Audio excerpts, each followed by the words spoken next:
High school sports fans, are you following Varsity Media on our YouTube channel? For the best coverage of New York high school sports, make sure you head to youtube.com/varsitymedia. 3 easy steps. First, hit that like button, and then be sure to subscribe. And finally, tap that yellow bell to be notified of all of our upcoming sportscasts. Thank you for following Varsity Media on YouTube.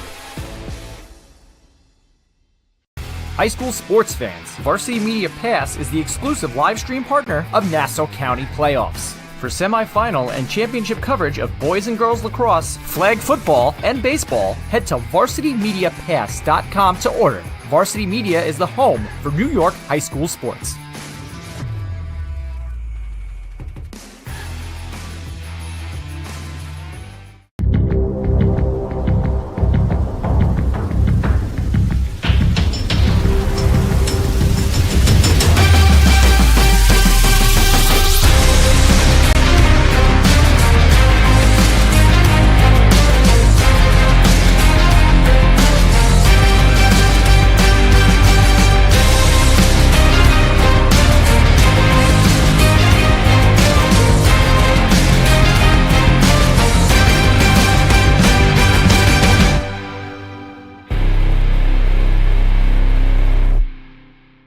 Thank you for joining us in Brooklyn, New York for the 2024 Elite 5 Showcase. I'm Gavin Shaw alongside Jared Veluzzi here on the Varsity Media Sports Network. This is the premier football recruiting event in the New York City area. Jared, what makes this so special? I mean, Gavin, you got guys from New York City Catholic schools, the PSAL, public schools on Long Island, and all of the best Long Island and New York City come out to compete against each other, and we got a lot to look forward to. It's super fun this year. I mean, 5 different NFL coaches, a lot of the best high school coaches in the area, and the competition is always great because these kids know there are coaches watching. Oftentimes they get to compete against their rivals, but they also get to compete against kids from other areas they wouldn't normally get to play against and prove that they're legitimately the best in New York. Yeah, public versus private. That's some of the best things about this offseason. You get a lot of amazing matchups, and at the end, Gavin, we're going to see the big boys go at it. The linemen, one-on-ones. That's all super fun, as this showcase has been great in the past, and now we got it once again here, first Saturday of May. Nothing better. Every year you have 5, 6, 7, 8 kids from these groups that end up going Division I, often even more. We're going to see them all on display, wide receivers, defensive backs, quarterbacks, offensive linemen, defensive linemen. Going to be a super fun day of football here on the Varsity Media Sports Network. All right, guys, come back here. We're still live, but I muted your audio.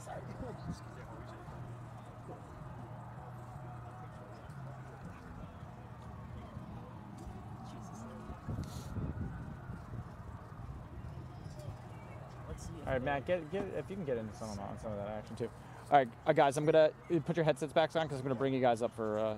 Matt came over here before. He was saying they have the list over there, so maybe at some point we can just run over and take a picture.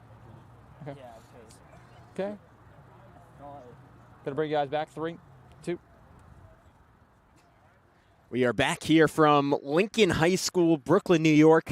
Gavin Shaw, Jared Veluzzi, just getting our day started here at the 2024 version of the Elite 5 NYC Football Showcase. We start off today with the wide receivers, defensive backs, and we'll see some of the senior quarterbacks. Jared, as we get our day started here, are there any players in particular you're looking to get a chance to see? Any drills that you're really excited to view? Yeah, I mean, of course, the one-on-ones is going to be extremely fun, like I mentioned in the open, especially with the linemen. But we got the wide receivers right now, and as I was walking in, I ran into Travis Gamble at A. Philip Randolph. And let me tell you, if you want to see a playmaker, number 25 here today is one of the very best in all of New York City. He was named All-State just as a sophomore, and, Gamble makes a lot of plays with the ball in his hands. He was a running back, receiver. He kind of does it all for APR, but now he's not just going against the PSAL, right? He's going against a lot of Catholic school guys, some guys from Long Island. It should be really fun to see what he does, and also some other guys from APR as well. They're moving up to the PSAL 3A division this year, so it's good to see a lot of those guys from, the Manhattan, Bronx area, go at it today here in Brooklyn. And yeah, it should be awesome. You said it a couple of minutes ago, but I'm always so fascinated to see the publics versus the privates. Obviously, occasionally in a special non-conference game, you might get those matchups, but very rarely, particularly, I mean, we here at Varsity Media do a lot of Long Island coverage. These teams don't get to play each other. These kids, maybe in summer 7-on-7s, but essentially never get to go against each other, and it gives you a good idea of where you're at against a wider competition pool, and especially for some of the younger kids here, you might realize, all right, I'm a star in my area. I have stuff to work on. I'm not holding up so well against this kid or this kid. Yeah, that's what's the best about this offseason. And, we're getting to start off with a bang here at this showcase, and with all the different areas kind of coming together, it should be really fun. And with the wide receiver talent that we have, there's a lot of great receivers in the city, whether it's the PSAL or the Catholic League. Like Stephen Dowdy from Iona Prep is here today. He led the Gales in receiving yards last year. He's going to be a really talented guy, but he's going against, DBs from all over the place today. So it should be extremely exciting to see. And then, of course, they all get to work on their game in the individual work, and they get to work with these coaches, and they're going to get a lot better when it's all said and done. Michael Dietrich out of Chaminade, another guy to watch an all-league selection on the defensive backside. I'm excited to see Teron Johnson today. Offers from Boston College, Duke, Minnesota. What has you excited about him? Man, Teron Johnson has been a staple in the Catholic Football League the past couple years. He started as a freshman for Iona Prep on their championship-winning team, and Johnson has put on a show since, and what's great about him is there's already mutters that for his senior year, he is going to play maybe both sides of the football. He is that athletic, but what he does at cornerback, he's a true lockdown guy. He shuts down the number one wide receiver on the other team, and Johnson has been in an About You product, which we'll talk about more in the broadcast here today, and, one of the best players in the city, showing why he's one of the best players in the Catholic League. It'll be good to see him out here today against other top athletes. I mean, it's always incredibly exciting when you see a Westchester-based kid with offers from schools like Boston College, Duke, Minnesota, because New York City historically a little bit of an under-recruited area, and it's a little bit about the infrastructure in New York and not necessarily having the same opportunities as kids who grow up in different parts of the country, and maybe just not as much of a football culture here. But it's so clear seeing the list of kids here today, some of the recent alumni out of the program, that is changing rapidly, and New York City is really advancing as kind of a football hotbed. Oh, it's completely advancing, Gavin, and a lot more players in the PSAL compared to at least the past couple years are getting interest. And it's not just Erasmus Hall who won the last, I believe, 5 championships in the 4A. We got other schools getting guys with a lot of attention. DeWitt Clinton is, school in the Bronx. They have a lot of talent. Jelani Anderson just picked up an offer from Syracuse. There's a bunch of guys just getting a lot of recognition, and there's even more guys here today that I think will turn some heads. I think that's what today is all about, not only, getting better from this coaching, but a lot of these kids are here to put on a show, and that's what's going to be really fun about it. As, some of the guys in the past, KJ Duff was at this event 2 years ago. He's now playing tremendous at Rutgers. Corday Sidnor, who's, I believe, at Vanderbilt, he was originally at Purdue, and he was special at Iona Prep. He's an About You product as well, so I believe he's here coaching. And there's just so many guys that went on to the next level from this that, I think can help. And also more players here today going to be featured. You mentioned Sidnor. Let's just roll through some of the alumni. Sidnor, to your point, from that Iona Prep program, originally grew up in Harlem. Back in the day, he was the number 5 prospect from New York in the class of, I believe, 2021. And I went to Purdue and became an honorable mention freshman All-American. And it gives you an idea that these kids are college ready. And I think a lot of times in the past when coaches would look at New York City, they say, all right, they might be great athletes. They might come from great programs. They're just not consistently playing the level of competition you need to get ready for a Division I program. And that's where these showcases come into play and are so significant because they do get that opportunity to go against the best. And they do find out, here are the weaknesses in my game. Here's what I have a whole summer to fix, getting to do this in May. Yeah, exactly. And I think you really hit it on the head there that a lot of these New York City kids, they don't just go to the next level. A bunch of them really excel. Sidnor is an exact example of that. And I think that trend is really going to continue in the future. You see a lot of these kids getting offers and Erasmus Hall, I mentioned they won a bunch of championships. They have a couple guys who are going to play great at the next level. Caden Brown is off to Syracuse for next fall. Aris Bethia is off to Rutgers. A lot of Power 4 guys that are going to make some noise. And not only at the high Division I level, Gavin, New York, we're sending a lot of guys to FCS level, D2, D3, just so many guys playing at the next level, which is really what it's all about. And, players being able to continue their academic and athletic careers at the next level and really excel in it. So let's talk through some of the other alumni. Musa Kane here today, Duke cornerback. He's originally from Harlem, a graduate of Blair Academy in New Jersey. Team captain, two-time first All-State honoree. Someone I believe was at this event a year or two ago, and he's looking to really contribute for the Blue Devils next year. Yeah, Musa Kane, when he was here 2 years ago, he was one of the big names, and I mentioned KJ Duff was one of the big names. Duff now at Rutgers, Kane now at Duke.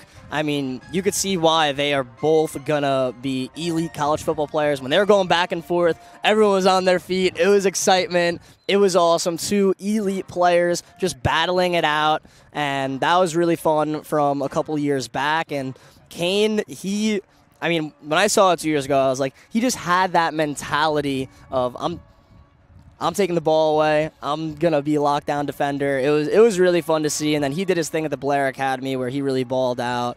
And, Kane was great. And then, of course, Duff, St. Anthony's legend, had a great career. Now over at Rutgers, I believe just played in the spring game where he was able to do a Philly special and pass the ball to another receiver, which was cool. But a lot of elite players there.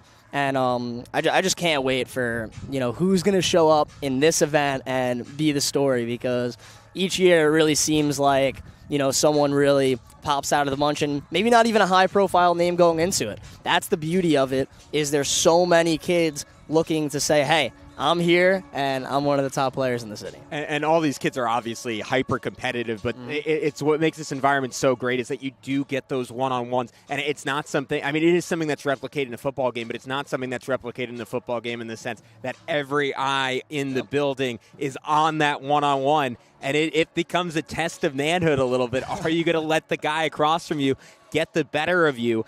And it brings out that elite competitiveness in some of these guys and allows college coaches to see, I liked what I saw from this guy on tape in person. It's a little bit different because he's turning it up because he's being challenged in front of this whole field. Yeah, it's like definitely some mental warfare going on. A lot of mental competitiveness, and I think it's going to be outstanding really just to see, who thrives in it.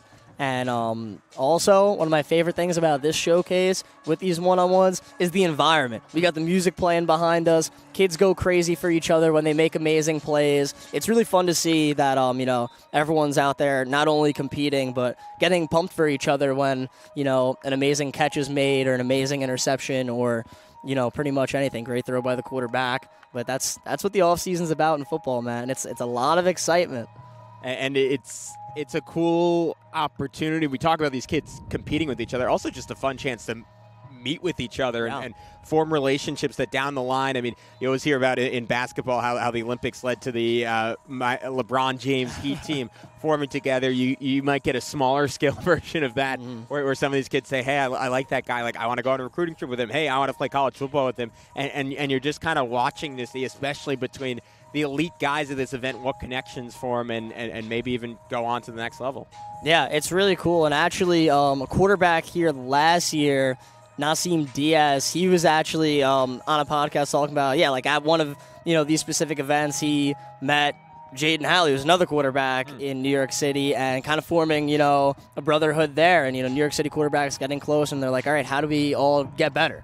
And it's really great to see those friendships form and potentially maybe even see them at the next level, which would be cool, to see them playing college football together or even compete against each other, too. It's so cool.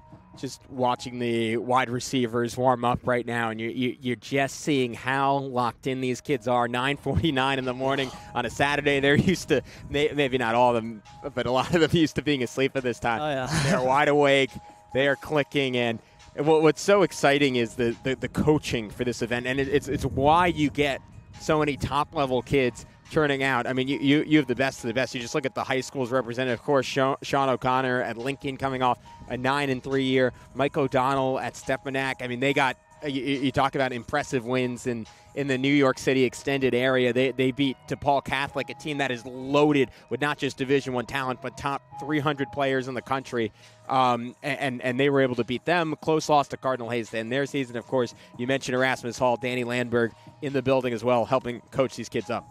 Yeah, I mean, the coaching list is really impressive. You mentioned Mike O'Donnell at Stepanak. He was here at last year's event, and same of 2 years ago. And I remember he actually had an interview here where he said, none of my players currently have offers right now. And now you've just fast forward 2 years of who's on that Stepanak team.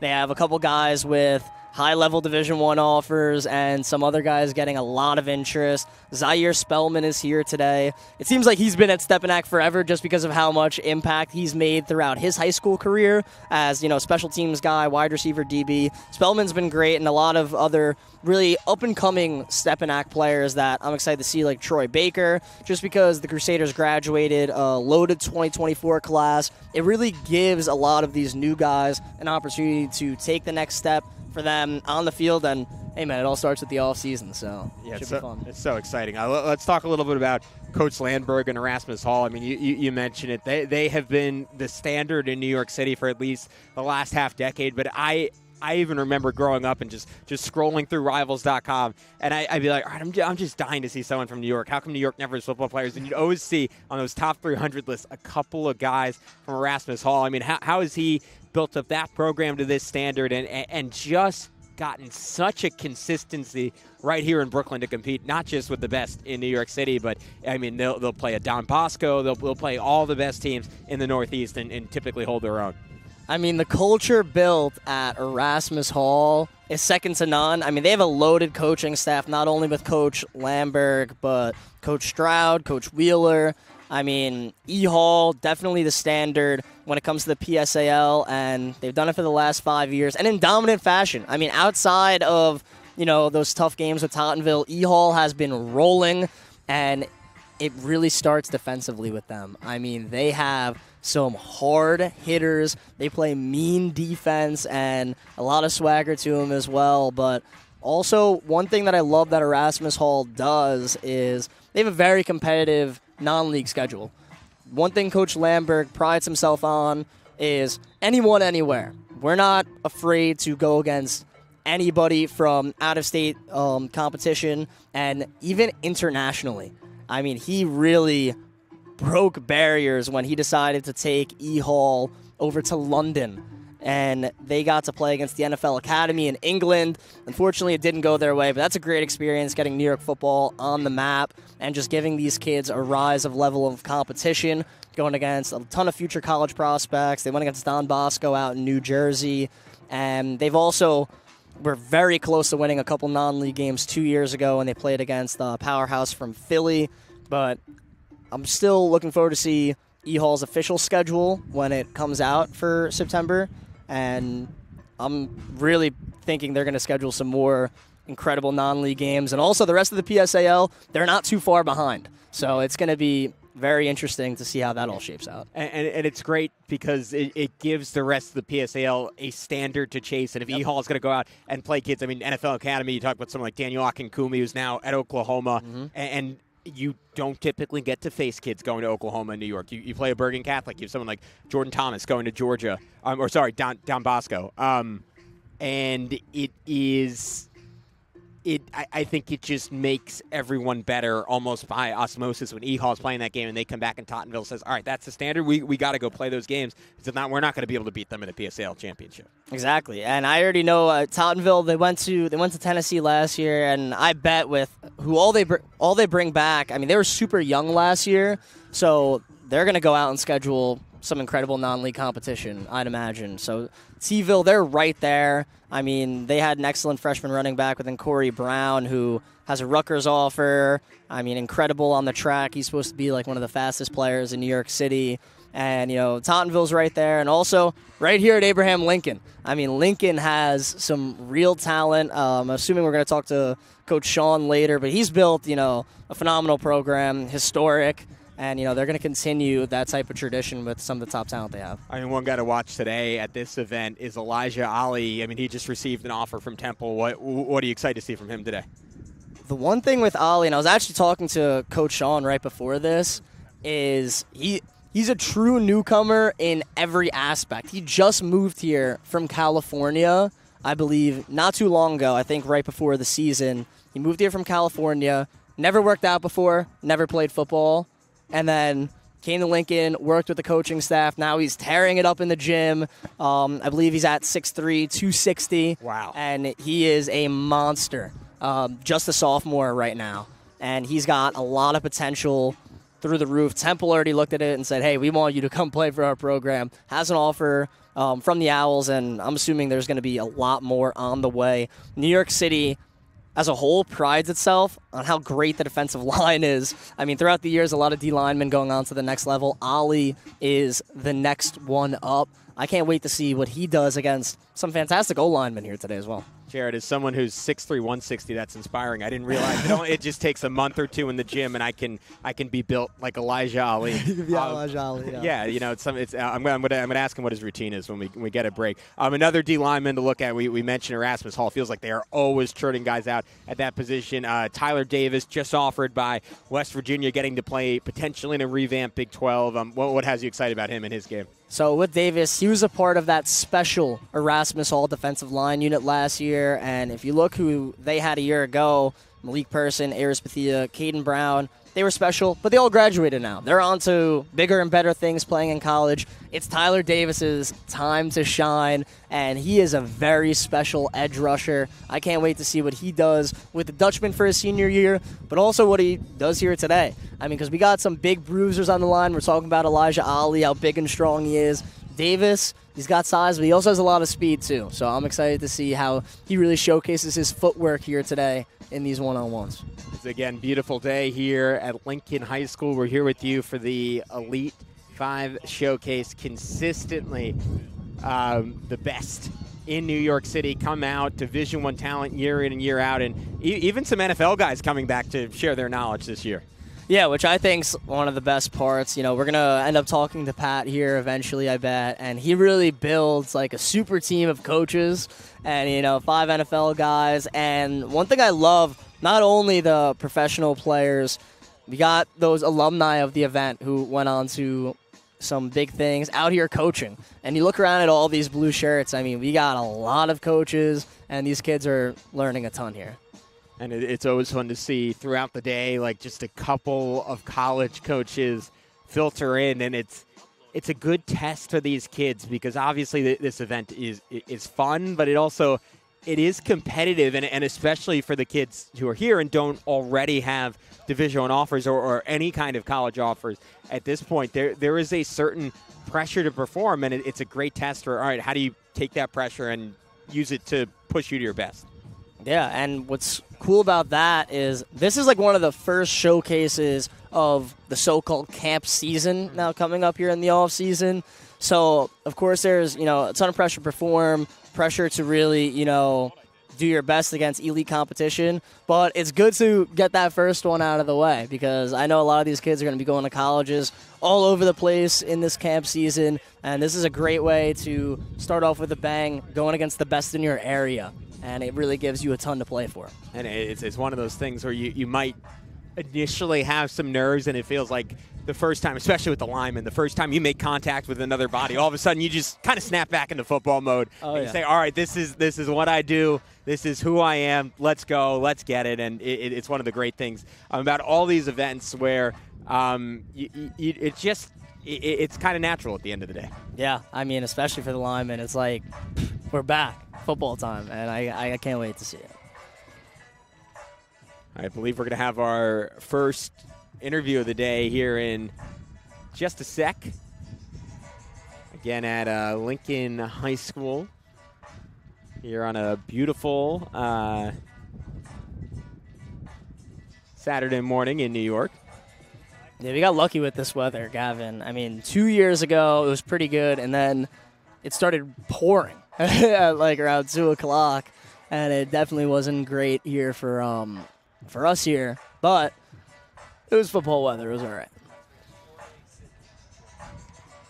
All right, and we are lucky enough to be joined by one of the great alumni of the Elite 5 Showcase, Corday Sidnor, just transferred to Vanderbilt. Corday, welcome, man. How's it going? Going great. Thanks for having me. Can you tell me a little bit about back when you did this? I mean, what you got out of it and what made it such a great experience? Back when I did this, it was 2020 or 2021.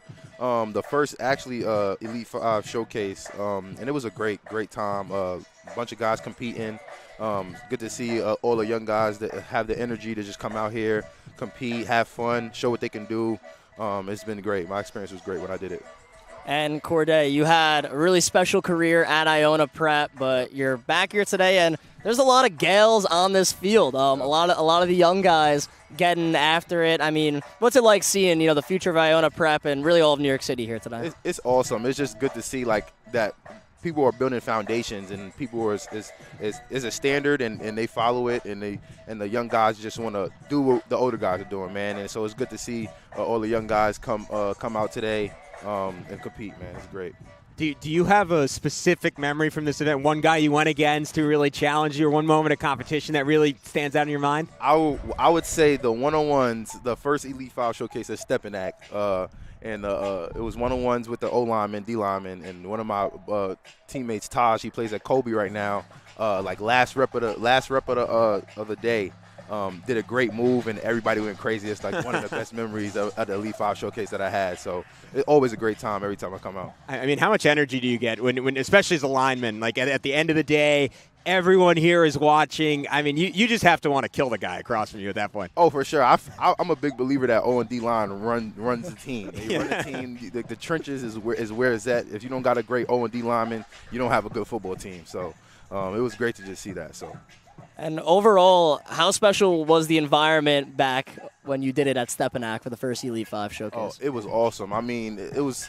I think it was a little chilly, and people still came out. It was awesome, like just see so many people there, like the families, the coaches, everybody just cheering each other on. Just it was amazing, man. It's always great every year, but that time at Stepinac was a great time, man. It was awesome. I got to say, as an Iona Prep guy, is there a little extra fire, a little extra anger playing on a Stepinac field? Oh, for sure, always. You know, you're just seeing red when you walk in. Oh, for sure, you're in enemy territory. But at the end of the day, man, it was all love. It was all fun. Just everything, all the kids coming out from New York City just trying to show what they can do, man. It's always great.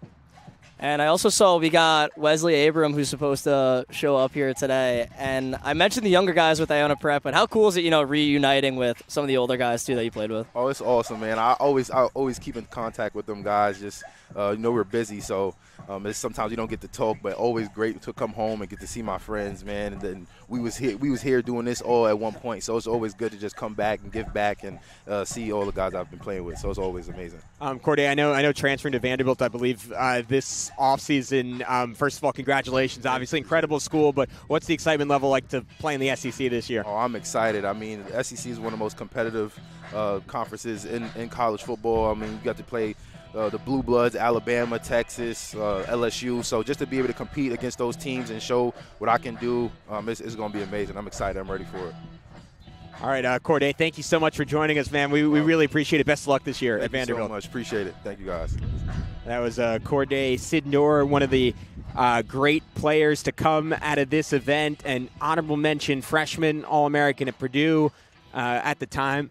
Nice to meet you, man. The number 5 prospect from New York State in that 2020 class. And it just gives you an idea of the heights you can go on to achieve coming out of the Elite 5 Showcase. Yeah, and Corday did it in, I believe, his senior season was COVID. So he had like that spring season. He already had like a bunch of offers, but he was getting recruited in a really difficult time, obviously.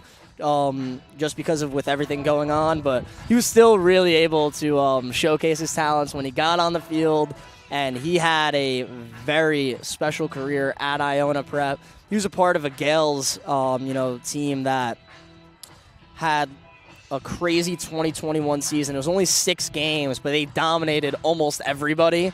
and Sidnor was electrifying, to say the least. And now, I mean, you mentioned what he did at Purdue. It was amazing, and I can't wait to see him in the SEC. And that was a year, and it'll be interesting to talk to Pat Godfrey, one of the directors of the event, later in the day. Like, I'm curious if it came out of COVID, because as important as it is now, that year it took on a disproportionate level when you didn't have a full season, when you didn't have normal tape, when you didn't get to play those out-of-state opponents that could really showcase how good you could be. This was a great opportunity to see what it looks like best on best, and obviously for Cordier, worked out, ending up at a great school like Purdue, now at Vanderbilt. Yeah, and when he did it in 2020, I believe they had like 2 showcases, like one at Stepinac, one at St. Anthony's, and it was pretty crazy to just see all those elite players. And here today, the whole Iona Prep Stepinac rivalry, it's going to kind of be on display with a bunch of Crusaders here, a bunch of Gales here. That's one of the best rivalries in New York. I know both those programs believe it's the best rivalry in the state, and we're going to get a little taste of it here today in May. I mean, what's better than that, right? Rivals going at it here in the summer, getting a little teaser for the fall. And it's great for kids who've battled for 3-4 years. They're like, I want one more chance, especially if you lost that last game between the two teams. You want another opportunity to get a little revenge. Yeah, it's a special rivalry and 2 real special programs. Iona Prep, of course, was 1 play away from winning the AAA championship this year. Stepinac had their run not too long ago of just championship after championship. And this upcoming season, once again, no surprise, 2 of the best teams in the state. And I can't wait for that matchup. And we just have to say, I mean, obviously, you just heard him talk, Corday, like a fantastic young man. But it's so cool to see these kids like have a legitimate desire to give back. Like he doesn't have to be here. Like he's going to Vanderbilt. Like he could be there the entire summer working, and I'm sure he wanted to come back to see family. But also, this is his free time. Then these kids don't get a lot of free time these days, especially at a school as academically rigorous as Vanderbilt. And for him to decide, hey, I want to take a Saturday out and just kind of give back, like it's really a testament to how much these kids appreciated the coaching that they got when they were in high school at this event. Yeah, that's the beauty of it. It really shows that they were like, wow, this helped me get a lot better. Maybe they connected with a coach or two where it was like, they really improved, some of their skills in some certain aspects, and they're hoping to do the same thing. And some of the prospects here are also on the younger side where, we have some 2027s out here competing against 2025s, and that's great to see, younger guys really trying to step up their level in competition, getting ready for varsity. So we still have a little bit more with the wide receivers and the DBs getting ready, but after that we're going to get to see, and maybe even throughout, some of the quarterbacks. Is there anyone at the premier position in the game that you're really looking at and you're excited to see throughout this day? When you look at the QB position, I'm excited to see Christian Carter out of Tottenville.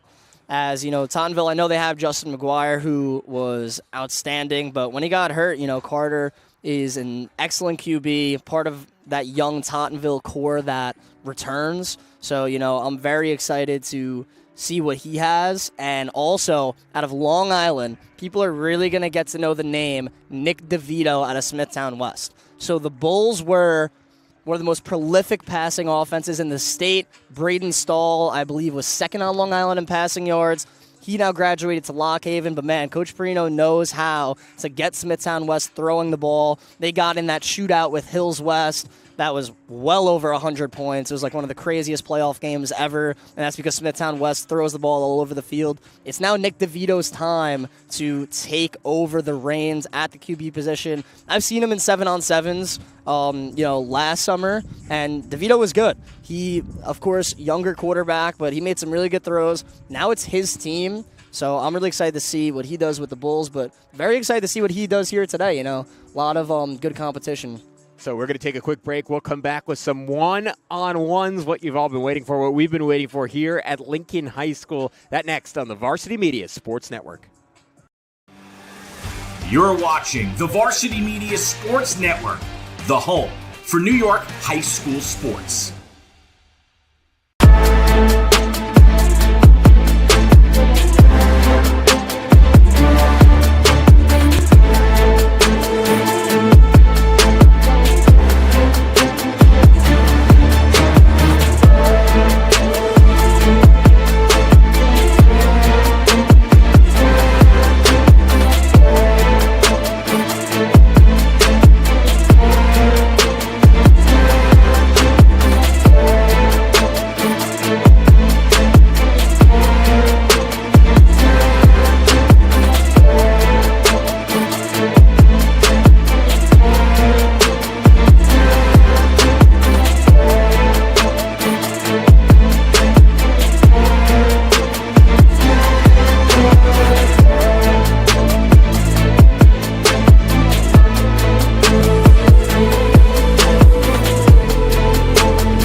Hey sports fans, did you know Varsity Media live stream broadcasts get viewed by college coaches nationwide? Through our announcers' storytelling and insight on your athletes, we can help your players get an edge on college recruiting. Find out how by reaching out to Varsity Media today, 516-403-2050, or email ben@varsitymedia.net. Are you a local business looking for new and creative ways to promote your company? Varsity Media offers affordable rates that can get your message across to a demographic of 18 to 54 years of age. Our follower base across social media is over 50,000 strong, and our viewership numbers per game are in the thousands. Don't blow your advertising budget on old staples like TV and radio media. Reach out to Varsity Media to get the best bang for your buck. High school sports fans, Varsity Media Pass is the exclusive live stream partner of Nassau County Playoffs. For semifinal and championship coverage of boys and girls lacrosse, flag football, and baseball, head to varsitymediapass.com to order. Varsity Media is the home for New York high school sports.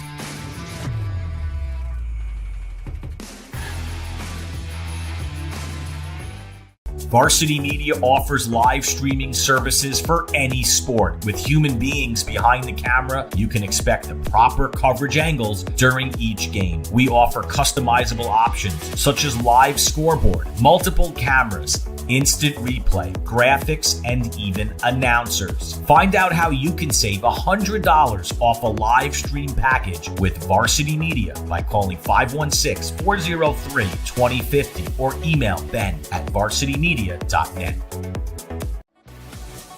Hey parents, how about a bobblehead for your athlete? Bobbleheads are one of the most preferred personalized gift items today, and it's so easy to order.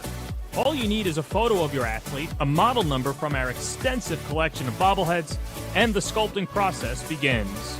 2 proofs are sent for your approval, and once it's approved, in a few weeks, your bobblehead is on the way. It's that simple. Order your bobblehead today by logging into varsitymediapass.com and click catalogs, or call 516-403-2050. Did you just have the best athletic year of your life, and now you want to show it off to college coaches? Well, let Varsity Media help you. Varsity Media's college recruiting videos show off your unique skills to help you land a spot on the team of your dream school. We'll provide music, spot shadow effects, and a link to send to your next coach. Contact us today for more information. Don't rely on word of mouth or cold emails. Let Varsity Media help you take your game to the next level. You're watching the Varsity Media Sports Network, the home for New York high school sports.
Hey sports fans, did you know Varsity Media live stream broadcasts get viewed by college coaches nationwide? Through our announcers' storytelling and insight on your athletes, we can help your players get an edge on college recruiting. Find out how by reaching out to Varsity Media today, 516-403-2050, or email ben@varsitymedia.net.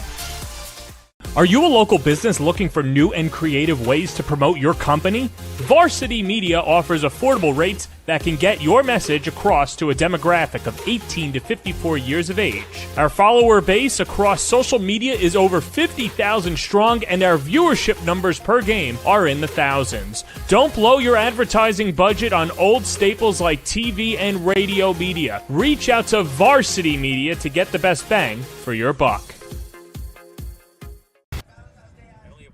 Thank you for joining us back at Lincoln High School, Brooklyn, New York, the site of the 2024 Elite 5 Showcase. Gavin Shaw, Jared Veluzzi here with you throughout the day on the Varsity Media Sports Network as we're getting a chance to watch the wide receivers running some slants to start the day off. And it's always intriguing to see this because a lot of times this is the first time, Jared, these receivers have gotten to work with these quarterbacks. And, you know, football's such a timing-based game, such a repetition-based game. It's a good challenge for both the quarterbacks and the receivers to try to instantaneously get on the same page. Yeah, that's always one of the most interesting, concepts, especially at these showcases, is the whole, thing about chemistry, right? I mean, you're so used to working with your own receivers, getting in work with, who your actual teammates are. But now it's a little bit different. You got to go with, pretty much everybody and anybody, and it's definitely a challenge for both the QB and the receiver, but they both definitely get better from it. And that's a great catch made right in front of us. And, as a QB, I think that the toughest thing, just putting myself in their shoes, is it's just acclimating to the different speed you'll see and not necessarily knowing, all right, we said a slant and you got an approximate yardage to run, but what's the depth? How quick is the guy going to get to the spot? Where does he like the football? And figuring that on the fly, it's impressive just watching these first couple of reps here. You see a lot more balls caught than hitting the ground.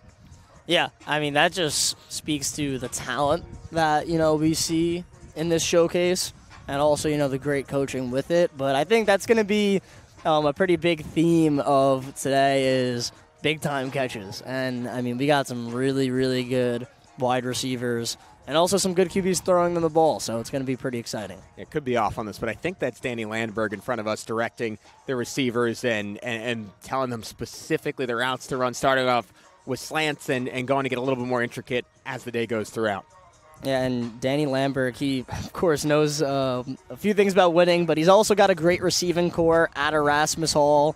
Right now, Lyric Samuel, he's not at this event. He has an ESPN underclassman event this weekend, but he's one of the very best. Samuel made his commitment to Penn State and definitely is, the standard of what New York City football is. And, thanks to Coach Landberg, he has been getting a lot of those Erasmus Hall guys, some really good looks, but that's also, the talent of what these Dutchman players bring. And, we already talked a bit about Erasmus Hall before, but, Landberg really, gives them the juice to be great. What do you think separates them as a program? Of course, they have, a lot of good talent, but their coaching staff, the past couple years, it's like they got a super team of coaches as well. I mentioned, Coach Wheeler and Coach Stroud earlier, but, they're outstanding. Coach Chad, when he was at Erasmus Hall, he just ended up leaving the program, but he was there the past couple years. He was instrumental in building that incredible, scary defensive line. And E-Hall prides itself on defense, and especially up front. They had the D-line that just destroyed almost every PSAL team. So, that definitely helped E-Hall really, rise through the ranks of all of New York, all of the tri-state area. And, those non-league games really helped set them up for the future. But there are some teams that, could definitely make some noise in the PSAL this year. And Tottenville pushed them this year, 28-21 final. So they're certainly a team to watch a season from now. But and we touched on this a little bit, but I just want to drive home the point. You talk about kids at the school, offers from West Virginia, one going to Penn State. There are going to be Division I coaches at those games. At the very least, there's going to be a bevy of Division I coaches watching the film of those games. And it's why Erasmus Hall plays the best and has to be the best, because you're going to get the best shot from other teams game in and game out. But again, PSAL, it's not typical to see a D1 coach, much less multiple Division I coaches at a PSAL game. It has to be a different level of motivation for these kids saying, hey, if I'm good enough, someone is going to see me. And if I get a shot at a team like Erasmus Hall, that's an opportunity for me to go get a scholarship by having a big game. Yeah, that really, I think, motivates a ton of teams in the 4A division of the PSAL, where they get their schedule. All right, a lot of the same teams, but they have E-Hall circled on it, where it's all right, I'm going to perform well against, this kid with D1 offers. And it really helps out other programs being able to compete against Erasmus Hall. And, some programs aren't super far off. Like you mentioned, Tottenville 28-21. And Gavin, that was a game where I believe Tottenville jumped out to an early lead on E-Hall. They really pushed them all the way. And at the end, Tottenville actually had a chance where, they got within 7 points thanks to Corey Brown, the freshman. And I believe they got the ball back at the end of the game. They just didn't have enough time to go downfield. But T-Ville's right there.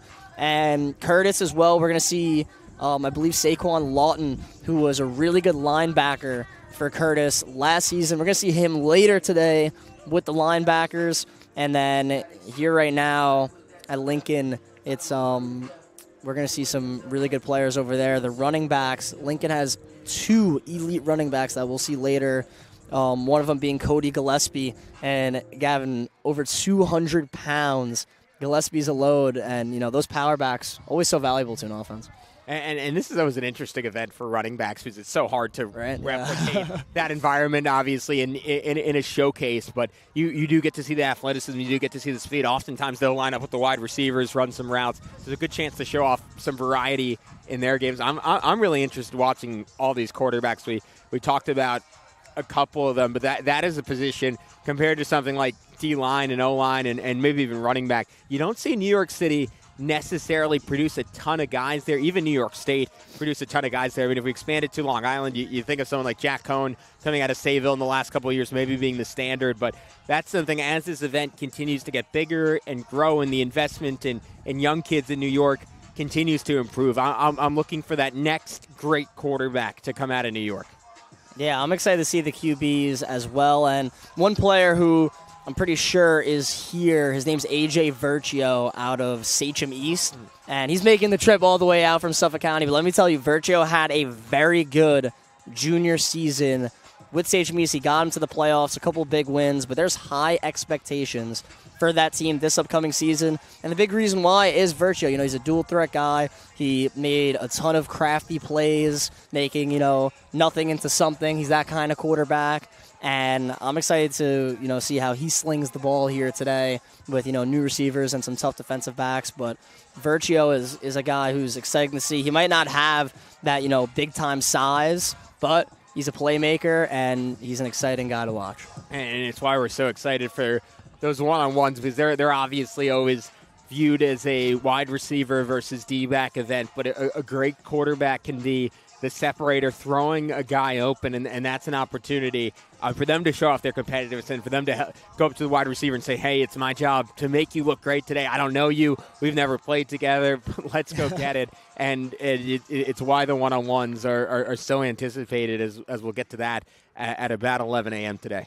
Yeah, that's going to be exciting. And, Gavin, we're right here in Brooklyn, and as I was looking through this list, I thought he was running back, but he's listed at receiver. His name's Naeem Cooper from Frank J. Macarola. And let me tell you, Cooper has been electric his freshman and sophomore campaigns with the Sharks. He was a big reason why FJM beat A. Philip Randolph in the regular season. Naeem Cooper is a guy that I'm really excited to see here today. He's one of the best 2026 prospects in all of New York City. But the cool thing, and we're going to keep going back to it, is he played in the PSAL 2A division last season, right? But now here today, he's going against 3A guys, 4A guys, some elite Catholic school players, and some great talent on Long Island. And we keep saying this, but it can be a wake-up call for some of these kids who dominate at a smaller level, especially as younger kids. And you go up against a senior coming from a Stepinac, coming from an Iona Prep, coming from a Chaminade, and you're like, all right, this is a little bit different, a little bit more speed, a little more size, a little bit more power. I got to get ready for this. But it's something that without an event like the Elite 5 Showcase, they might not know until they get closer to the college level. Yeah, and that's what's awesome with it, right? Like Cooper, he played in the 2A this past season, where, of course, the PSAL 2A division isn't quite the Catholic League AAA division, right? But I really think Cooper is an elite prospect. We're going to get to see him go against Jeffrey Galloway, who was a great cornerback at Iona Prep. Galloway was a stud, and we get to, see a couple other Iona Prep corners, some Stepinac corners. We'll see what Cooper has in store for them. And, that's part of the one-on-ones where we're going to get to see some really elite talent. And those smaller level PSAL guys, this is the stage for them where they don't have to travel very far. It's right in their backyard here at Lincoln where they could really, showcase who they are as players. All right, so you're talking about PSAL guys, talking about running backs, wide receivers. Travis Gamble out of A. Philip Randolph, all-state selection this year as a sophomore. I think we touched him a little bit already, but what has you excited about his game? Oh, man, Gamble, he does it running back, he does it wide receiver, but the way he creates separation and what he does in the open field is incredible. And, Coach Perlo over there at APR said, all right, Travis, I know you're just a sophomore, but here are the keys. This is your offense now, and, we have to do it against a really tough South Shore team, a really tough Frank J. Macarola team. And Travis Gamble said, hey, I'm ready for this, and he ended up balling out. He had a ridiculous game in the semifinals against FJM, completely carried APR in that one in a true team dominant win, and that was a team they lost to in the regular season. So they beat them, and then they ended up losing to South Shore just in the championship. They were just a little bit too much, but APR is on the rise. They're going to the 3A, and that's going to be exciting there in the PSAL. And there's a bunch of other really talented PSAL 3A teams and 4A teams, and we're going to see a lot of guys here on display. Yeah, I always think about in basketball they have the Federation Championships, and that would always be such a treat for me because you'd always kind of speculate, like, all right, who? Like, obviously the Catholic schools are great, but the PSAL teams are really good, especially in a particular year, and you would see times where the public schools would really challenge the best Catholic schools, even in year, like, a Stepinac team that had Boogie Fland, a top 10 kid in the country, and this is sort of the closest approximation you get in football just because those teams don't often play, and we have a real treat coming up. It's Sean O'Connor, the head coach at Lincoln High School on home territory. Coach, how's it going? How are you enjoying the day so far? Oh, great. We got great weather today. Can't ask for anything better than this. And Coach, last year at this event, we had your quarterback, Nasim Diaz, here, and he played outstanding. And, of course, he's going to do great things at Bethune-Cookman. But another guy who's the up-and-comer, Elijah Ali, we talked a little bit about it, off air, getting an offer from Temple. How excited were you for him when he picked up his first offer? Oh, it was great. He's a baby. He's only 15 years old. He's a sophomore.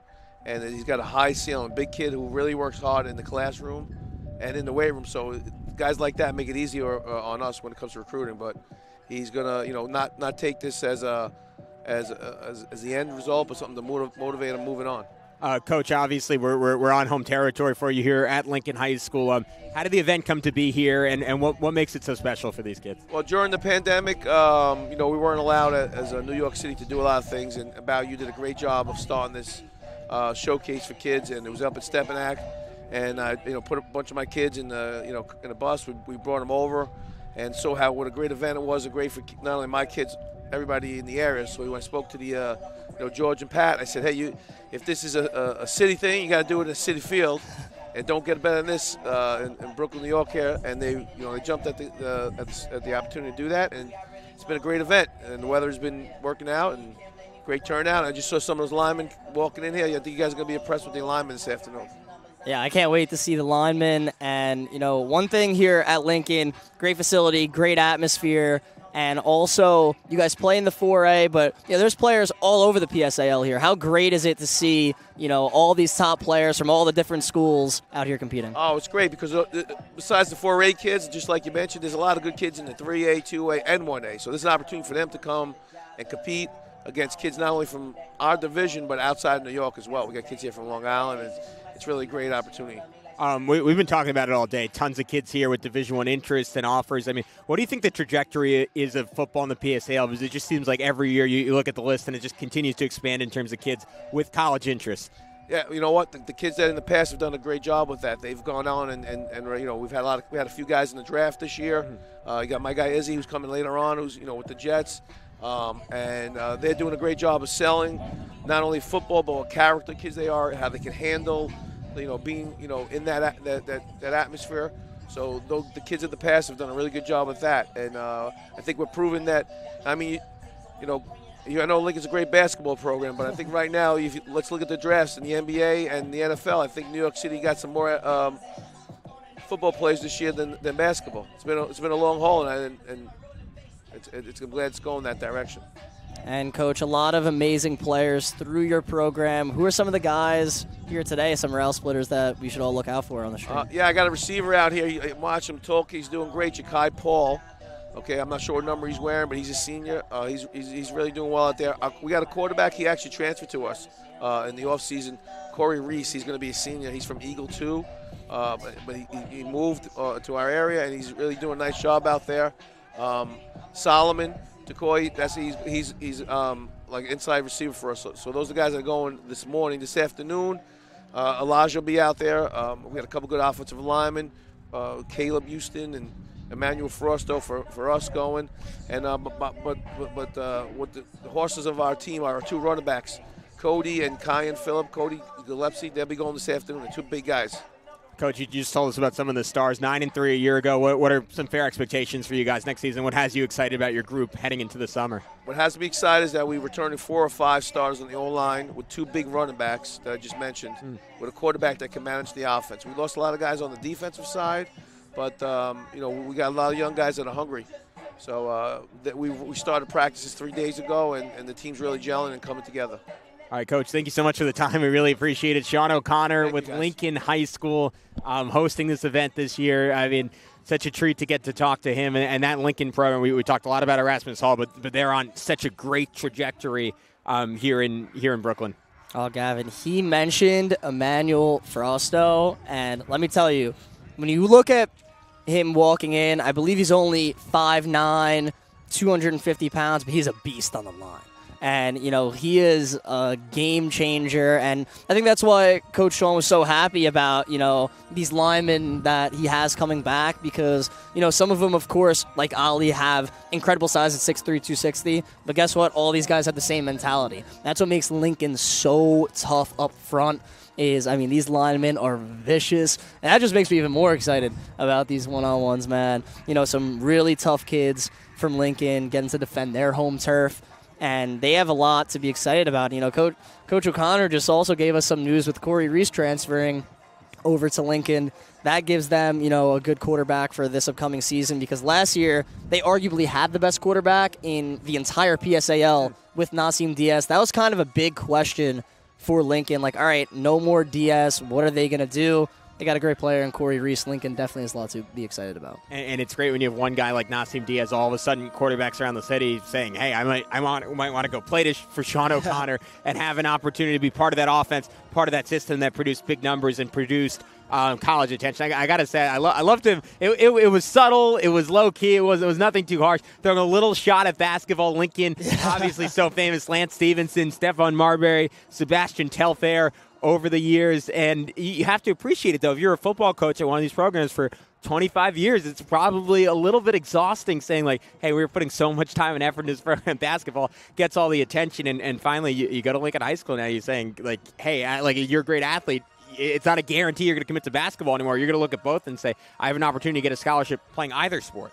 Yeah, and Lincoln's got the athletes to do it. Their football program, they've continued to produce all these great players. And Izzy Abakanda, who Coach O'Connor mentioned, he's going to be here working with the running backs. And he was great for the Jets. I remember him in the preseason, him balling out. He had all of New York City very excited.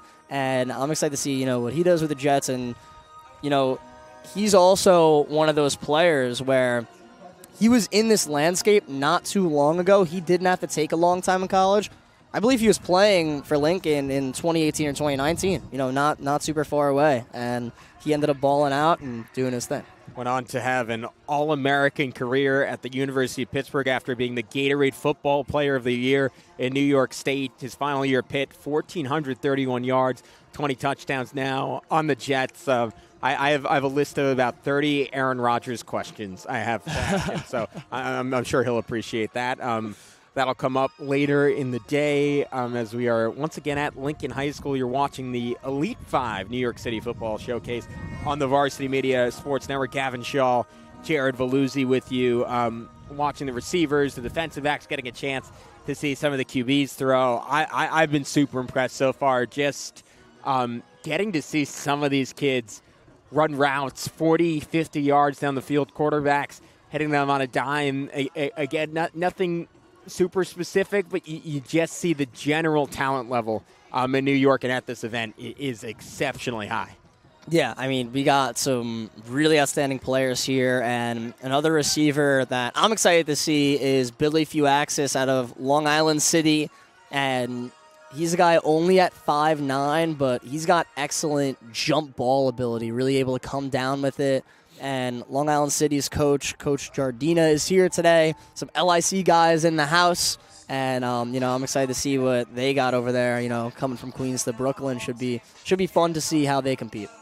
And it's so cool for these kids to have a chance. I mean, for college coaches here, but now with Varsity Media here doing the event, I mean, presumably you have coaches all over the country tuning in, checking this out, and just marking down, hey, who's 35? Hey, who's 122? I want a little more info on this guy, and they have an opportunity to contact Pat Godfrey and all the people who run this event and say, hey, I like that kid, put me in contact with him.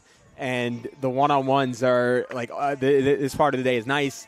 It's fun. It's a chance to see speed. It's a chance to see attributes. The one-on-ones are where you really separate it, and especially going against some of those kids who already have college interest. You win a rep, you win a couple of reps in dominant fashion. You're going to pique some interest.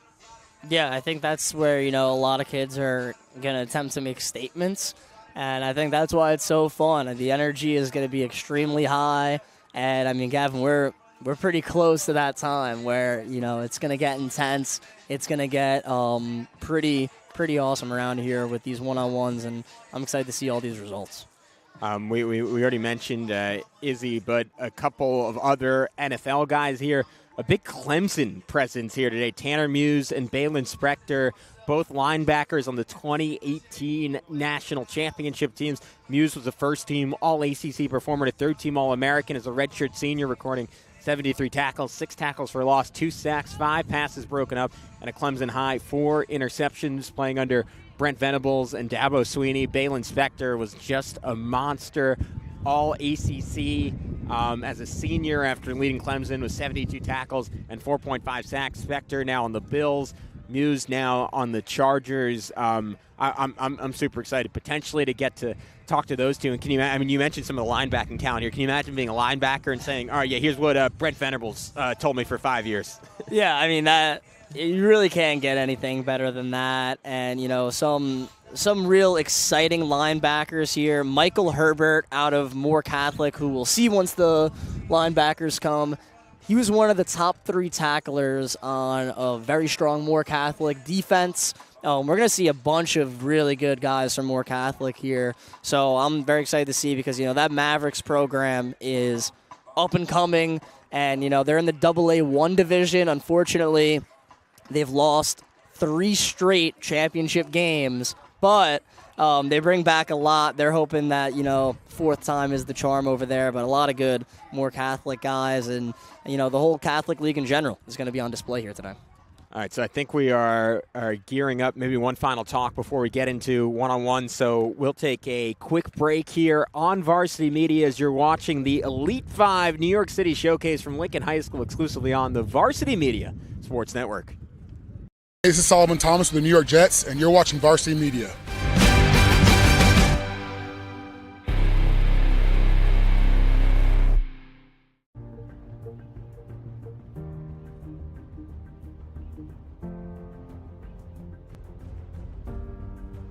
About U's mission and purpose is to kind of change the narrative for inner city kids. What we try to do is leverage the opportunities of sports so that they can maximize that and change their outcome. About You is about leveling the playing field for student athletes in New York City by empowering them with SAT prep, mentorship, strength and conditioning training to help them get to a better path in life. What we really do is we see kids through from a very young age through each stage of their life, going through from youth, getting into high school, college, and a job. And what we do is we connect them with life-changing services, resources, but most importantly, networks and opportunities. Harlem has a rich history, good and bad. You have a bit of hardship and you have a bit of lack of resources. If you're a student athlete from Harlem, the Bronx, Brooklyn, if you don't have ownership of your circumstances, you can't change opportunities. It's the inner city. There's a bunch of different things that are going on, and you can get caught up in things that can lead you down the wrong path, things that there's no coming back from, things that can ruin your life. Academics is the first thing that will limit your opportunities in life.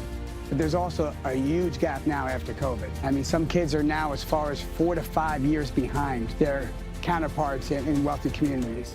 If you close the academic gap earlier and the academics are even, the opportunities become even. It's one of the big initiatives that we created was a Bridge Up program. And essentially, that's an academic intervention and strength and conditioning program that we run in the summer. Is one of the biggest issues in the inner city is the summer learning loss. The fact that, About You is helping inner city kids with both academics and athletics, and they're giving us a platform to seek to do better, and they're giving us resources to do better from both standpoints. And the bigger thing that they're doing is that they're giving kids a place to be that's doing something productive, that's contributing to their future instead of taking away from their future. So, just because your athletic career ends, that doesn't mean that, you can't get a great job or you can't go to a great school. You can't do a lot of great things with your life. So they're kind of giving us outlet and a resource, a major resource, to be able to accomplish those things. Seeing guys used to cut up in school and have bad grades, and you talk to them a couple times and really stress them, yo man, you gotta take care of business in all areas of your life. And when you see them change and really snap and get it, it's rewarding. Being a part of this program gives you a point of reference, gives you some place where you're going to be held accountable. We're adding in such an exponential way to what society will look like moving forward. We have tons of kids of color that are excelling academically, excelling athletically, and just doing a phenomenal job. As a parent, just watching their dreams come true is like priceless. When I'm able to see our young Black and Latino kids gaining education, getting their masters, thinking about pursuing PhDs, going into fields of finance, medicine, the community is going to change. At the end of the day, when we're all successful, it kind of lends to us changing what actually goes on in the community.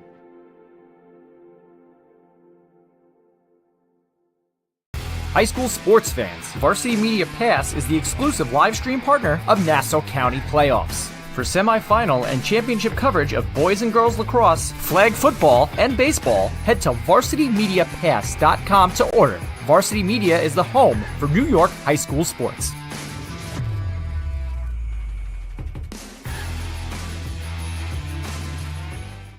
This is Solomon Thomas with the New York Jets, and you're watching Varsity Media.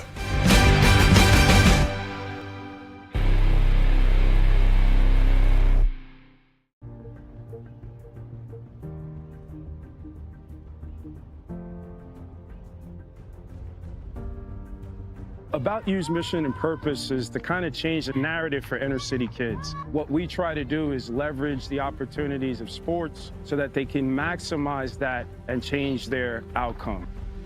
About You is about leveling the playing field for student athletes in New York City by empowering them with SAT prep, mentorship, strength and conditioning training to help them get to a better path in life. What we really do is we see kids through from a very young age through each stage of their life, going through from youth, getting into high school, college, and a job. And what we do is we connect them with life-changing services, resources, but most importantly, networks and opportunities. Harlem has a rich history, good and bad. You have a bit of hardship and you have a bit of lack of resources. If you're a student athlete from Harlem, the Bronx, Brooklyn, if you don't have ownership of your circumstances, you can't change opportunities. It's the inner city. There's a bunch of different things that are going on, and you can get caught up in things that can lead you down the wrong path, things that there's no coming back from, things that can ruin your life. Academics is the first thing that will limit your opportunities in life. But there's also a huge gap now after COVID. I mean, some kids are now as far as 4 to 5 years behind their counterparts in wealthy communities. If you close the academic gap earlier and the academics are even, the opportunities become even. It's one of the big initiatives that we created was a Bridge Up program. And essentially, that's an academic intervention and strength and conditioning program that we run in the summer. Is one of the biggest issues in the inner city is the summer learning loss. The fact that, About You is helping inner city kids with both academics and athletics, and they're giving us a platform to seek to do better, and they're giving us resources to do better from both standpoints. And the bigger thing that they're doing is that they're giving kids a place to be that's doing something productive, that's contributing to their future instead of taking away from their future. So, just because your athletic career ends, that doesn't mean that you can't get a great job or you can't go to a great school. You can't do a lot of great things with your life. So they're kind of giving us outlet. That makes sense. Resource to be able to accomplish those things. Seeing guys used to cut up in school and have bad grades, and you talk to them a couple times and really stress them, yo man, you gotta take care of business in all areas of your life. And when you see them change and really snap and get it, it's rewarding. Being a part of this program gives you a point of reference, gives you some place where you're going to be held accountable. We're adding in such an exponential way to what society will look like moving forward. We have tons of kids of color that are excelling academically, excelling athletically, and just doing a phenomenal job. As a parent, just watching their dreams come true is like priceless. When I'm able to see our young Black and Latino kids gaining education, getting their masters, thinking about pursuing PhDs, going into fields of finance, medicine, the community is going to change. At the end of the day, when we're all successful, it kind of lends to us changing what actually goes on in the community.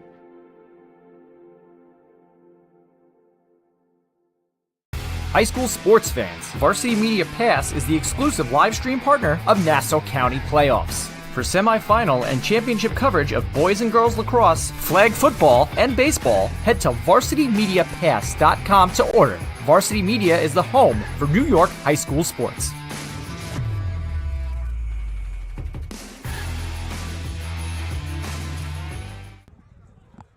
All right, it's the time we've all been waiting for here at Lincoln High School, home of the 2024 Elite 5 Showcase, the one-on-ones between the wide receivers and the defensive backs. Jared, the warm-ups have been fun. The interviews have been fun. This is the meat and potatoes of this event where it really gets competitive. You get to see best on best. Yeah, I mean, receivers versus DBs, the intensity is just something special, and you already see, a lot of the players getting excited. Great catch there. I mean, the coaches are pumping these guys up. I mean, it's going to be awesome. We are going to do our best on numbers as we go throughout. We're not given an official roster quite yet of everyone here.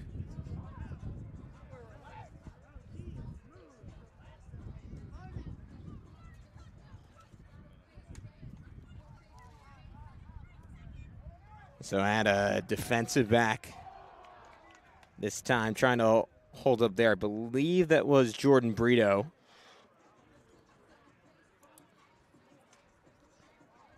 Yeah, and Jordan Brito listed at from Capital Prep Harlem, an up-and-coming program out here in New York City.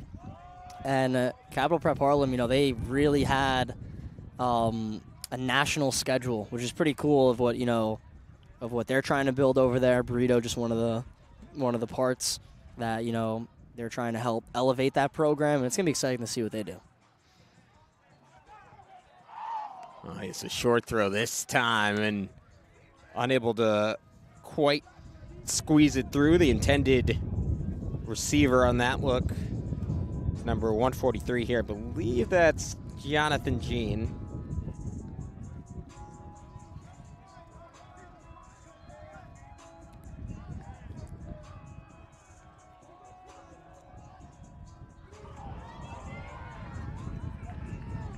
Tough catch made that time.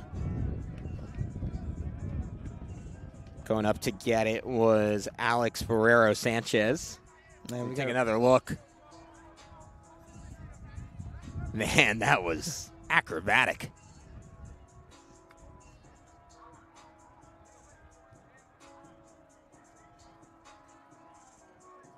Yeah, we're going to see a lot of, incredible plays like that. And, I mean, we got some athletic wide receivers, to say the least. And you're going to see already some good route running as well. Yeah, that time just a late dive back at the football by, I believe it was Ethan Bullock. And again, it's the real challenge here that it's not like these kids have been drilling with the quarterbacks all week. So even though it's a one-on-one, the defensive back kind of has an inherent advantage in that sense, but it's also a lot of open field to cover, which sort of evens it out. Coming back to the football that time, Eric Camacho Jr. make a tough grab. Yeah, it definitely goes back and forth. And Eric Camacho, he's one of those young Iona prep players that is has a bright future. Very excited to see. On the other side of the field, we just saw Christian Borey make a tough catch, and that's a great pass breakup, doing an excellent job mirroring and coverage that time on the defensive back side of things, number 104. I believe that is Mr. Garcia. Might be Manuel Garcia. And yeah, Garcia from Stepanak.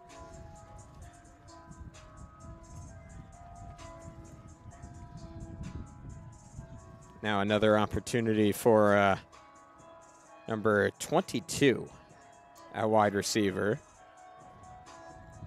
That is going to be Alex Barrero Sanchez.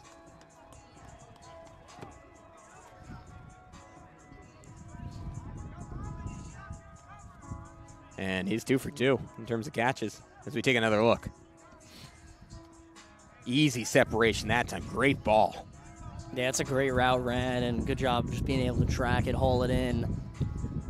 And, that's what you want to see there. On the other side of the field, the short slant that time. Caught by Alex.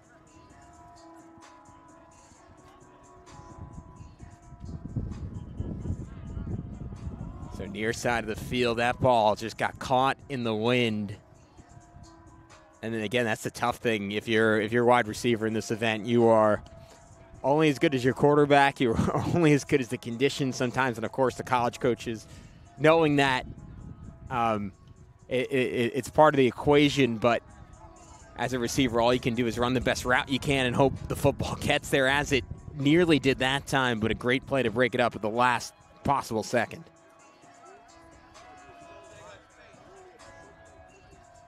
Yeah, we've seen some good defense here as well so far, as it's going to be very, very much back and forth. It's so cool to see. I mean, a kid comes off the field and immediately you're having a college player or maybe an NFL guy come up and give them some advice and say, here, I like what you did here. Great route. Here's what you want to think about going forward. And it's that immediate coaching that can be applied. And then second time around, they could say, hey, good job, or hey, you're still missing on this. You're still missing on this. And it's where these kids can get dramatically better even in a day, just because you have access to coaches and players that you typically don't day-to-day practicing at your high school. Yeah, and that's really where you can, learn, elevate your game, and that's what a lot of them are getting out of it. And that's a pretty short route. That was very well executed there. And you just see the sheer quickness that time. I believe that was Elijah Ali, someone we were talking about coming into the, or excuse me, was not Elijah Ali. So we'll keep an eye out again. Doing our best here. That was a beautiful ball. Unable to quite pull it in was Aurora Sanchez.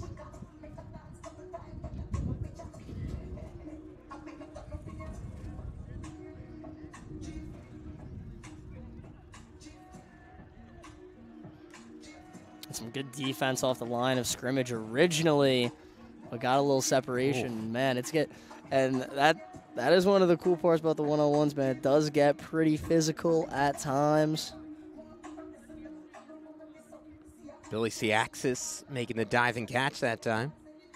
Yeah, and he was someone we talked about earlier, and he has the ability to, get those contested catches. One of those Long Island City guys that's very exciting to watch. Really nice coverage down the field that time.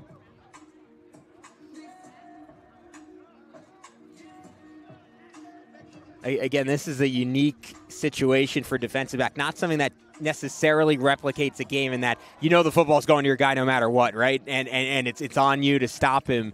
And in a typical game, you could get beat dozens of times and not necessarily pay for it because the football might go somewhere else. The quarterback might not get the ball here. In this situation, you know it's coming your way. Yep. You know you're being attacked. You have to step up.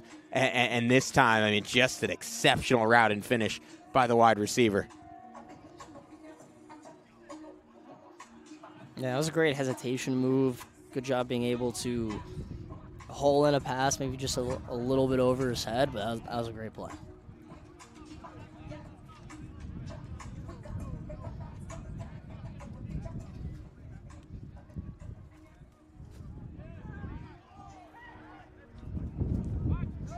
When picking up a little bit here at Lincoln High School, something to remember when you see some of the balls go awry.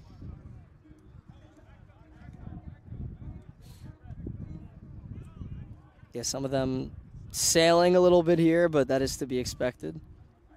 For the most part, though, the passes have been on the money. These quarterbacks have done a great job. And, again, that's another thing college coaches are going to look at the quarterback position when conditions aren't ideal. Do you have the arm strength to just rip it through the wind? And that throw certainly qualified. That was a beautiful pass and catch. And, I mean, we're really seeing some great plays here. And then on the other side of the field, number 106, I believe that's Josh Jenwright making a competitive jump ball grab. And he's another one of those Stepanak guys. And, Gavin, we mentioned earlier, Stepanak, they graduated a lot of seniors, but these young guys are going to be able to step into those roles and fill those responsibilities. Jenwright's going to be one of those wide receivers that maybe the Crusaders look forward to using this upcoming season. And he made a great play there. Excited to see what he does the rest of these one-on-ones.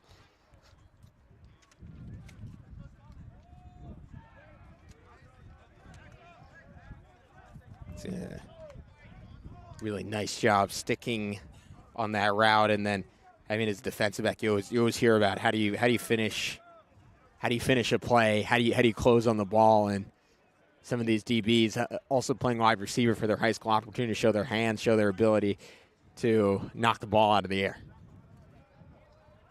Yeah, how about the long speed here? Yeah, what a great route. It's from number 4, Patrick Ayrn, just separating.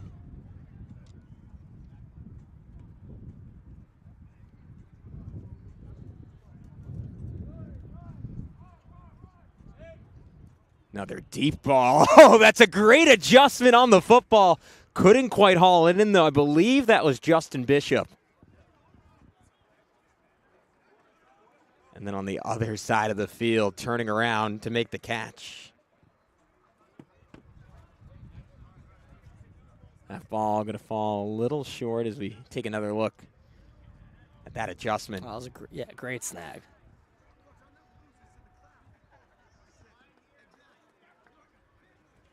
How about the separation off the line?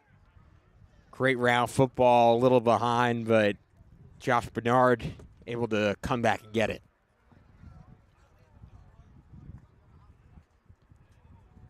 Look at that double move. And then on the other side of the field, just really well-placed ball. Strong hands on the grab from Charles Crucera.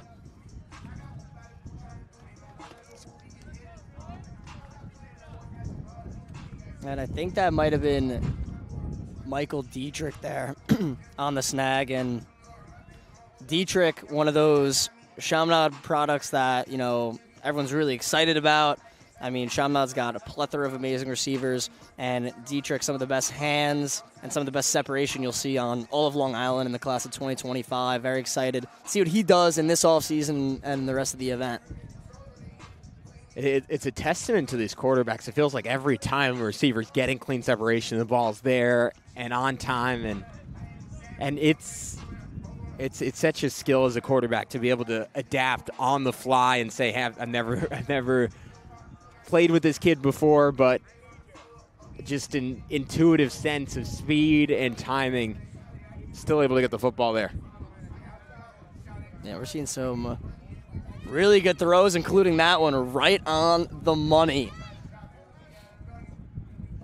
Seeing the receivers, for the most part, get the better of the defensive back so far. Again, as a DB, we mentioned, and coaches know this, and they take it into account, the fact that this is unique, right? You, as a receiver, you typically don't have the full field. You typically don't have the guarantee of getting to finish your route. As a quarterback, you've no pressure outside of maybe a coach counting down. So it's advantage offense, and as a DB, it stands out even more when you're able to make a play.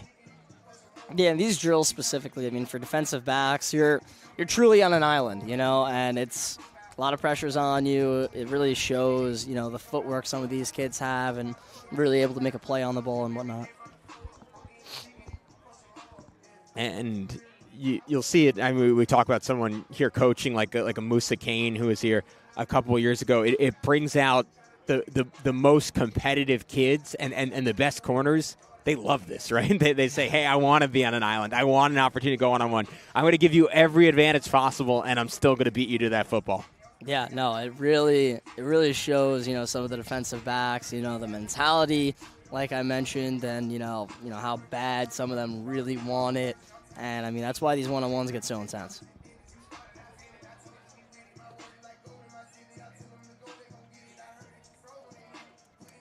Oh, and a receiver dropping a DB that time. Yeah, I mean, great route, and that's some of the separation some of these receivers are getting here. How about the size here? Two taller kids, jump ball situation. Win for the offense.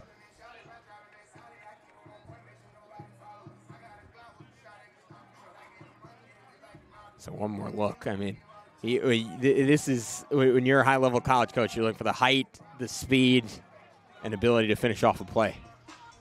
Yeah, that's a good job going up and getting in. Oh, that's a smooth route there. Able to haul it in. That was pretty.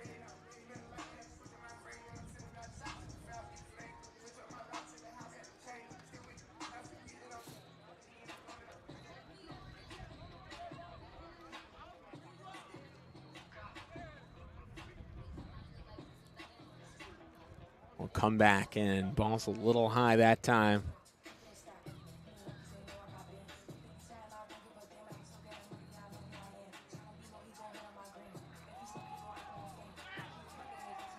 Near side, short throw that time.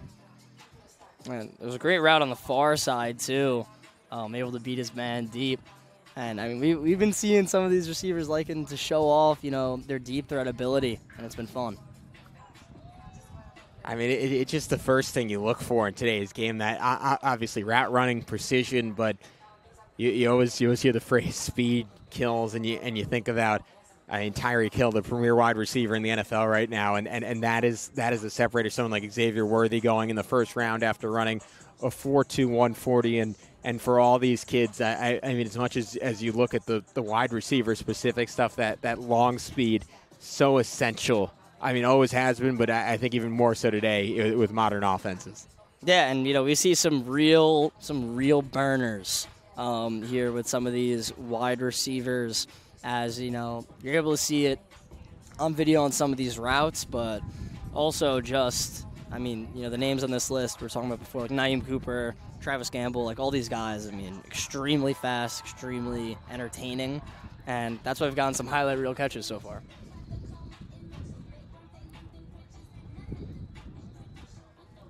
And just because these drills are meant to be quick and meant to replicate game conditions, sometimes routes a lot are about deception and your ability with your eyes, with your hips to trick a defensive back. It's fun to just see a kid run a go route and say, hey, I don't need any of that. I'm going to go and beat you to a spot. I mean, we've certainly seen our share of that today, and kids trying to show off that aspect of their game in particular. Yeah, it's been very fun to see. And on our left, Gavin, we got the linemen. We got some linemen coming in. We got, some running backs coming in as well. New positions getting ready, warming up. That's going to be an exciting group that, we'll break down and talk about. But right now, enjoying these one-on-ones and some good defense there. We've talked about it, but there's a reason why they end the day with the linemen one-on-ones. It is ultimately the heart of football. Your team often built around the lines, and you see even the skill position guys, they get so excited to see the big hog mollies go at it to end this day. Yeah, I mean, that one's going to get a lot of people excited. And you got to see the guys coaching the linemen, obviously because, they've been through it. They got a special passion for, when one of their linemen does something right. And that's a great snag. People getting excited about that one. And it's always fun because you might have guys who are teammates across position lines, but in this type of setting, it's the receivers rooting for the receivers, it's the DBs rooting for the DBs, and you're just wanting to see your position group get a big one. And I think especially for the DBs, there's some solidarity to say, hey, I know how tough it is to be at an island, entire field at the quarterback's disposal, and we said it over and over again. Plays like that, where the defensive back is still able to win with everything against them, there is a different level of motivation, and I think it gets all the other corners fired up saying, all right, I want to go get a PBU now. Yeah, it really, I feel like the energy is contagious in this kind of thing, and that's what gets, so many players excited, and also just so many, great plays after great plays, where, you see someone do something awesome, and then it fires you up a little bit, and then we get some great plays just like that one right in front of us. It's definitely contagious, and I mean the speed is just so impressive. I don't think New York City has ever been short on athletes. The question is, are these kids, it's not even the coaching, it's are they as seasoned? Have they faced the level of competition you need to be ready for Division I? Do they put in the time? Do they have the opportunity as kids, the field space, to just get the necessary skill level to play high-level Power 4 Division I football? And look, it's going to be a theme throughout the day. We keep saying it, but you hear it from all these coaches. You see it from these kids more and more so. They genuinely are ready for that level of competition. Oh yeah, and we've been seeing some receivers ball out here so far, on both sides of the football, and this is gonna be exciting. Still just 11:07. We got plenty of time for some one-on-ones. It should be a lot of fun. And that's a great job. You always hear about acceleration, deceleration, such a big thing in football, and just hitting your depth is what's really challenging for a lot of these kids. New field, you don't necessarily have that marked out. Again, a new quarterback, you can say 12 yards is 12 yards a foot different for one kid versus another kid, and it's impressive to just see these quick connections, this quick chemistry forming between these receivers and these quarterbacks as we head to a little break here. And they're going to switch sides of the field.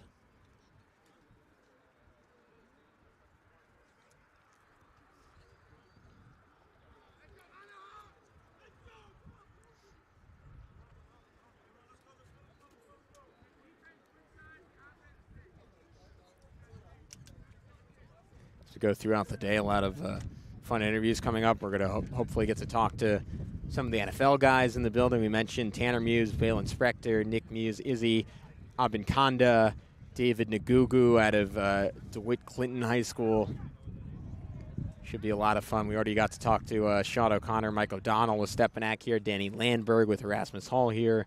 Talked to Corday Sindor at Vanderbilt earlier in the day. Musa Kane, Salim Turner, Muhammad, Wesley Abraham, all here, all guys who at one point or another starred in this event.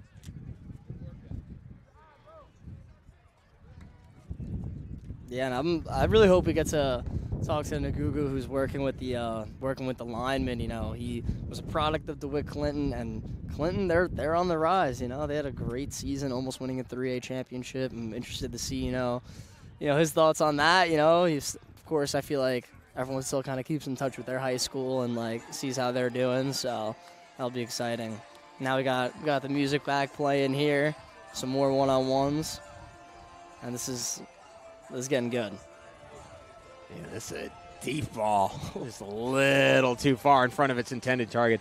One of the most fun parts for me is to see some of the coaches and some of the college guys get fired up. I mean, I'm looking at Corday Sindor, and he plays in the SEC right now. I mean, last year Purdue got to play with Deion Burks, a potential All-American wide receiver this year, and they know what it takes, but he's getting so fired up for these kids, and it's where football like really translates no matter what the level is.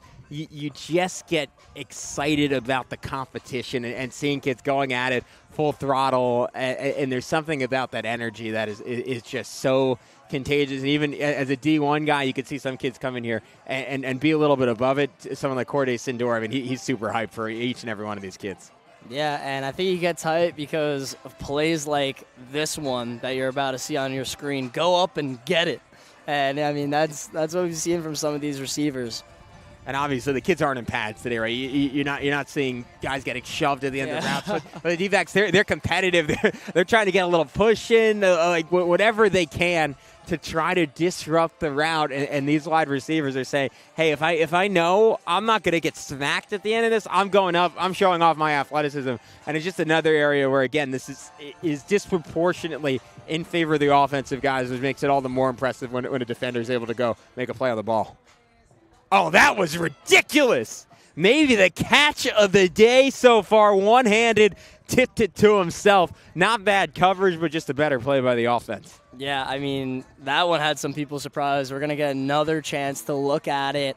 And are you kidding me? Being able to deflect it up to yourself, still track it, able to come down with it. I mean, that's what these one-on-ones are about. Jaw-dropping plays. We get one there, and I mean, incredible catch. And we talk about the receivers and the DBs getting hyped up. As a quarterback, that has to fire you up to see your receiver laying out like that, making that type of play. He's saying, hey, let him go again. I want to keep throwing to that dude. Yeah, and that adds to his completion percentage on the day. And how about some pure speed? Yeah, that's on ridiculous. that route and just able to finish it. And I mean, that's what you see really from some of these guys. It's you can just tell with some of these kids, it's just a little bit different. When it didn't look like he was pressing there, right? That was easy separation, easy acceleration. Some of these kids, it looks like they're jogging, and you just look up and there's 10 yards of cushion. And that was a crisp route into a catch that, he made it look easy there. And, I mean, I have to say, some of the route running here has been, living up to the expectations of what we've seen in past years. And there's definitely some really, really good receivers making a name. Now we'll get a little redo here on this one-on-one. I've just been so impressed with the hands. You're not seeing a lot of body catches, right? Hands away from the football. Yep. Really clean efforts. Yeah, right there. Exactly, right there. I was afraid it might have been maybe a little announcer's jinx on that one, but no. I mean, that's what we've been getting a whole lot today, and the trend continues. It feels like as these quarterbacks have gotten into a little bit of rhythm and getting their timing down, we've seen the receivers more and more starting to win these reps. Yeah, I mean, that was crisp throw right there as you were saying it. And, I mean, the timing definitely has become better, the accuracy, and, I mean, some of the arm talent as well has been great.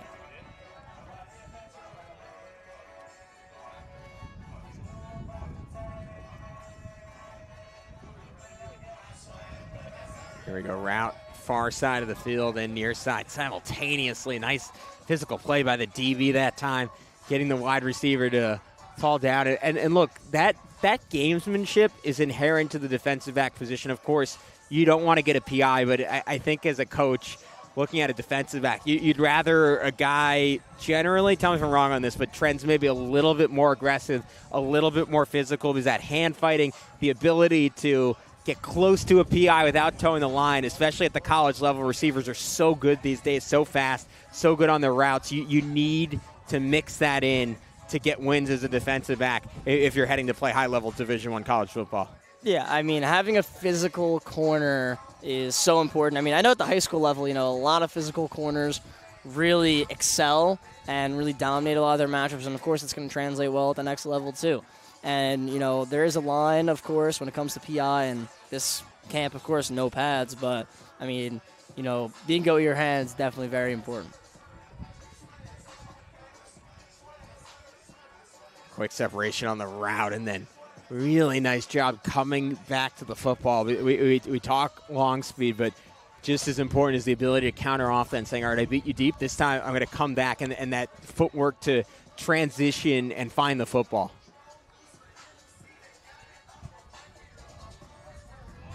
Here we go. Another deep one, and football just came in a little too fast for him.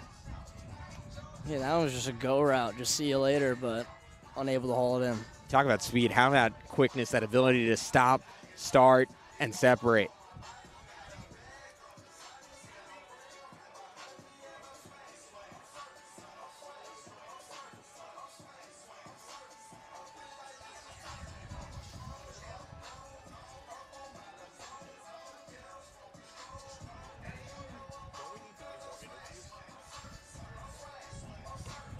Yeah, and, we've been talking a lot about, speed, good coverage, but a lot of it's just been, battles back and forth, good on both sides. And I think that's what you get when you got elite defensive backs and some elite receivers. Here's another one, and it's impressive to see these receivers' ability to track the football. And so many of these battles, I mean, you obviously, the speed is the obvious thing, but it comes down to how these receivers use their eyes, right, and not giving away that the football's about to get there until the last possible second looking up and grabbing it. Yeah, and, I mean, that's how you make it very difficult on your defensive back, and it shows the hands on a lot of these receivers, able to make a play at, the last moment. And it's one of the biggest things that a young receiver has to learn and master, because, I mean, early in your life, early in your football career, you're putting your hands out, you're getting ready to catch the football really early. As you get better and better, you start mastering that ability to show your hands as the football's getting there and not give the defensive back something to key in on.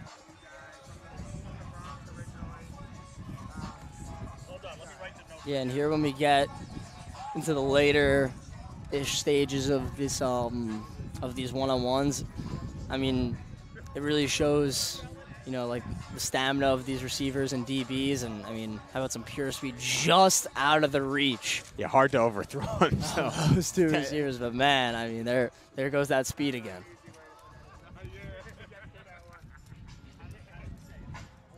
Going to break for about 40 minutes at noon, but until then, we have more of these wide receiver, quarterback one-on-ones. After that, at 12:45, running back, tight end, linebacker, offensive line, and defensive lineman. Get to see some of the underclassmen quarterbacks. That'll be really cool. And then we mentioned at about 2:25, we wrap up with those linemen one-on-ones. That'll be the apex of this day if you like trench play. And just easy separation off the line that time. Wow. Yeah, no, that was a great release. And, I mean, solid route ran, but throw a little bit inaccurate there. A little comebacker, easy done. And again, it's impressive to see on a new field, little time to practice with the quarterback receivers, just having an innate sense of where the sideline is, how to tap those feet down, make sure you stay in on the catch. All right, so we're going to step aside. We'll be back with more one-on-ones and an interview coming up next on the Varsity Media Sports Network. You're watching the Varsity Media Sports Network, the home for New York high school sports.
The Elite 5 Showcase with a very special guest, our first NFL guy, David Wagugu. David, thank you so much for joining us, a graduate of DeWitt Clinton High School in the Bronx, All-City Honors as a senior. A pleasure to have you back here in the New York City area. How you enjoying the event so far, man? So far, it's amazing. Every year, it's good to see a whole bunch of kids from the city get opportunity to kind of show coaches and like show their peers what they got. So it's always a pleasure being here. And right now, of course, it's the receivers and the defensive backs, but later we got the big boys, the linemen coming. That's what we're here for. Yeah, how excited are you to work with them? I'm excited. Every year I kind of tell myself I'm not going to get too juiced up. I always end up losing my voice after the O-line, D-line go, but it's good to see them big boys go at it. I'm sure at a certain point you're like, all right, let me get in there for one. Yeah. Nah, it's tempting. I'm like, chill. These are kids. My time is done. I was going to say we don't want anyone getting injured, but unfortunately you're going to get a chance to do it at the NFL level. We'll talk about that in just a sec. But obviously at a DeWitt Clinton High School in the Bronx, a program certainly on the rise, continuing to get better. What do you remember from your high school days, getting to do events like this, and you just always striving to get better and reach the level you're at now? Yeah, I'm going to say these kids here are like lucky because during my time in high school, like we didn't really have these events, so it was really like competition within each other, and which was great at DeWitt Clinton, So yeah. And at Clinton, this past season, they went to the 3A championship. They almost brought it home, but Clinton, they got. They're on the rise. They actually had a player just pick up an offer from Syracuse, Jelani Anderson. I mean, how great is it to see, Clinton in championship contention and players getting recognition? Yeah, it's amazing. I'm actually kind of jealous because my last season there, we went like 0-9. So, like, now I come back, I see, like, the building looks better. Everybody's there is more smiling, and, like, the kids are getting offers. Like, everything is going up for Clinton. And as an alumni, I could be nothing but proud of them. What's the advice you're giving back to these kids? I mean, you mentioned you had to do it at a different point in time where New York City, I mean, historically it's been known as more of a basketball area. We talk to some of the coaches and they say it's so exciting to have stuff like this because it's clearly having such an impact on these kids and the level of college interest they're able to get even as underclassmen. One thing I'm going to tell them is definitely do not take these chances for granted because, like, the guys that came before you did not have these chances. Take it for granted. Just stay locked in. Play the game that got you here up until this point. And I know you played for a couple different college teams as well. What was that journey like? Man, it was weird. Like, my first year out, I would have never thought that I would transfer, let alone do it twice. So it was definitely weird, like, going through that whole process 3 times. But I'm going to say I met some really great people throughout those times, so it wasn't too bad at all. Yeah, and something that's inherent to the college game now. I just want to ask you a little bit about your future. Obviously, Jaden Daniels, the new quarterback in town in Washington. How excited are you this summer to get to meet him, get an opportunity to block for him? Man, it's going to be amazing. Like, all these guys I'm going to see are guys I've been watching forever. So now I'm in the same locker room. We're doing the same thing. So it's going to be so, like, surreal for me. But then I'm going to have to flip that switch to where now I'm a competitor against these guys. And you've been with About You for 7 years now, and it just keeps on getting better and better. What's it been like from day one to now? Yeah. I'm gonna say day one we used to go to every gym we could find. Like, it was literally taking a train everywhere across the city. But now seeing About You doing like things like this, they have their own gym in Queens. They have so many other things going on. It's amazing to see the growth and be part of that growth for 7 years now, and probably 7 more years to come, God willing. I mean, I'm going to speak on behalf of everyone here. I mean, we appreciate you coming back, given the time. It's.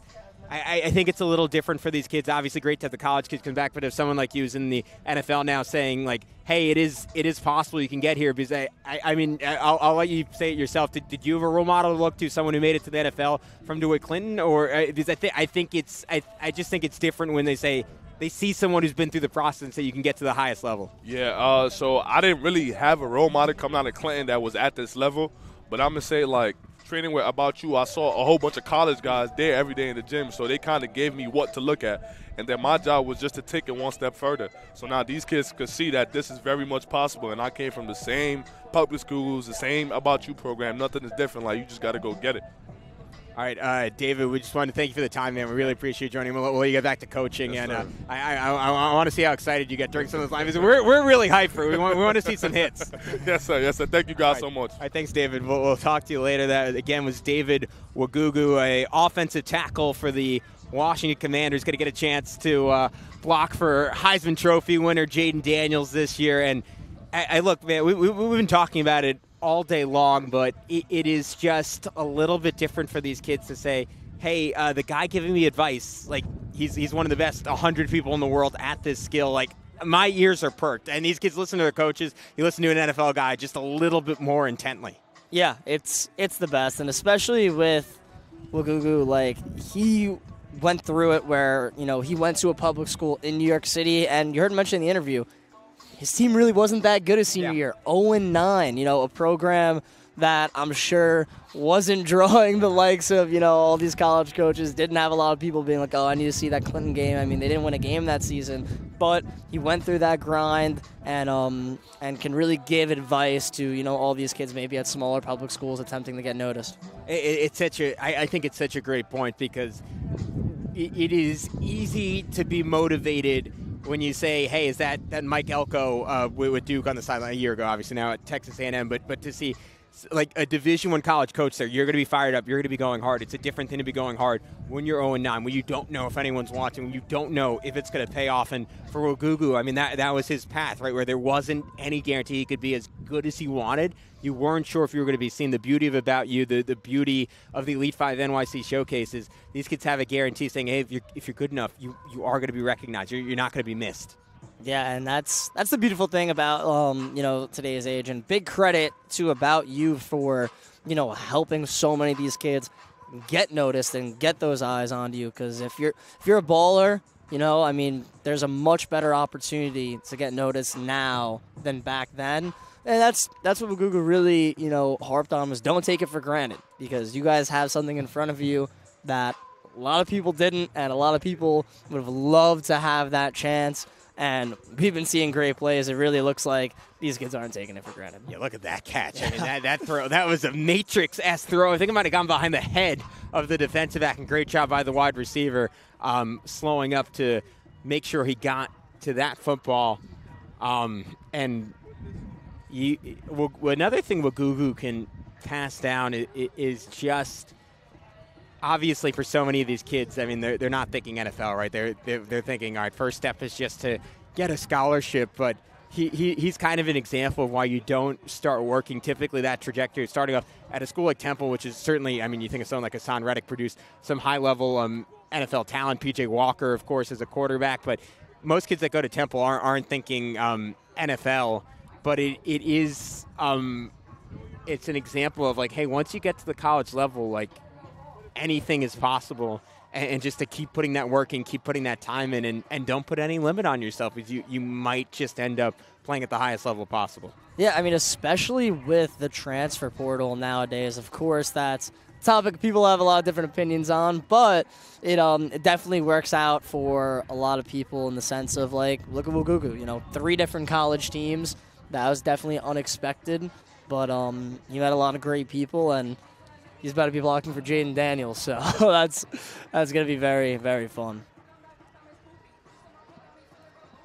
See some of these receivers really stepping up. We continue to see spectacular catches throughout the day. Again, we're hoping to continue with the interviews. That was David Wagugu, and perhaps Izzy Benaconda coming up later today. Nick Muse, Tanner Muse, both here. Bailey Spector, a couple of Clemson guys. Be a lot of fun to talk to all of them. Yeah, that's going to be fun, and maybe even some potential players right now in this showcase down the line as well. So it's been fun out here so far in these one-on-ones. Yeah, I mean, that's what's so fun about seeing the guys today, just thinking, hey, 5 years down the road we could be interviewing them, and they'll be saying, all right, hey, wide receiver with the Commanders, quarterback with the Jets. And it's only going to continue to grow as you see where some of the alumni end up. As that was just a sick double move, and then was he able to finish the catch? I'm not quite sure if he got to that football, trying to adjust, throw it a little bit behind. Yeah, and number one's made some highlight reel plays so far in these one-on-ones, man. It's been exciting. You're seeing a lot of the same kids over and over again, just dominating their reps. Yeah, I mean, that's what a lot of, these top-tier players do. And that's, why we were so excited about a lot of these kids coming into this event. Saw 23, showing off the speed that time. And as a defensive back, you watch some of these receivers excel, and you almost see kids start to like cut the line and say, no, I need a shot at that guy. I want that smoke. Yeah, and that's what's the best about this. And I'm sure a bunch of these kids too, especially just because it's New York City, Long Island. Football world's pretty small. You know, they know each other. Where they're like, okay, here we go. This is kind of a shot for me to get at this player or battle it out with him. So it's great. And it's where you get to see those at 225, a kid who's also really stood out. You get to see those friendships form, right, and like forge that competitiveness.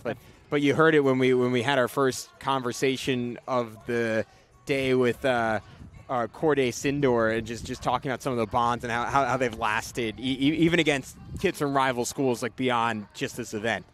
Yeah, I mean, friendship through competition is one of the best ways to start a friendship. And, events like this is, how you're able to do it.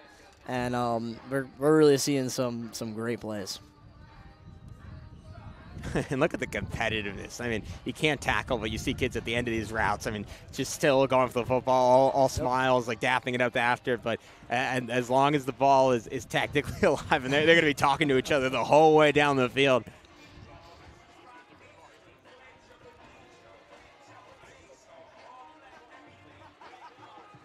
And Gavin, from the beginning of these one-on-ones to now, I definitely think it's safe to say that a lot of these throws have been great. That's a great play at the end of the route to break it up. And that was one of the more competitive reps I've seen, where you saw the physicality, little jersey grabbing, replicating press coverage in those first 5 yards, separation, late, perfect throw, and yet the DB, that's what you're looking for. And then on the here, we'll get another look at it. You see the separation. The throw is not bad, but that's all you can ask for from a corner, right? Staying competitive and fighting through the ball, fighting through the hands. That's a great recovery, and that's also, showing off the length there, being able to get your hand just on the ball, able to break it up. And how about again? That was a really nice close to catch up to the receiver in these corners, just putting a lot of pressure on quarterbacks to not only make great throws, but to make leading throws and force the receivers to make tough catches if they're going to do it. So we're going to have one more break coming up here with a meeting at midfield. Things heating up a little bit here at Lincoln High School, and we are getting ready for the elite of the elite, the best 7 of each group, both sides of the field. And this is what you wait for all day. Wide receiver, corner, be selected for this opportunity. And for us watching, these are the reps you want to really lock in on. Yeah, this is where the intensity really, really rises. And, best on best, let's get into it. And let's, for people just joining us, Jared, let's review one more time. Who are some of the top receivers, some of the top DBs that you're looking for at these big moments? I certainly have my eyes on Michael Dietrich, the receiver out of Chaminade, who has really been outstanding so far in these one-on-ones, but, he's built a great reputation for himself as an all-league selection as a junior. And, we keep talking about Travis Gamble, who's been outstanding. And then we saw, right in front of us how good these defensive backs have been. And, the coverage from so many of them have been really good to see, and now we get to see some exciting one-on-ones. Yeah, I want to see those receivers get an opportunity against Teron Johnson, who might be the most highly coveted kid at this event today. Offers from Boston College, Duke, and Minnesota out of Iona Prep. Yeah, and Johnson has made a name for himself as one of the guys in all of New York football, and a lot of the top colleges have him on their big boards. And it's going to be interesting to see, where he commits and everything, which I think is going to be awesome. But as of right now, he's just going to be a lockdown player.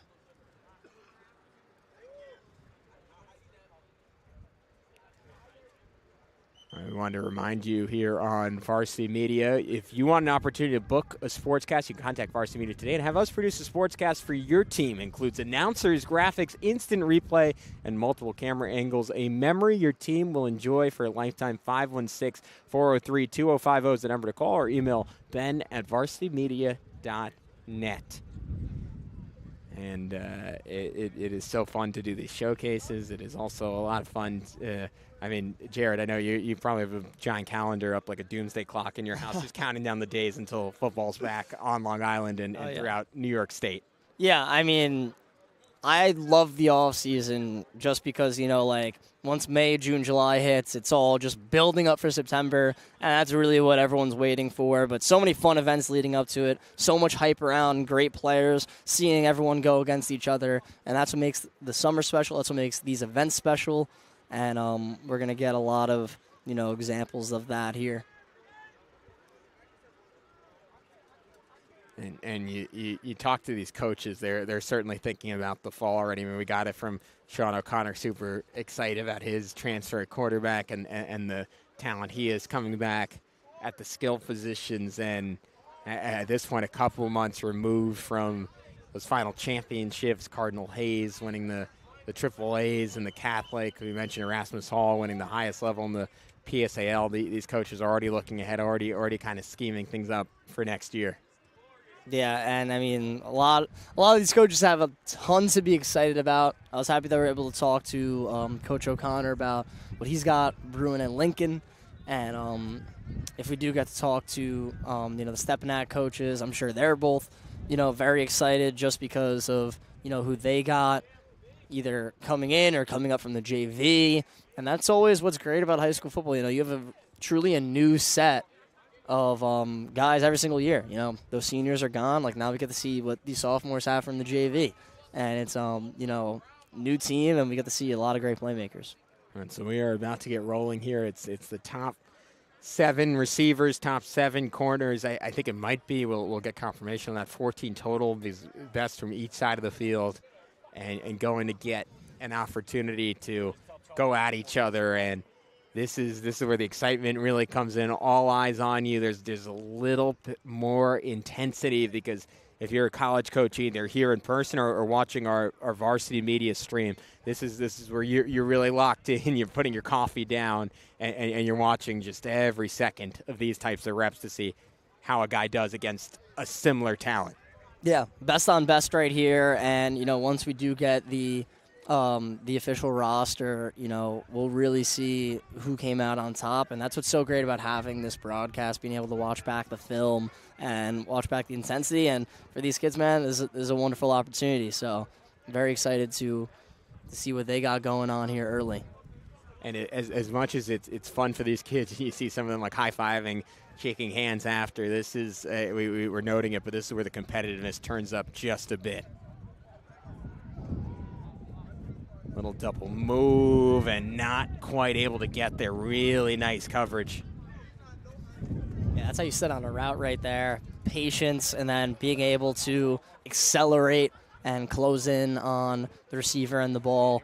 Good coverage there by the DB. And again, when you see special wide receivers, when you don't really have any cues on what the route's going to be, you almost have to take an educated guess. He was able to do that there, anticipate where the ball was going to go and play perfect coverage. Late break on the route this time. Throws a little short. They're going to, I believe, run that one back. Yeah, number one's been great all morning so far. When he does get another opportunity, maybe it's now or maybe it's later, definitely looking forward to that. And looks like he's talking it over with the quarterback what route he's running. So we'll get to see that ran back. So that's going to be. This is going to be entertaining. We talk about the QBs and receivers being on the same page. Again, when you're going up against a defensive back, you're a lot more talented. Then it doesn't necessarily matter as much when the talent's a little bit more even. That's when the pressure's on, and you really have to be on the same page. Yeah, and that was a good job. Just creating separation, able to haul it in. Now another good matchup here on our screen. You've seen 58 really excel on the day this time. Takes a seat. And that's where you see the physicality at the cornerback position come into play. Yeah, I mean, it's extremely important. And when you're going against a really talented wide receiver, sometimes that's the difference. And that's kind of what we saw there. 58 was dominating. But, some good physicality, good coverage, getting a win for the defensive side of the ball. 183, really big physical corner, but you see the speed of 23 able to separate, and then the hands catch. Yeah, how about that grab? That's a wonderful snag there. And as much as they're staring at route running, that's what coaches are really looking for. Big, strong hands, the ability to just pluck it out of the air. And 243's really stuck out, even though he didn't make that contested catch. He's made several others today.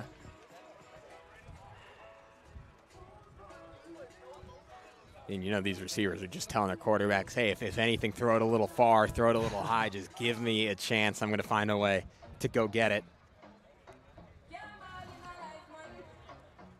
That's an excellent route and really nice throw by the QB.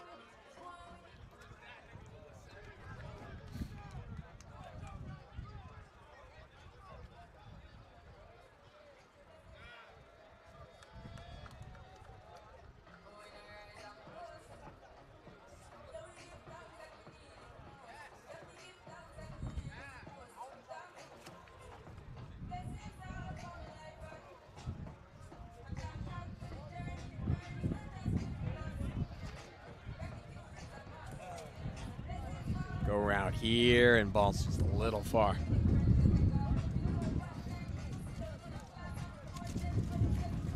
Yeah, good man coverage. I mean, ball's never in contention, but still good speed on speed.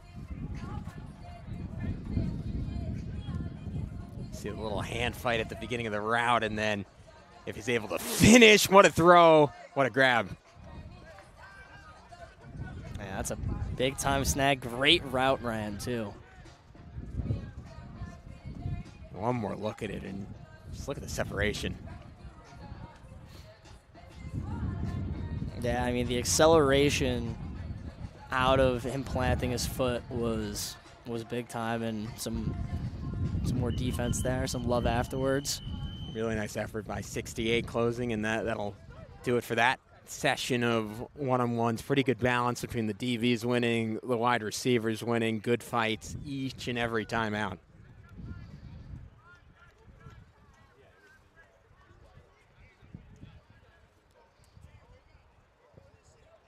So I think they're going to give a few minutes here and then maybe one more round of one-on-ones before we take a little break for everyone to have lunch and come back again later in the days. The running backs, the tight ends, the linebackers, the offensive linemen, defensive linemen, some of the underclassmen QB. Hopefully opportunity to talk to a few more of these coaches, a few more of the alumni, and some of the NFL guys out here helping coach today. It'll be exciting to talk to some of those guys. And then also after sessions end, I mean, it's great to see, you know, some of these players build a relationship with, like, a lot of the guys coaching and also with each other.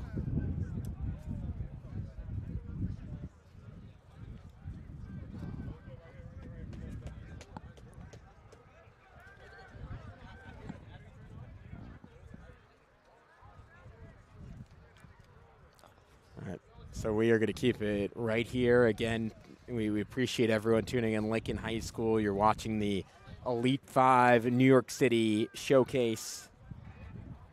Then I think right here, if it's the same as last year, they could be doing a potential race of the fastest guys and making it a 40-yard dash competition between who some of the top guys are. I mean, we'll see if they end up doing it. It looks like they might be lining up for it, but last year they did it, and a quarterback, Nasim Diaz, who we mentioned earlier, ended up winning it, and it got a lot of people fired up. So we'll see if they're actually doing that right now, and it looks like they're lining up for it.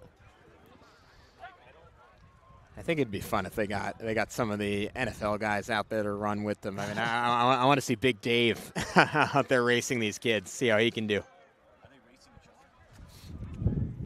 And yeah, 40-yard dash competition. Who's the fastest here? Late start for some of the kids. They got to be ready on that whistle. Oh, they got to see. They're lining up. Everyone, yeah, everyone's for this. Wow. getting in it. Everyone's getting in it. This is great. awesome. And you talk about competing. I mean, there's a different level of juice when all your peers are watching you. And here we go.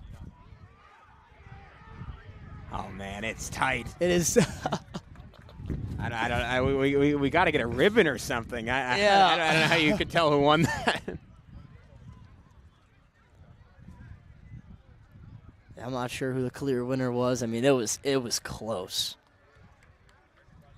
Certainly a lot of speed on this field here today.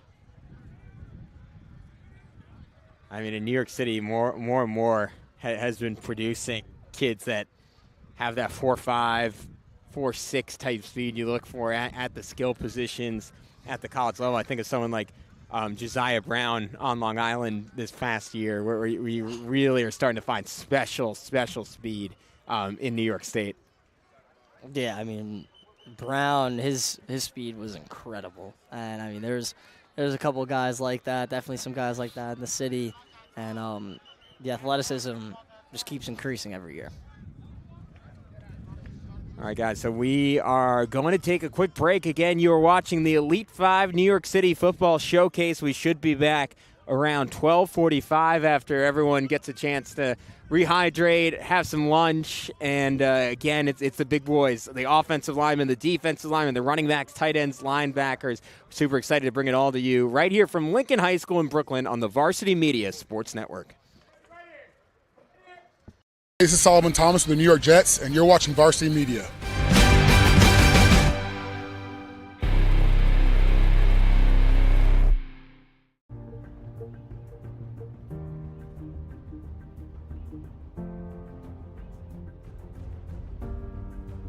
About You's mission and purpose is to kind of change the narrative for inner city kids. What we try to do is leverage the opportunities of sports so that they can maximize that and change their outcome. About You is about leveling the playing field for student athletes in New York City by empowering them with SAT prep, mentorship, strength and conditioning training to help them get to a better path in life. What we really do is we see kids through from a very young age through each stage of their life, going through from youth, getting into high school, college, and a job. And what we do is we connect them with life-changing services, resources, but most importantly, networks and opportunities. Harlem has a rich history, good and bad. You have a bit of hardship and you have a bit of lack of resources. If you're a student athlete from Harlem, the Bronx, Brooklyn, if you don't have ownership of your circumstances, you can't change opportunities.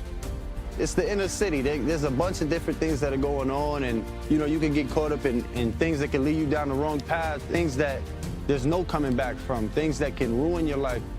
Academics is the first thing that will limit your opportunities in life. But there's also a huge gap now after COVID. I mean, some kids are now as far as 4 to 5 years behind their counterparts in wealthy communities. If you close the academic gap earlier and the academics are even, the opportunities become even. It's one of the big initiatives that we created was a Bridge Up program. And essentially, that's an academic intervention and strength and conditioning program that we run in the summer. Is one of the biggest issues in the inner city is the summer learning loss. The fact that, About You is helping inner city kids with both academics and athletics, and they're giving us a platform to seek to do better, and they're giving us resources to do better from both standpoints. And the bigger thing that they're doing is that they're giving kids a place to be that's doing something productive, that's contributing to their future instead of taking away from their future. So, just because your athletic career ends, that doesn't mean that, you can't get a great job or you can't go to a great school. You can't do a lot of great things with your life. So they're kind of giving us outlet and a resource, a major resource to be able to accomplish those things. Seeing guys used to cut up in school and have bad grades, and you talk to them a couple times and really stress them, yo man, you gotta take care of business in all areas of your life. And when you see them change and really snap and get it, it's rewarding. Being a part of this program gives you a point of reference, gives you some place where you're going to be held accountable. We're adding in such an exponential way to what society will look like moving forward. We have tons of kids of color that are excelling academically, excelling athletically, and just doing a phenomenal job. As a parent, just watching their dreams come true is like priceless. When I'm able to see our young Black and Latino kids gaining education, getting their masters, thinking about pursuing PhDs, going into fields of finance, medicine, the community is going to change. At the end of the day, when we're all successful, it kind of lends to us changing what actually goes on in the community.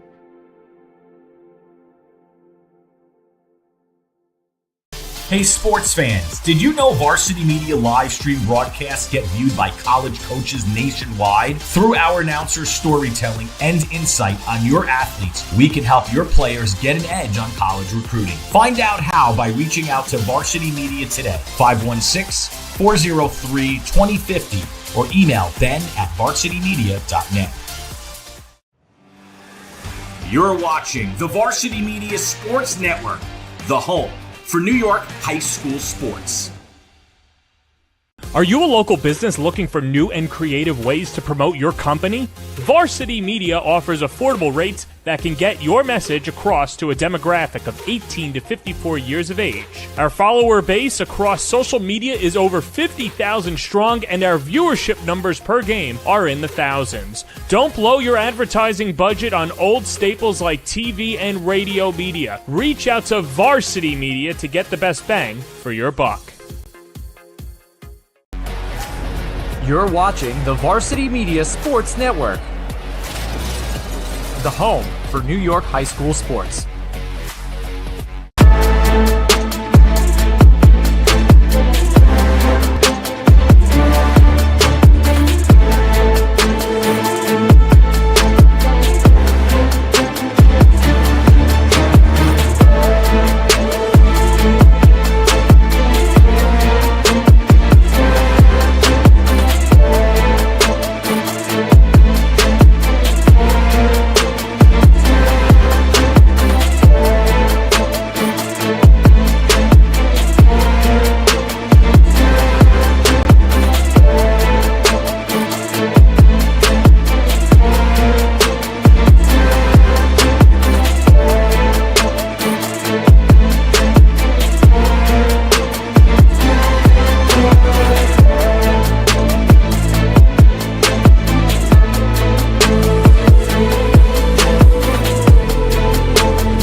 High school sports fans, Varsity Media Pass is the exclusive live stream partner of Nassau County Playoffs. For semifinal and championship coverage of boys and girls lacrosse, flag football, and baseball, head to varsitymediapass.com to order. Varsity Media is the home for New York high school sports.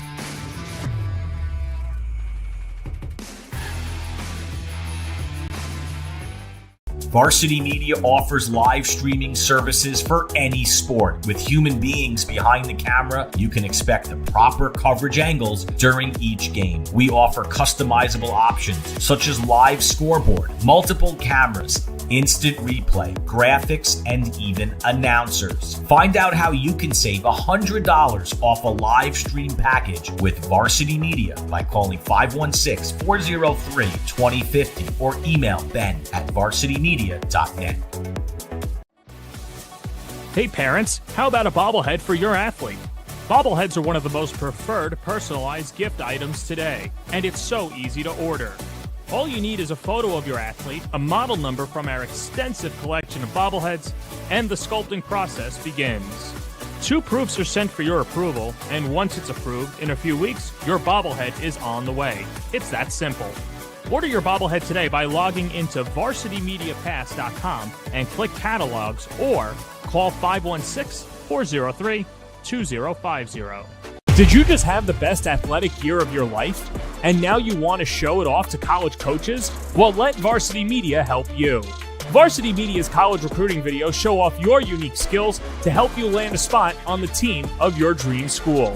We'll provide music, spot shadow effects, and a link to send to your next coach. Contact us today for more information. Don't rely on word of mouth or cold emails. Let Varsity Media help you take your game to the next level.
High school sports fans, are you following Varsity Media on our YouTube channel? For the best coverage of New York high school sports, make sure you head to youtube.com/varsitymedia. 3 easy steps. First, hit that like button, and then be sure to subscribe. And finally, tap that yellow bell to be notified of all of our upcoming sportscasts. Thank you for following Varsity Media on YouTube.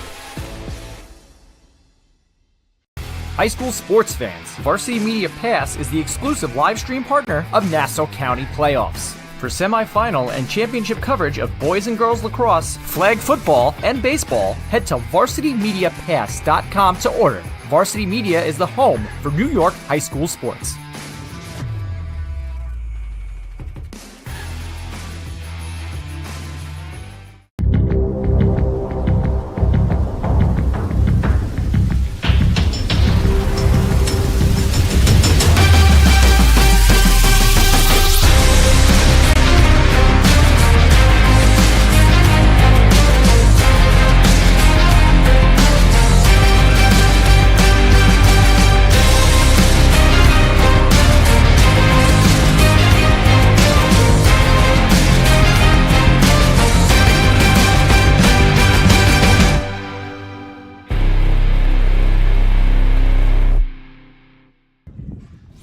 Live from Brooklyn, New York, from Abraham Lincoln High School, it is part 2 of our coverage of the Elite 5 New York City Football Showcase. Gavin Shaw alongside Jared Veluzzi here on the Varsity Media Sports Network. Jared, we got to see the wide receivers, defensive backs, the older quarterbacks from the day. Now we move on to the linemen, the tight ends, the running backs. Should be an excellent second half of the Elite 5 NYC Football Showcase. Oh, man, Gavin, I can't wait. I mean, you take a look at a lot of the talent that is here. I mean, we got a treat with the wide receivers and DBs earlier. Now it's time for the big fellas. It's time for the running backs, the tight ends, the linebackers. And, I mean, the lineman, of course, at the end is going to be amazing. And I can't wait for, of course, those one-on-ones. All right, Jared, for everyone watching, take me through some of the big names. Who are you looking for at these positions as we get through the rest of the day? So at linebacker, one underrated guy that I'm actually looking forward to is Steven DeFazio out of Bayside. And he might not be the biggest name yet, but let me tell you, he was a hard hitter for Bayside in the PSAL 4A. Really looking forward to seeing him. And when you also look at the running back position, we'll stay in the PSAL. Samir Thomas out of Lehman is one of the most electric athletes you'll see in all of New York City. Thomas led the PSAL in rushing last season just as a junior, and I mean, he really stood out, put himself on the map, put Lehman on the map. I'm expecting Thomas to have an enormous senior season, but I'm really just excited to see him here today and see what he does against some amazing competition. All right, a couple defensive linemen we talked about earlier. Let's start off with Tyler Davis out of Erasmus Hall, a school that just seems to print elite D linemen. That is maybe the strongest position group of any in New York City. Davis, the next great one up the pike. Yeah, Davis is a very talented edge rusher. That's really what I'm looking forward to seeing from him is the speed and physicality combination is going to be awesome. And, already an offer from West Virginia. He actually just got offered from Fordham as well. Fordham looking to try to keep Davis home in the 5 boroughs, as I know, they're very successful at the FCS level. But, Tyler Davis is someone that I really can't wait to see today. Elijah Ali, a defensive lineman out of right here, Abraham Lincoln High School, will certainly be comfortable on this field. Already has an offer from Temple. What are you looking for out of him? Yeah, I mean, I can't wait to see the stuff that you really can't teach, right? I mean, he has incredible size at 6'3", 260. I mean, he has been killing it in the gym this offseason from what I've heard from Lincoln people. But I'm just excited to see him go against these really talented offensive linemen. Ali's going to use his size and his speed a lot. And listen, he's just a sophomore, right? Coach O'Connor said he's still a baby. He's still really developing. I can't wait to just see that potential and see what he's got here today. All right, flipping it to the offensive side of the field. New York City, not necessarily known for producing a ton of offensive linemen. I mean, our buddy Pat Godfrey running this event, he played at Clemson, one of the exceptions coming out of Long Island. But How about Luke Field, also out of Long Island, a Kellenberg kid, a team captain as a junior, so we know some impressive intangibles. What makes him such a special young man? Yeah, I mean, when you talk to people at Kellenberg, you know that Luke Fifield really does all the little things right. And I think that's why he was team captain as a junior. He's one of those 2025 prospects that's just going to be so exciting to see on the line. And I think a lot of, just like some other Kellenberg linemen, I think a lot of NESCAC schools are going to be very interested in him. I mean, great hands, solid size, and is just consistent. The name of the game is consistency, winning every snap, and, that's what he does. All right, I want to pop over the Catholic schools for a little bit. Out of Cardinal Hayes, Kamari Valentine. We haven't talked a ton about Cardinal Hayes today. Obviously, they were the AAA champions. We've talked Iona Prep. We talked Stepanak, Cardinal Hayes, knocking them off to win that title, and Kamari Valentine, a big reason why. Kamari Valentine is one of the most entertaining players that I've seen at the high school level. He's a defensive tackle. I mean, over 300 pounds of just pure fury. I mean, Valentine had some highlight reel plays, and I mean, he was just too much for interior offensive linemen to handle. And this was a league filled with guys with a ton of D1 interest on both sides of the line, guys with a ton of D1 offers in the trenches for both offense and defense. It was Valentine winning the AAA Lineman of the Year award as a junior. I mean, he has to be in just a handful of guys that done that, and he was someone that really at some point is going to have to get a lot of D1 interest just because of his playmaking ability. I'm excited to see what Valentine does here because last time he was at this showcase, he didn't lose a single rep. The one position we haven't touched on yet is linebacker. The number one guy I'm looking for, Isaiah Vanterpool, out of Moore Catholic, multiple Division I offers. What has you excited about his game? Yeah, so the one thing with Vanterpool is his versatility. And it's great that he's coming at linebacker, but he could also play defensive back. I mean, anywhere Moore Catholic decided to put him, he excelled in, and I think he is going to give running backs a very hard time today because his physicality and coverage skills, second to none. He's got to be one of the best 2025 prospects in the entire state. And that flexibility is so exciting for college coaches. I mean, you always hear from college coaches one of the most important things is being flexible, being multiple as a player with up-tempo offenses. The trend on defense now is to have personnel where you don't have to take guys off the field. And the offense isn't going to huddle. If you're not going to have an opportunity to substitute, can you play linebacker against one formation? Can you play safety against another formation? And that's part of where Vanderbilt has a lot of appeal to these Division I coaches. Yeah, and alongside with all of that is his production. And, at Moore Catholic, the reason why they've been so tough on defense, I mean, they shut out a AAA Chaminade team last year, and part of the reason was Vanterpool making plays. And the other thing that I really noticed with him also is, he basically, took control of that defense. Him and Michael Herbert, who's another linebacker out of Moore Catholic that we're going to see here today, both of them have leadership qualities and able to kind of just control a defense and make it very miserable for opposing offenses. And it's really exciting for him. Going to get some personal attention today from Tanner Muse, a linebacker with the Chargers, Balin Spector, also a NFL linebacker with the Buffalo Bills, both out of Clemson, Pat Godfrey working that connection to get those two guys here. And I got to imagine for Isaiah that is going to be such a treat as those two got to learn from Brent Venables, maybe the best college linebacking coach in the country, and they get to pass down everything they learned from him, everything they've learned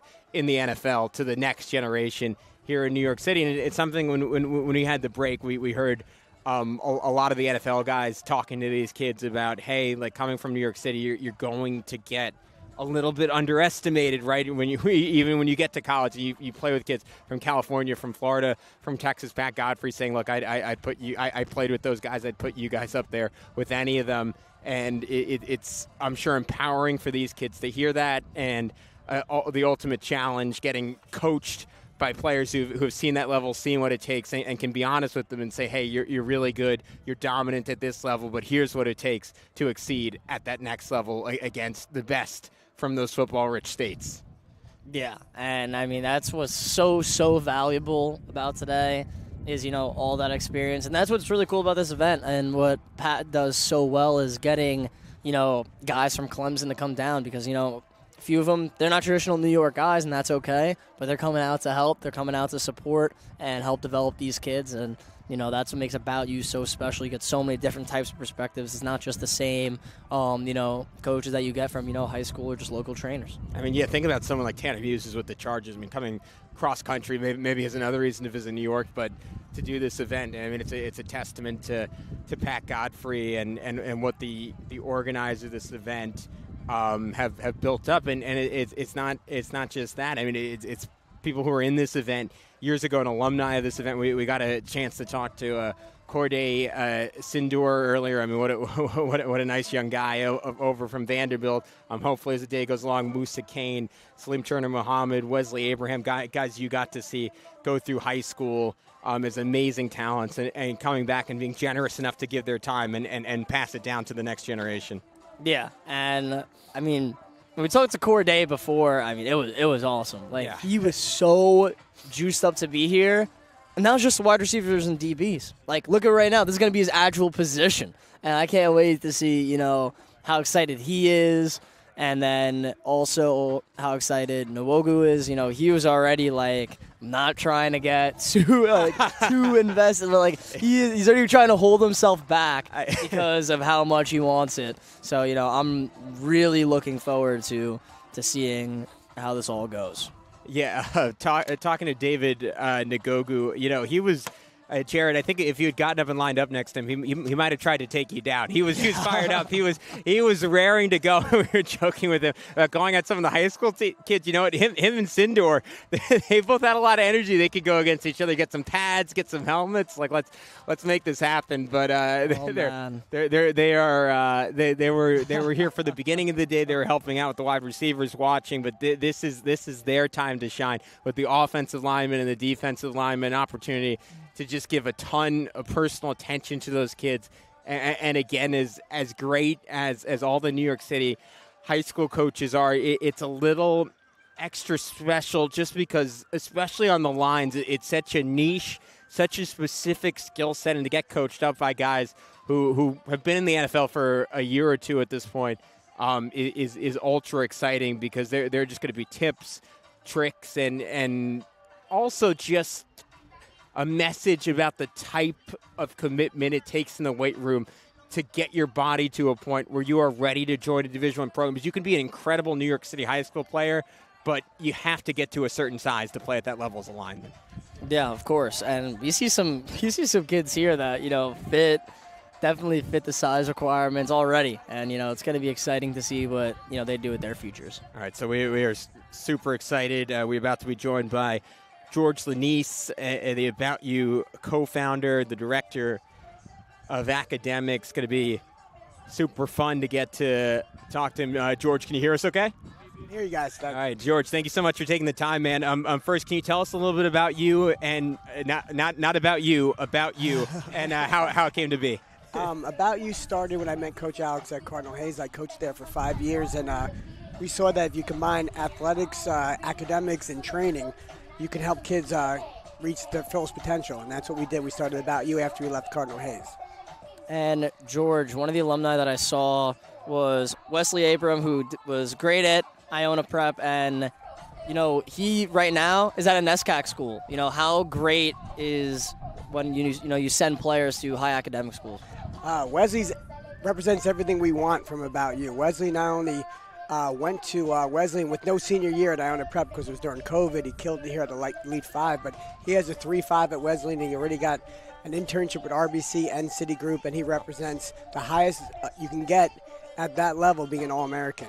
And I guess, how do you get that message across to the kids? Because obviously today's a little bit more about the football side of things, but what are you guys doing throughout the year to remind these kids, hey, to get to college, to play at the level you want to be at, you have to get it done in the classroom as well? Yeah, so one of our coaches here today, Salim Turner Muhammad, who went to Stanford's at Purdue right now, he made it very simple and explained it to them in this way.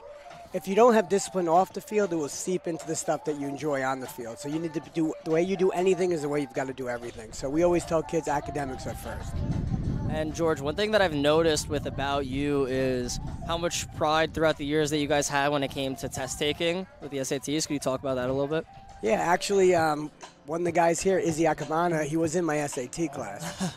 So, like, really, the top football players in New York City used to come in our SAT class when the NCAA required it. But, like, Musa Kane, who's here, got a 1220 as an 8th grader. So, like, we've always pushed standardizing testing because what we do is we look at opportunities to get our kids opportunities. So doing well on the test creates college opportunities. And can you tell us a little bit about the motivation behind this showcase? I know the first year was during COVID, and I got to imagine that was a lifesaver for some of these kids who otherwise weren't going to get recruited, weren't going to get noticed, and had that opportunity, despite only having the abbreviated spring season, to get in front of college coaches and put something on film against some of the best kids in New York City and New York State. Exactly. The way it started, where we were working at 161, where Hayes plays, and we had a bunch of kids each week coming out doing individuals and so forth. And when they canceled the season, we knew that New York wasn't going to get the look. So what we did is we focused on using Stepanak to help more public school kids get opportunities. So the whole thought of this is that also, too, is it's extremely expensive to go to college camps. This is a free camp. You know, if you go to like 4 or 5 college camps and you travel there, you might spend $2,000 over the summer, and most kids don't have that. So we want to level the playing field by bringing great coaching, college coaches, and doing it for free. And George, also with some of the kids that have been through About You, I've noticed some of them picked up football rather later, and you guys worked with them, and now they're doing great things. What was that experience like? That's the best thing about our organization. It's about long-term development. You don't know where a kid's going to end up. What you can do is you can predict how a kid's going to end up based on their work ethic. So we judge kids by their work ethic, not by ready-made products. George, we've gotten to talk to Corday Sindor and David Ngogu. I mean, guys who Corday playing at Stanford. David, we mentioned Commanders offensive tackle already. What does it do for these kids to, I guess, just have an example? Because New York City, I mean, we've heard it from a bunch of coaches. We heard it from Izzy earlier, not necessarily known for football historically, but I got to imagine it raises the level for these kids to say, hey, this is someone who had the same background as me, maybe even didn't have quite the same opportunities I do now, and they were able to get to the highest level. I can do the same. Yeah, what you just mentioned, 3 guys I'll often comment, truly great people. Mm-hmm. In the case of David had a little setback in high school with his grades. He got his grades back. In college, he had a 3.1. He was getting his master's. Sanusi, who just got drafted by the Ravens, was getting his MBA. Corday, who's at Vanderbilt right now, also was a 90 student at Iona from Harlem. So they have the foundation, which is academics. And that's what's separating. And then the most important, like I said, truly good people. If you're watching Corday right now, he's killing it out there coaching. We were talking about it too. I mean, just talking to both of them, their energy is super infectious. We were talking to David. I mean, he seemed like he wanted to go hit someone. He was raring to go. And I think that, I don't know how else to say it. Like it's got to juice up these kids to see an NFL guy coming in. He's enthusiastic about their development and their progress. Exactly. What they do, which is great, is that they show they care. They care and believe, and that sets the foundation for kids' success. George, before we let you go, anything else you want to pass on to anything watching about this event? What makes it so special and about your program?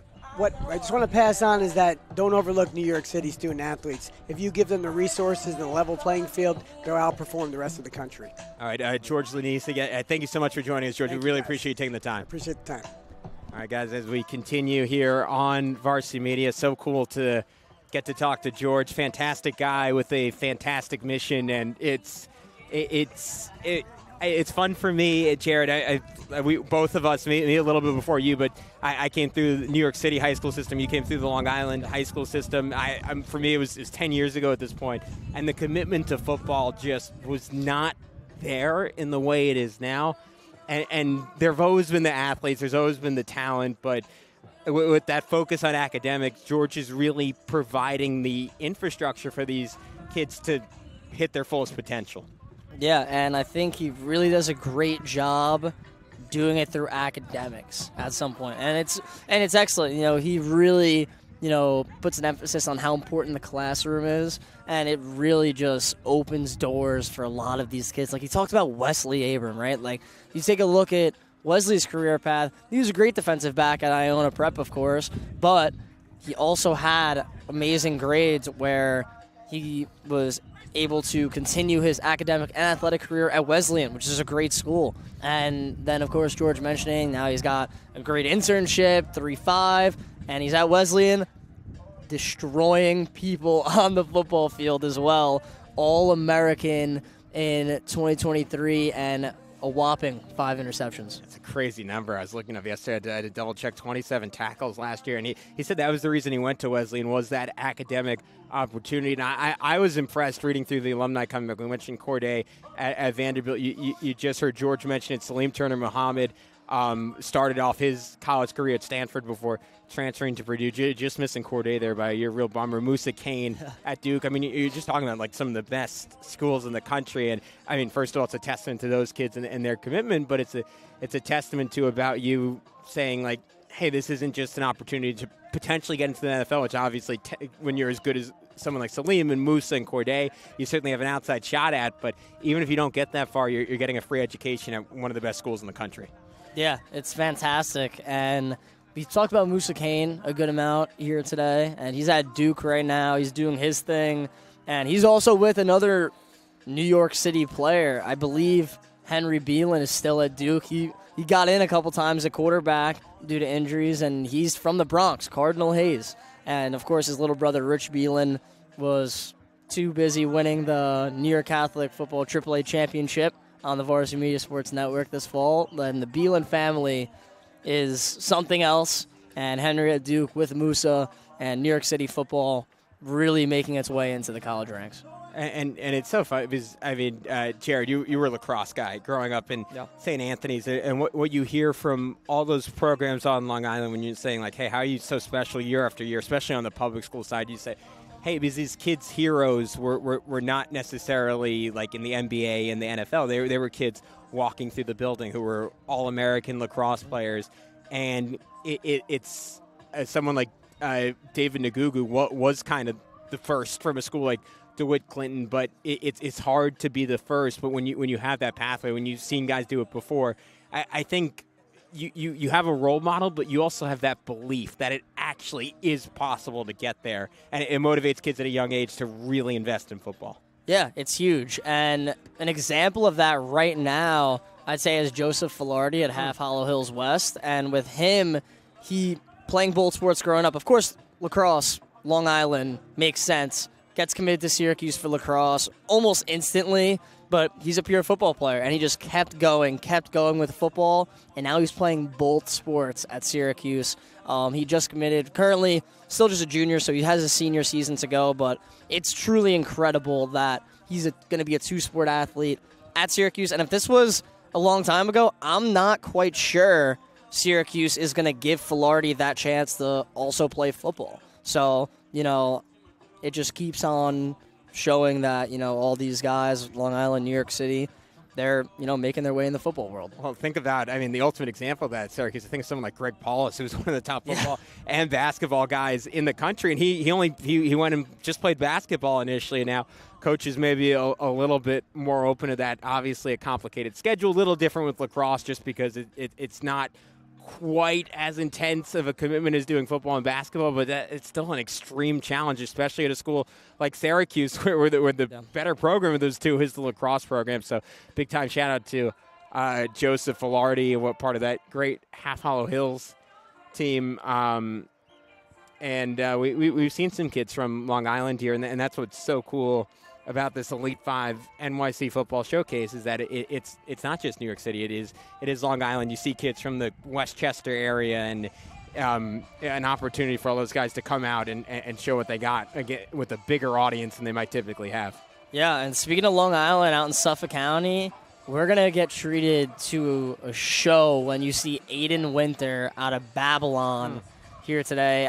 He's just going to be a junior this fall. But Winter has already been an all-state selection twice. Wow. He is the heart and soul of that Babylon football team. And Winter, I believe, at least had to be a top 5 rusher on Long Island just as a sophomore.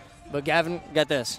For Babylon, he plays quarterback, running back, wide receiver, linebacker, defensive back. He can return kicks. He does everything under the sun for Babylon. And now this summer, of course, he's at showcases like this one, but he plays for 3rd and 10, which is an elite 7-on-7 team. And when I talked to the coach there, all the best kids on Long Island, like we mentioned, Joseph Filardi, he's the quarterback of that team.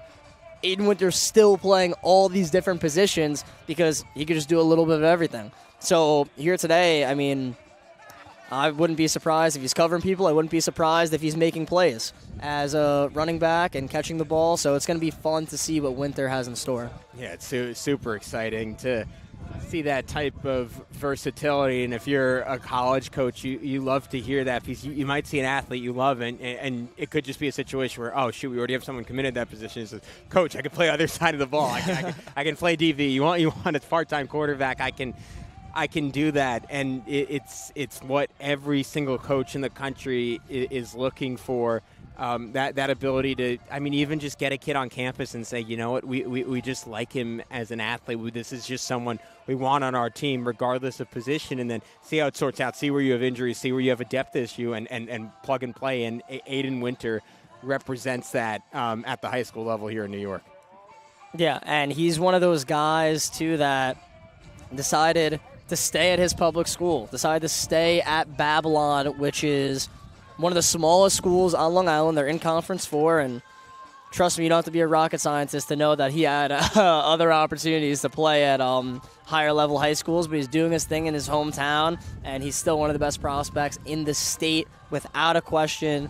I'm excited to see what he does here today, and he's going against some really good linebackers if he decides to play running back, and it's going to be fun to see how he does against a Michael Herbert or an Isaiah Vanderpool who's doing it in the Catholic League and already has a bunch of D1 offers. We talked about that a little bit earlier, but that's the beauty of showcases like this. It's proof of concept, because a coach could watch Aiden Winter, especially not from New York, and say, hey, I don't really know how like small school Long Island public school football translates. And then if you see Aiden Winter hypothetically torch someone like Isaiah Vanderpool on a route, you're like, all right, this translates. This is a Division I type of kid.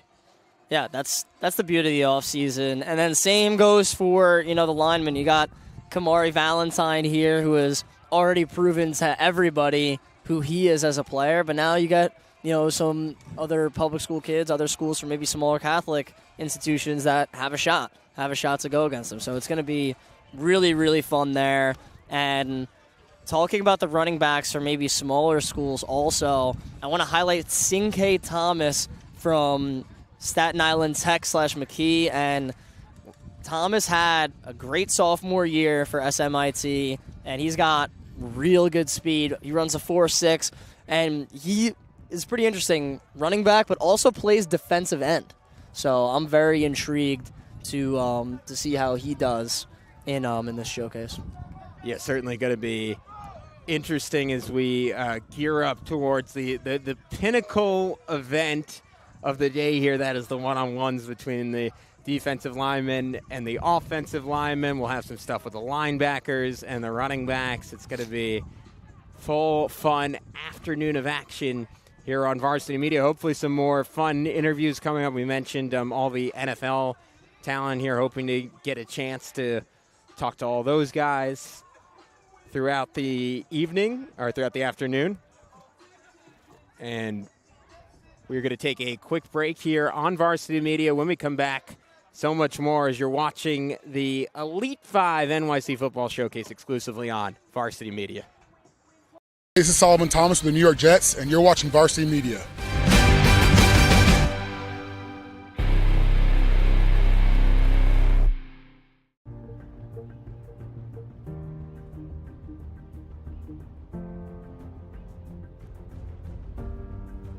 About You's mission and purpose is to kind of change the narrative for inner city kids. What we try to do is leverage the opportunities of sports so that they can maximize that and change their outcome. About You is about leveling the playing field for student athletes in New York City by empowering them with SAT prep, mentorship, strength and conditioning training to help them get to a better path in life. What we really do is we see kids through from a very young age through each stage of their life, going through from youth, getting into high school, college, and a job. And what we do is we connect them with life-changing services, resources, but most importantly, networks and opportunities. Harlem has a rich history, good and bad. You have a bit of hardship and you have a bit of lack of resources, If you're a student athlete from Harlem, the Bronx, Brooklyn, if you don't have ownership of your circumstances, you can't change opportunities. It's the inner city. There's a bunch of different things that are going on, and you can get caught up in things that can lead you down the wrong path, things that there's no coming back from, things that can ruin your life. Academics is the first thing that will limit your opportunities in life. But there's also a huge gap now after COVID. I mean, some kids are now as far as 4 to 5 years behind their counterparts in wealthy communities. If you close the academic gap earlier and the academics are even, the opportunities become even. It's one of the big initiatives that we created was a Bridge Up program. And essentially, that's an academic intervention and strength and conditioning program that we run in the summer, because one of the biggest issues in the inner city is the summer learning loss. The fact that, About You is helping inner city kids with both academics and athletics, and they're giving us a platform to seek to do better, and they're giving us resources to do better from both standpoints. And the bigger thing that they're doing is that they're giving kids a place to be that's doing something productive, that's contributing to their future instead of taking away from their future. So, just because your athletic career ends, that doesn't mean that, you can't get a great job or you can't go to a great school. You can't do a lot of great things with your life. So they're kind of giving us outlet and a resource, a major resource, to be able to accomplish those things. Seeing guys used to cut up in school and have bad grades, and you talk to them a couple times and really stress them, yo man, you gotta take care of business in all areas of your life. And when you see them change and really snap and get it, it's rewarding. Being a part of this program gives you a point of reference, gives you some place where you're going to be held accountable. We're adding in such an exponential way to what society will look like moving forward. We have tons of kids of color that are excelling academically, excelling athletically, and just doing a phenomenal job. As a parent, just watching their dreams come true is like priceless. When I'm able to see our young Black and Latino kids gaining education, getting their masters, thinking about pursuing PhDs, going into fields of finance, medicine, the community is going to change. At the end of the day, when we're all successful, it kind of lends to us changing what actually goes on in the community.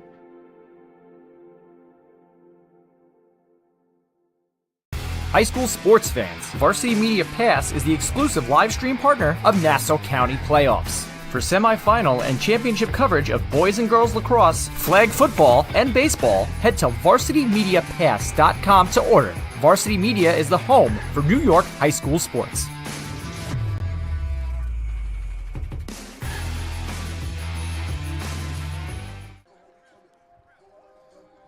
Thank you for joining us back from Lincoln High School in Brooklyn, New York, the Elite 5 New York City Showcase. So we were lucky enough to get to talk to the director of the program, Pat Godfrey, former Clemson lineman. Pat, how's it going? How you enjoying the day so far, man? I'm loving it. This is always one of the best days the entire year, maybe alongside the day that I get to do 3 Catholic championships on Varsity Media. A lot of work goes into today. This is our 5th annual event, so it's really cool to see the fruits of so many years of labor really paying off. And every year this event just continues to get better and better. Can you give us some background? How did you initially get involved and how the event gets started? Sure. So, my background is I played football at Clemson back in the day. I'm originally a Long Island native, so I found myself during the pandemic really missing that kind of community. That's how I linked up with About You eventually, and I started coaching some practices up in the Bronx that they were holding for kids who were just on lockdown hoping to stay in shape.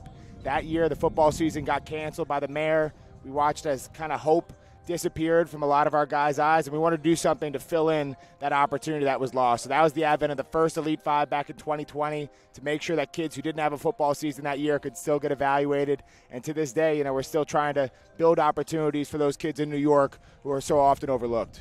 And Pat, at this event, as always, it seems like you got a super team of coaches in the sense of some Clemson guys, some New York guys. I mean, how special is it, all coming together in front of your eyes? Every year it just kind of grows out more and more. So very proud to have my Clemson brethren here. I think there's probably 7 or 8 Clemson grads, almost all of whom I think are national champions. Got to throw that one out there. But they got the ring. On the NFL side, it's great being joined by some old buddies going back. Dale Inspector, Tanner Muse, guys who I played with for years in college. Now with the Bills and the Chargers. to some guys who are kind of homegrown guys. We got Izzy Abanaconda out there coaching running backs. He's a former Gatorade State Player of the Year at Lincoln High School and a current member of the New York Jets. And then, beyond that, we got David Ngugu, and he is with the Washington Commanders right now, former South Bronx guy. So everywhere you look, there's NFL guys out here, and guys with pretty illustrious pedigrees. I was going to ask, I mean, so cool to have both Tanner and Balin out there. I can't even imagine being a linebacker and having that as your two coaches. I'm sure getting to pass down some. I'm an Oklahoma guy, so I'm going to throw this in some knowledge from the great Brent Venables.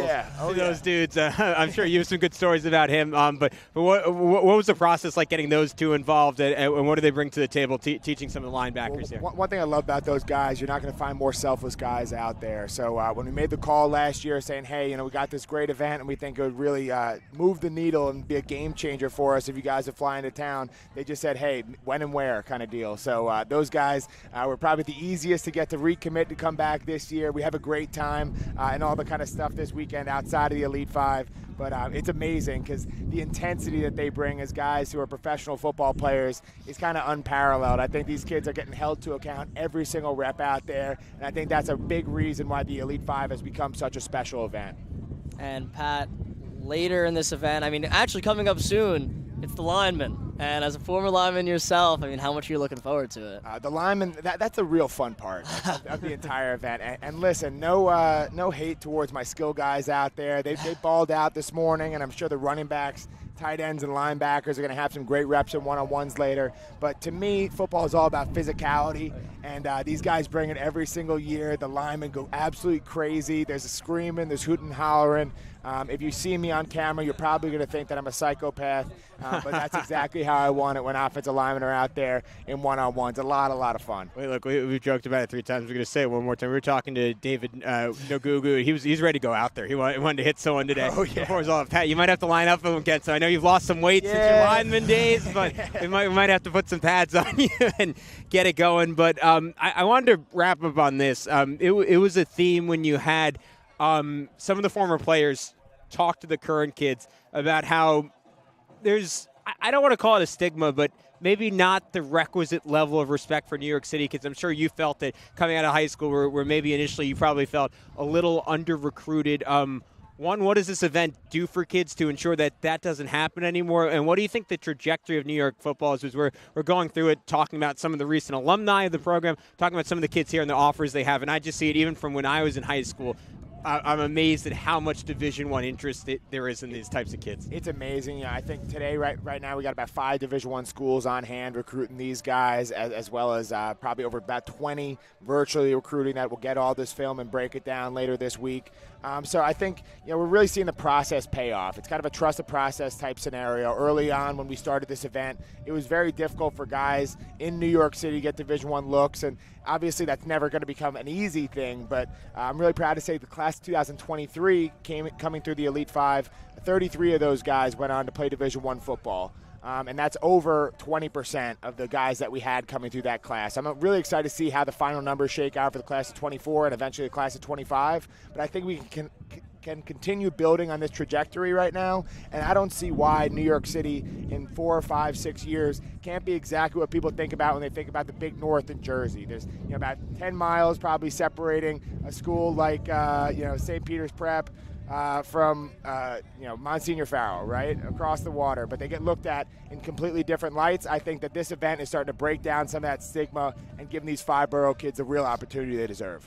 I mean, Jared, we talked about it a little bit earlier. We see a bunch of kids from a school like Stepinac knocking off a DePaul Catholic this year, full of Division I kids, full of top 300 kids, and I got to imagine that raises some eyebrows. And what do you try to convey to college? I was on the call when St. Anthony's beat St. Joseph's Regional this year on Varsity Media, and I think that was a big step at the time. That was the number 2 team in New Jersey. So we're seeing it play out on the field, where really these guys are closing any gap that may have existed, and also it's starting to follow suit on the recruiting trail. So these guys guys couldn't be more proud of what New Yorkers are doing just by virtue of hard work every single year. All right, Pat, thank you so much. And before I let you go, anything else you want to say about this event or the kids here about you? I would say to anybody who's had their life influenced by About You Outreach, please go to our website, aboutyououtreach.org. Consider donating. We're a community-run organization, and I think we're really trying to stretch every single penny that comes in and make sure that it's going directly towards impacting lives and building community leaders for the future. So thank you so much to everybody who tunes in.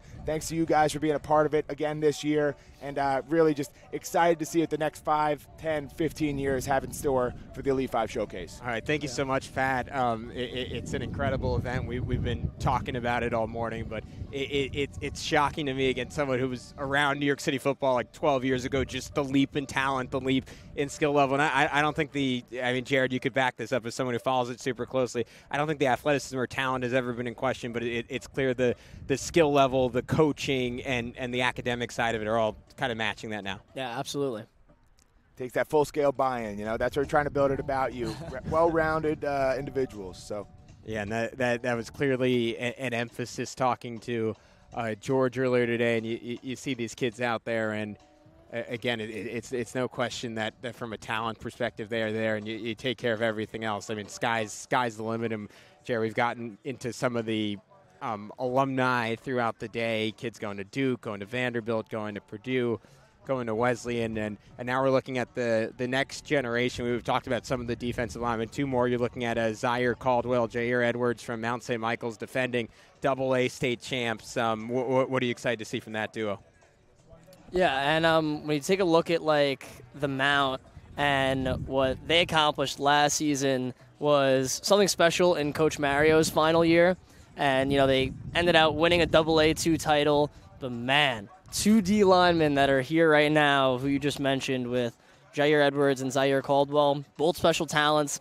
I'll talk about Caldwell first. He is going to be a senior at 6 foot, 230 pounds. He has a lot of speed to him, a lot of athleticism. He's one of the best pass rushers that you'll see in all of New York City. So I'm very excited to see what he does against a lot of big and talented offensive linemen here today. He's going to go against some AAA competition here.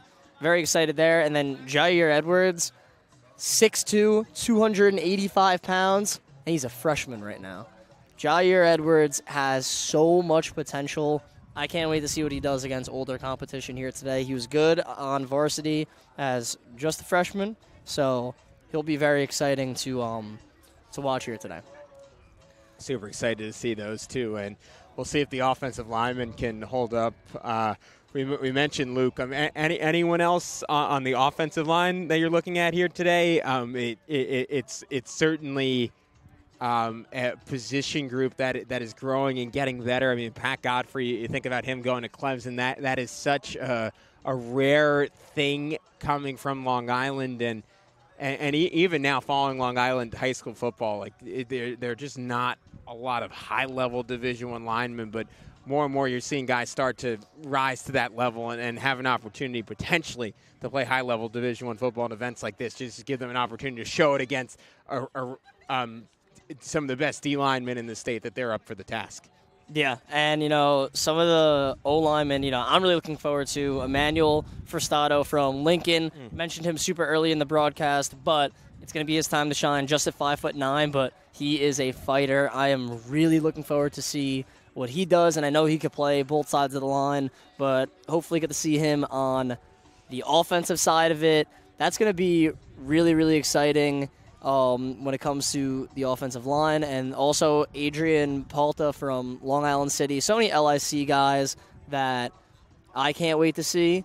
And finally, the champs at Massapequa, they lose a lot of offensive linemen, but AJ Malenko is here at 6'4", 265. Exciting to see what the Long Island champ does in a building, mainly filled with New York City prospects. So I'm sure we're both excited about Nassau County Public Schools representing. You don't get a lot of that, and it's at least on Long Island in the PSAL they have a little bit more flexibility, but in Nassau County you only get to play Nassau County teams until that Long Island championship game at the end of the year. You don't really get the opportunity to go off Long Island. So this is a real chance for someone like Malenka and college coaches watching who's saying, like, look, a kid, like I think of someone like Vinny Petzold at Plain Edge, and you could just say, all right, they've been dominant for 4 years on that level. What does it look like against maybe more elite competition, kids that can match them just from a size perspective? And it gives college coaches some insight. Are they dominating because they're bigger than everyone, or are they dominating because they're bigger than everyone and they have superior technique? And that's kind of what separates a kid who might go on to play D2, D3 versus a kid who could eventually go on to play D1.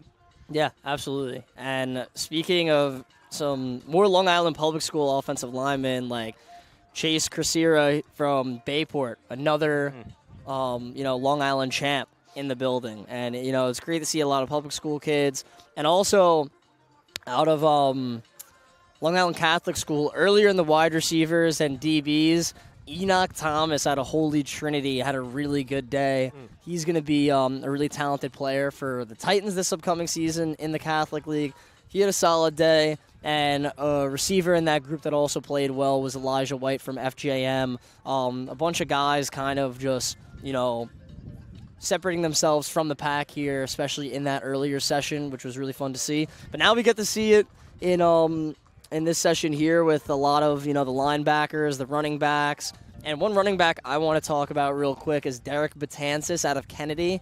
And Betances, he's one of the top 2026 prospects in the Bronx. Just as a sophomore in the PSAL 4A, he showed the breakaway speed. I mean, he had some home run type of plays in a conference against, some good defenses. Betances was really exciting for Kennedy, and now next season, I think he's going to take the next step.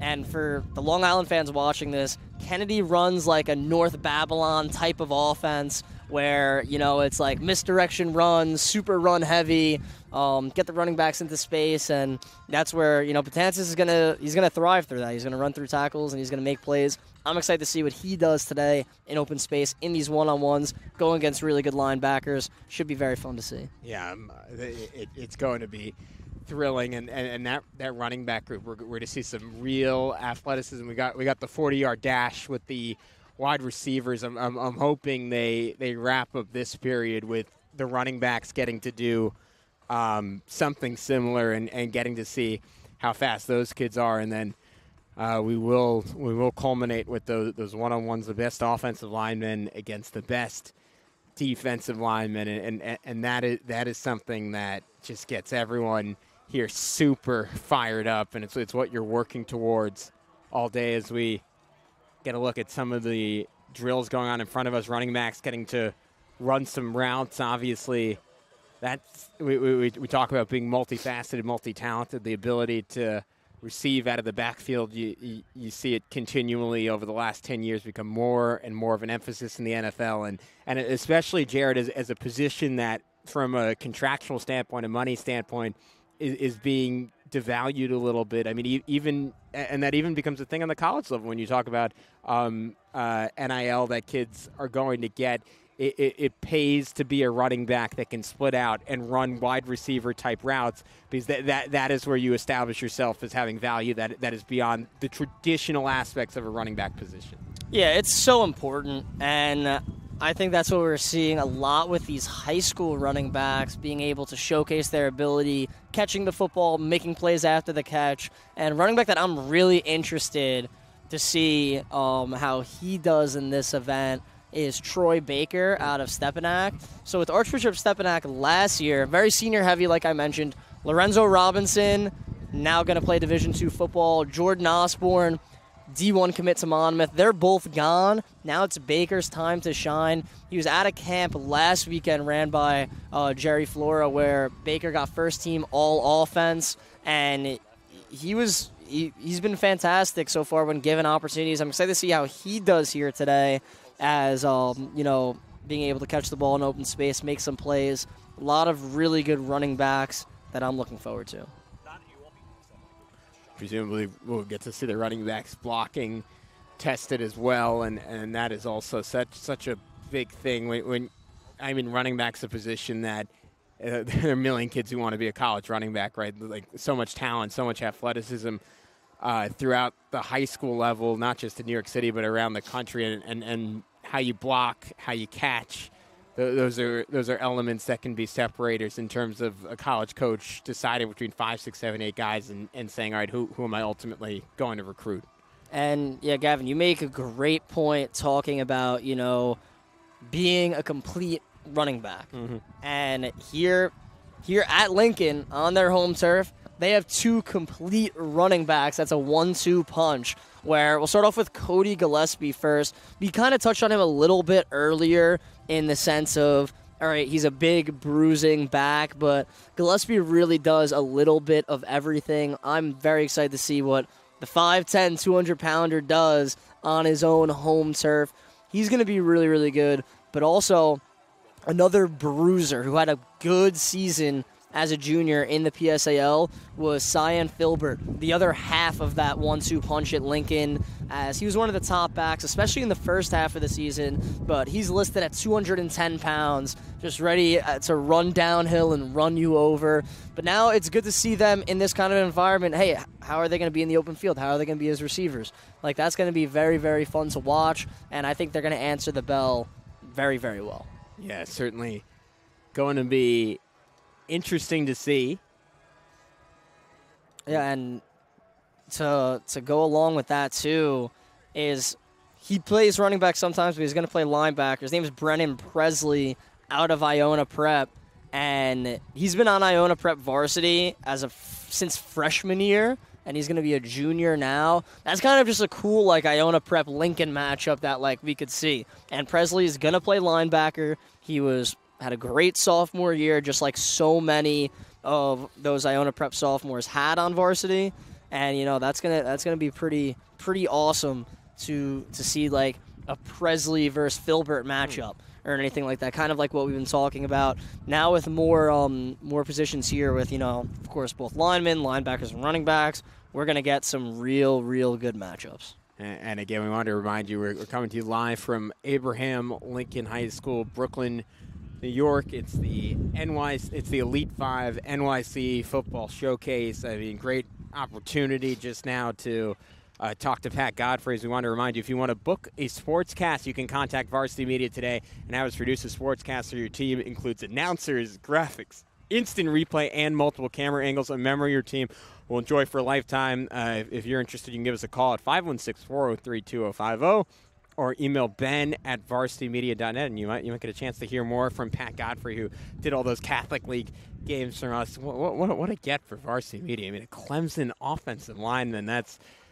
pretty cool. And what a blessing for these kids today to learn from Pat, to learn from his former teammates. We mentioned Tanner Muse, Balin Spector, both just stud linebackers on those national championship teams. And Pat was talking about something that we were sort of hinting at all day, but the way he phrased it, I really like. Just the level of intensity and the emphasis on getting every single rep right. And of course, I mean, the coaches here are Sean O'Connor, Mike O'Donnell, Dan Landberg are already going to be driving those things home, but we mentioned it, that the extra weight that comes from a guy who has a ring on his finger, right, and has beaten a Nick Saban in Alabama and has played with a Trevor Lawrence, and you just as a player, instead of the coaches you hear from every day, it means a little bit more, for better or worse, coming from a guy like that, and they're really going to internalize everything they hear from those guys today. Yeah, I mean, it's going to be great, especially, the kids are going to just take so much out of it. And, I mean, that's proven with, the alumni. That's why so many of them come back to this event, help coach. And that's, part of the overall mission, which is extremely exciting in itself. And I think there's going to be a lot of guys, over here that I think we'll hear in a couple of years and be like, I remember him at Lincoln High School. And they're going to do great in college. So it's going to be awesome. And I'm sure for so many of these kids, and they all come from great programs, so they're locked in for every rep to begin with. But you get an idea from listening to a Balin Spector or a Tanner Muse saying, "Hey, 100% sometimes isn't enough. Give me 125. Give me 150. Show me what you can do." Going absolutely all out each and every time, and for some of these kids, it's just learning what being an elite worker looks like. And at the high school level, it's sometimes hard to get that just because on talent alone, they can win almost every single time. And then going up against kids here, combined with that type of coaching, you say, all right, but I can go even harder. And you just get every ounce of talent out of these kids by going to a showcase like this. Yeah, and I think it's going to be extremely evident, too, in, like, their next high school season, where, like, you know, they learn a lot from this event. You know, they keep grinding the camp circuit in the summer, and then their junior year or their senior year comes around, and they are just ready in the fall from that coaching, from the competition, from pretty much everything that they get from this day, and they end up making a difference on their high school team. So that's going to be interesting to see. And someone that I really think is going to make a difference on their high school team this upcoming season, I would have to say, is Raheem Pfeiffer out of Eagle Academy 3. And Eagle Academy in Queens, they have some really good players, and I think Pfeiffer at 6'3", 220, I mean, that's amazing size for a high school defensive lineman. He is going to be really, really good for them to make a lot of noise this upcoming season. I'm pretty excited to see him on the defensive line, getting the opportunity to go against some really good players. His teammate Titus Powell's also here, who is a very good linebacker. And Eagle Academy 3, they're looking to make some noise. I mean, they did this year in the PSAL 2A, but now I think, you know, they're ready to take the next step despite losing some good seniors. I'm really excited to see how far they make it. And that's another fun thing about these days. I mean, we talk so much about players as individuals, but just getting a feel for all right, what teams are really going to shine in the fall. And you go, we were lucky enough to get this master spreadsheet with the names of everyone that's going to be here. And you go through it and you see, oh, there's 5 guys from Eagle, or there's 8 guys from Stepanak. And it gives you such a good idea of, all right, this team is loaded going to next year. And Jared, as you start to do your prep for the fall, and you're so invested in the sport in New York City and New York State, this is kind of a good dry run of, all right, which teams are going to be special, like who do I have to watch, and it gives you just a little bit of a primer on what to look for in high school football in 2024. Yeah, it's great, and especially in, you know, all these different positions, all these kids coming together, competing, like, for instance, you know, Fordham Prep. Like, we got so funny. That's exactly the school I was looking at when you said, but yeah, go ahead. No, like, we got, like, I believe Fordham Prep's coaches here. We got some good talent there. Like, I can't wait to see what Sean Rooney has in store from the linebacker position. And Fordham, I mean, they had some really, really good players in the class of 2025. A couple of them here today. Very excited to see, you know, how they perform on a bigger stage. And, you know, all 5 boroughs well represented here, so it's very fun. Yeah, and it's nice to have the Westchester influence with Stepanak and Iona Prep in attendance, and it's cool. It lets you play a little fantasy football because, again, we always talk about it covering on Long Island. Like, you only, unfortunately, because of the way the schedule works and is structured, you only get to see Nassau kids play Nassau kids, Suffolk kids play Suffolk kids, and it'd be cool. I'm always thinking about it as someone who covers the New York State Championships up in Syracuse. How would these kids do against the best from those schools? And you imagine something like Erasmus Hall, like, and you almost think it would take an all-star team of upstate kids to challenge them. But it's going to be fun as time goes on, and more of those programs start to ascend and to see those games. I mean, I think of a program like Somers in upstate New York that's won back-to-back state titles and thinking, all right, how would they do against some of this PSAL schools? And I think events like this kind of get the gears turning for some coaches, and maybe it's just eventually setting up a game with the Long Island school and having a team like St. Anthony's come and play a New York City public school, or we were talking about it a little bit in that conversation with Pat. I mean, seeing St. Anthony's beat one of the best schools in New Jersey, seeing Stepanak upset a DePaul Catholic, like it's fun to have these matchups that were just on paper. And in the past, if you're a college coach, you're certainly, if you're coming to the Northeast, you're thinking New Jersey before New York. Maybe you make a second stop now.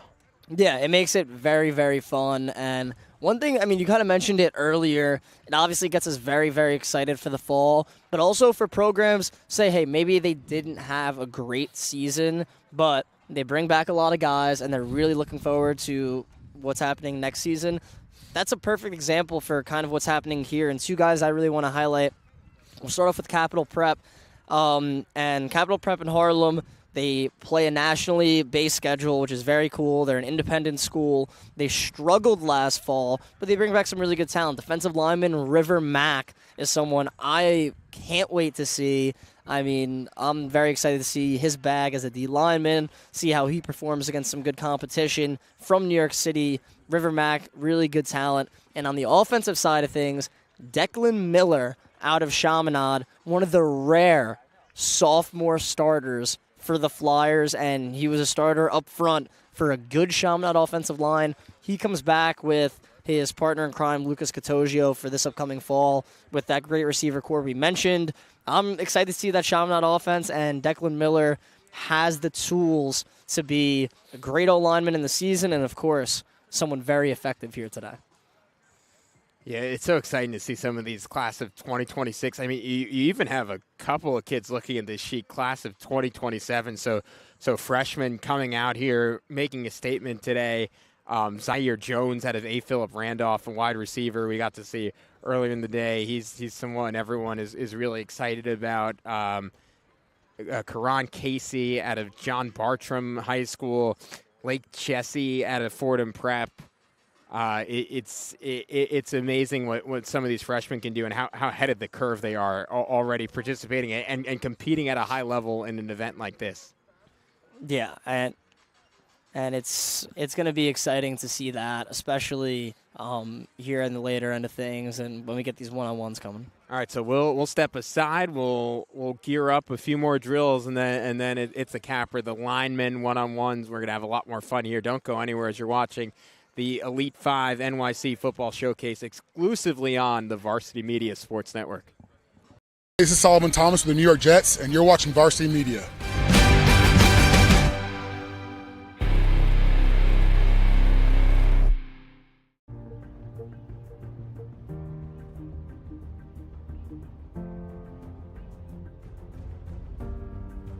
About You's mission and purpose is to kind of change the narrative for inner city kids. What we try to do is leverage the opportunities of sports so that they can maximize that and change their outcome.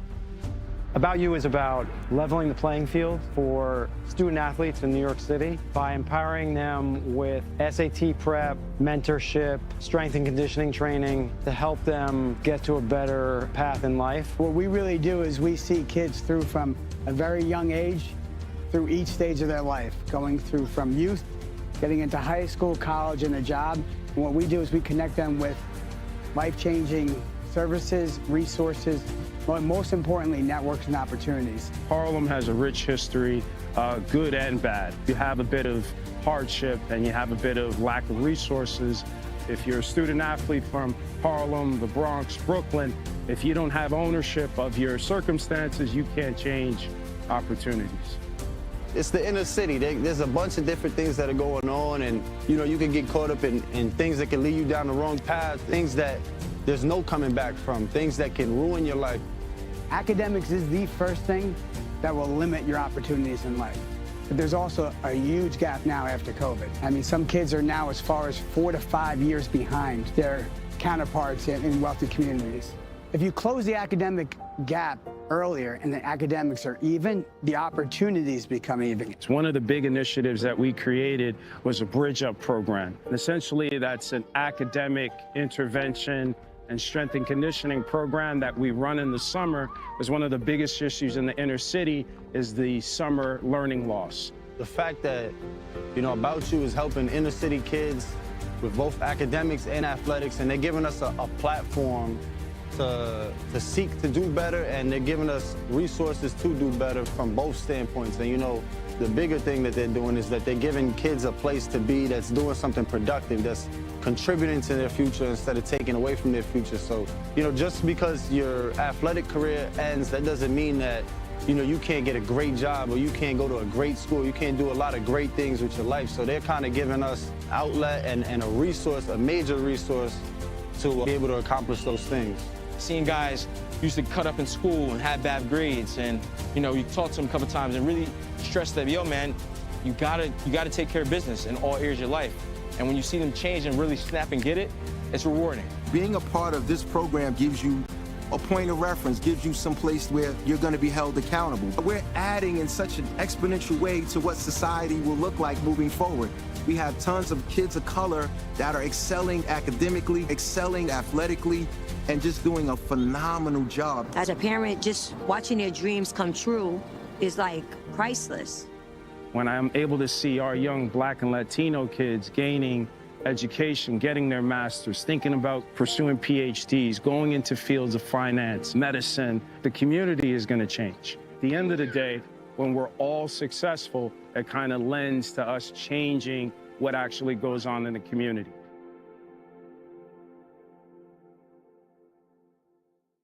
Hey sports fans, did you know Varsity Media live stream broadcasts get viewed by college coaches nationwide? Through our announcers' storytelling and insight on your athletes, we can help your players get an edge on college recruiting. Find out how by reaching out to Varsity Media today, 516-403-2050, or email ben@varsitymedia.net. You're watching the Varsity Media Sports Network, the home for New York high school sports. Are you a local business looking for new and creative ways to promote your company? Varsity Media offers affordable rates that can get your message across to a demographic of 18 to 54 years of age. Our follower base across social media is over 50,000 strong, and our viewership numbers per game are in the thousands. Don't blow your advertising budget on old staples like TV and radio media. Reach out to Varsity Media to get the best bang for your buck. You're watching the Varsity Media Sports Network, the home for New York high school sports.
High school sports fans, Varsity Media Pass is the exclusive live stream partner of Nassau County Playoffs. For semifinal and championship coverage of boys and girls lacrosse, flag football, and baseball, head to varsitymediapass.com to order. Varsity Media is the home for New York high school sports.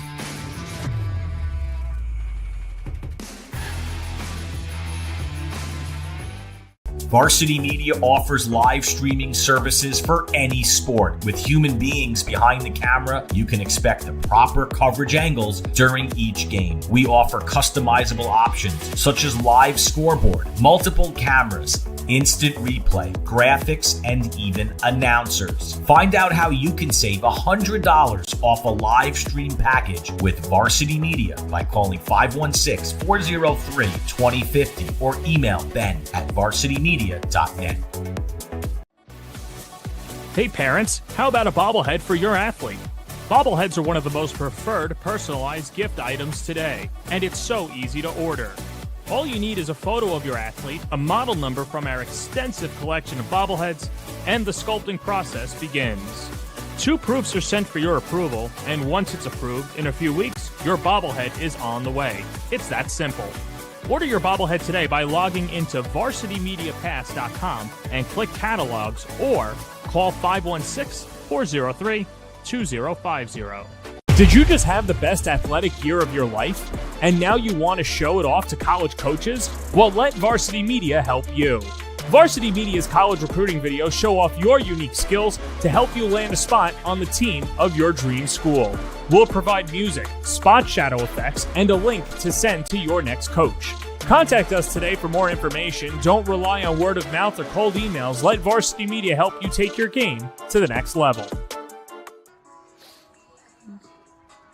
Back here at Abraham Lincoln High School, you're watching the Elite 5 NYC Football Showcase. Gavin Shull, Jared Veluzzi, and alongside our entire Varsity Media crew. Jared, our buddy Pat Godfrey running this event, was telling us all day long, this is the best part. The linemen going one-on-one, the running backs going one-on-one with the linebackers.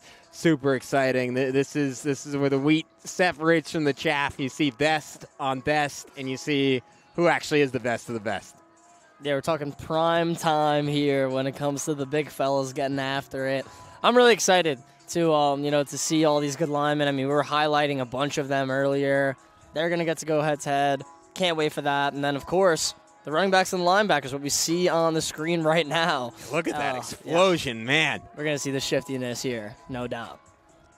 And we certainly saw the long speed from the wide receivers, but in terms of quick area explosions, you're going to see probably just about the best high school athletes in New York City, some of the best in New York State and in the Northeast. Yeah, and I mean, especially at these positions here, when it comes to running backs and linebackers, I feel like New York City and Long Island pretty loaded. A lot of really good talent. I mean, that also just comes with, a good amount of schools love to run the football, which means other schools have to pride themselves on stopping that. So, we have some good RBs, some good linebackers.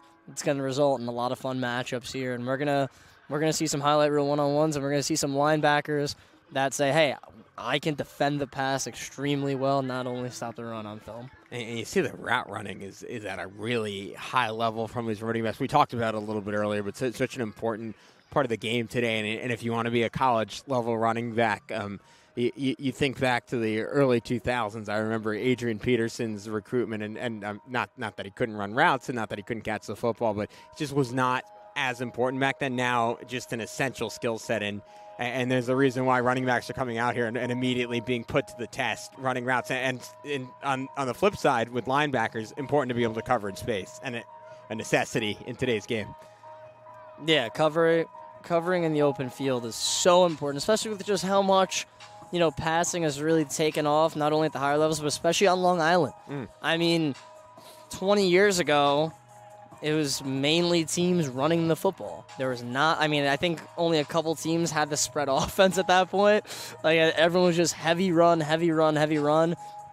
Now, thanks to quarterback coach James Brady and how, teams have been changing their systems, we see teams throwing the ball all over the place. We talked about Smithtown West earlier in our broadcast, them throwing it all over the field. And you also got a bunch of other schools like Half Hollow Hills West with Joe Filardi. I think he threw for like 4,000 yards this year. I mean, that's one of the most of all time on Long Island, and that was, I believe, just in 10 games. He didn't even go to a county championship. So, I mean, that's crazy numbers, and that's really the name of the game these days, and that's why it's so important for these running backs and linebackers to do camps like this and, get exposure, get a ton of experience being that great route runner or being great in coverage. And it's also, I mean to what you just said, it's about getting reps, and we talked a little bit earlier, at least at the quarterback position, New York City particularly, but New York State in general, not necessarily an exceptional history producing talent there. You go way back to someone like Boomer Esiason, obviously more recently, of course, Sayville turning on a number of quarterbacks, Jack Cohn, famously in Wisconsin, Notre Dame a few years back. But as offenses kind of modernizing it closer and closer to them, there's certainly still holdouts on Long Island, as you talked about a school like North Babylon before. Oh, of course. But you're definitely seeing more and more schools, especially in Suffolk County, adapt to a modern style of play, and in turn, running backs are getting more reps running routes, quarterbacks are throwing more of the route tree, and they're more college ready, and schools are starting to look more towards New York for skill position talent. Yeah, and it's been really evident in, the past recruiting classes and where these kids are going. And I mean, yeah, like, of course, KJ Duff and Josiah Brown have some traits that are extremely rare, but it still shows, these are wide receivers going to play Big Ten football. And we see a lot in the Catholic League as well, these receivers going big-time places, same with these running backs. And in New York City, Kenneth Antoine, he wasn't the flashiest running back of all time, but man, did he have a special senior season. He did it as a runner, he did it as a receiver. He's now going to play Division I football next fall after dominating on a Cardinal Hayes team that ended up being the state champs in the Catholic League. So it's all really, really fun there. And now we're seeing some deep routes, which is fantastic. Really see that running back speed. Yeah, out the hands for 194 there. I mean, that we talked about the wide receivers with the ability to not make those body catches, right? And that one's super clean. And the quarterbacks are not taking anything off it for these wide receivers. They're zipping the ball in there. That's a heck of a deep ball. Wow, that was a ball. Yeah, 64 nice. Couldn't quite pull it in, but that was one of the throws of the day. And Gavin, like one of the most fun parts too of this, these are the underclassmen quarterbacks. Yes, a great point. Where it's like, they're young, they still have a lot of time to develop, but they're out here competing, and man, are they showing out well. We've seen some beautiful balls so far. And that last throw, what was that, 45, close to 50 yards on a dime to his intended target, and it's exciting to see as we go through some of the younger, we talked about some of the veteran quarterbacks here today. Now getting to see some of the younger guys and trying to see who's going to stand out. You mentioned earlier, I mean, this is an older kid, but Christian Carter out of Tottenville, as they were runner-ups a year ago. Nick DeVito from Smithtown West, another one of those older guys. Just a lot of big names making their way out here. Certainly at the quarterback position. It's mostly the seniors who get mentioned, but a 2026 kids, Madi Kobesi out of Bryant High School, someone to watch, someone who's really shining. Brian Lee out of Bayside, 2025 quarterback. So there's certainly some names and certainly an opportunity to show off throwing to these running backs. Yeah, it's an outstanding platform for, them trying to get noticed, and also them just trying to get better, them impacting their high school teams and impacting their own recruitment. So it's it's great to see all these kids out here, doing their thing, and a great route in front of us by 119, just to throw a little errant, but definitely a lot of playmakers here so far from this running back group that has a lot of talent. David Diaz out of New Dorp High School, 2026 quarterback here.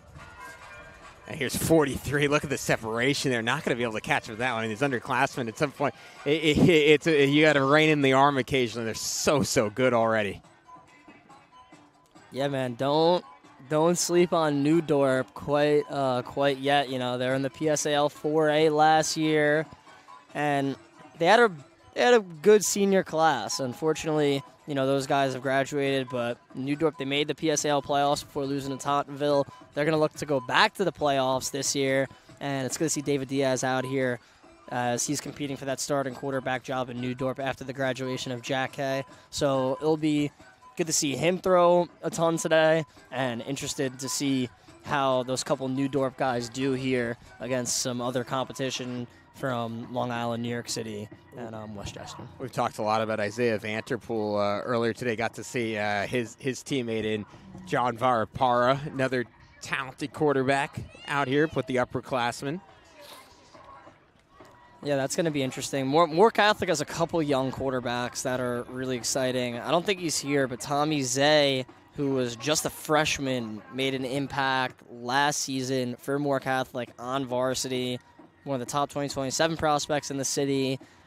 He's a part of just a young Moore Catholic core that's going to be very, very fun to watch. And speaking of that Moore Catholic core, on the defensive line, Omar Menendez is someone who is here today, who I'm looking forward to seeing. All those Mavericks, I mean, they love to get it done in the trenches, so I'm excited to see how they perform up front. We're going to get to watch some of the linemen get going to work as the afternoon goes along. Yeah, and another D lineman, Cade Lewis out of Iona Prep. He was a part of an Iona Prep freshman class that I believe a few might have played varsity, but they're on a freshman team that didn't lose a game, and apparently it wasn't very close either. Iona Prep 2027 class is supposed to be one to watch. Iona Prep had a lot of good young underclassmen this past season. A bunch of sophomores on varsity. The future is extremely bright at Iona Prep, even though they've still went to the AAA championship last year with a very young team, so it's going to be scary to see those kids. Excited to see Cade Lewis at the defensive line spot. Also very excited to see Eric Camacho Jr. from the linebacker spot, another one of those 2027s that really looking to make a name for themselves against some elite varsity competition here today. Yeah, I remember you and I did an Iona Prep lacrosse game, and we were talking about how good the freshmen and sophomores were. So it's kind of a golden age for that school right now. Oh, Gavin, I don't know if you remember, but from that game, one of the midfielders, Crew Davis. I remember him. Yep. Yeah, he was just a freshman right in that game last spring, and we were amazed by his athleticism. I mean, really talented midi. I was like, wow, okay, this is one of the best lacrosse players that I've seen as just a freshman at that point. So I was just like, wow, one of the best freshman lacrosse players I've covered. That's really entertaining. I knew he played football, but I didn't think he was going to make an impact in the Catholic League AAA as a sophomore football player. He proved me wrong. Davis ended up being one of the top offensive threats in the Catholic League. Just as a sophomore, he played running back, he played receiver. He was exceptional for Iona Prep, and it's cool to see those two-sport athletes. You know, the football lacrosse crossover is real here in New York. And there's guys like we mentioned, Joseph Velarde, who pretty rare to play both at Syracuse. But the topic of multi-sport athletes and how kids dominate on both sides of each sport. Like Southside has plenty of those kids. It's really special to see. I know, and you see the translation. I know talking to Steve DiPietro at Southside, talking to we had Somers High School, and they won the football state championship, and their coaching staff said, look, obviously it's different sports, it's different skill sets, but the competitiveness, the physicality, and the confidence you get coming off a football championship, going to lacrosse season, that's what translates more than anything else. Just kids being a winner in one sport, and you hear it from high school coaches all the time where sports really, I don't want to say went wrong, but it was kind of a pitfall. Over specialization, and especially in a sport like baseball, you'd see kids getting injured just because they're pitching year round. But even in football, like when you work the same muscles over and over and over again, you set yourself up for injury versus strengthening the whole body and learning skill sets and different types of athleticism and seeing how they translate. It helps all these kids get better, and you see coaches constantly encouraging kids now to play not just their sport but everything. Yeah, it's the beauty of multi-sport athletes, and of course, we see a lot in the fall and the spring, but man, a big thing that I think a lot of kids really have to look into is running track, in the sense of like a lot of these college recruiters are seeing track times, and it is attracting them as football players. Like one of the players we mentioned earlier, like the kid who just got an offer from Clinton, who's Jelani Anderson. He's one of the fastest track athletes in the state. That's how he got noticed, and same with Longwood. Their track athletes really getting a lot of recognition on the football field. I got to shout out 114 here. Wow, and our producer, Chris Sweeney, we apparently have a mind meld, because I was going to ask if we could see this again. Yeah. Look at this catch. That is a mossing. And that's not the first time he's done that. He's had a few of those today. Yeah. And another diving catch. Wow. So the running backs and tight ends really showing out here in the latter portions of this evening. Let's take another look at this route. Head and shoulder fake, and then how about the finish? And some incredible size on him, too, in the sense of just like a big body running back being able to get downfield, showing off the speed. Yeah, probably plays some tight end as well. It's really fun.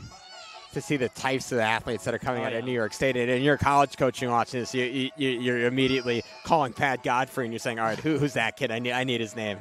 Yeah, immediately, and that's the beauty of it, especially with the showcase. Being able to go back and look over the film really ends up helping these kids instead of kind of just going to a showcase and hope, I hope a scout sees this rep, But and it's something that Pat Godfrey mentioned to us, obviously, at Varsity Media. We're rid of all the film for the day, and he said, look, we have 5 or 6 coaches here, but the beauty of it is we have another 20 programs that we're sending the film to from this and want to see the film from this. So I'm going to break it down second by second, maybe with the volume turned off, at least for me. But they're gonna really enjoy seeing what makes these kids so special and getting to zoom in and saying, all right, we're looking at this wide receiver and this defensive back. Oh, who won this one-on-one rep? And let that help them make some decisions on who to really pursue for the next level, or maybe find one of those 20, 26, or 27 kids for the first time and start contact, because, I mean, that's with football at the highest level, you're getting a kid generally because you had a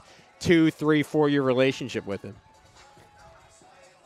Yeah, and I mean, that's what it's all about. And right in front of us, man. We're just seeing some battles in these one-on-ones. And it's cool, to see the difference of, running back going against the linebacker, and then seeing, the tight ends go, and, just seeing, the art of tight ends using their body and using, their leverage, being able to come down with tough catches, and then seeing the speed on some of these running backs. I mean, it's fantastic so far. Yeah, I mean, that was great coverage by 120 on that previous route. And we talked about in the early portion of the day, but just the advantage the offense has in this situation where quarterback can take as much time as he wants. You could have a really slow developing route if you want to, and you saw a running back on that last one put on 3 or 4 different moves, and 120 just stuck with him on every single one of the open field one-on-one. The ball's coming your way. That's such a challenge to do it. It makes it even more impressive when a defender's able to pull it off and get a win in these one-on-ones. Yeah, and I mean, it really shows all of their abilities as a defender, being able to show the physicality, the footwork, and everything. And it's all amazing. And what we see downfield too is, well, first a great route and a great catch, but then second, the coaching is just so active here. It's been awesome. I mean, kids just getting so much individual instruction.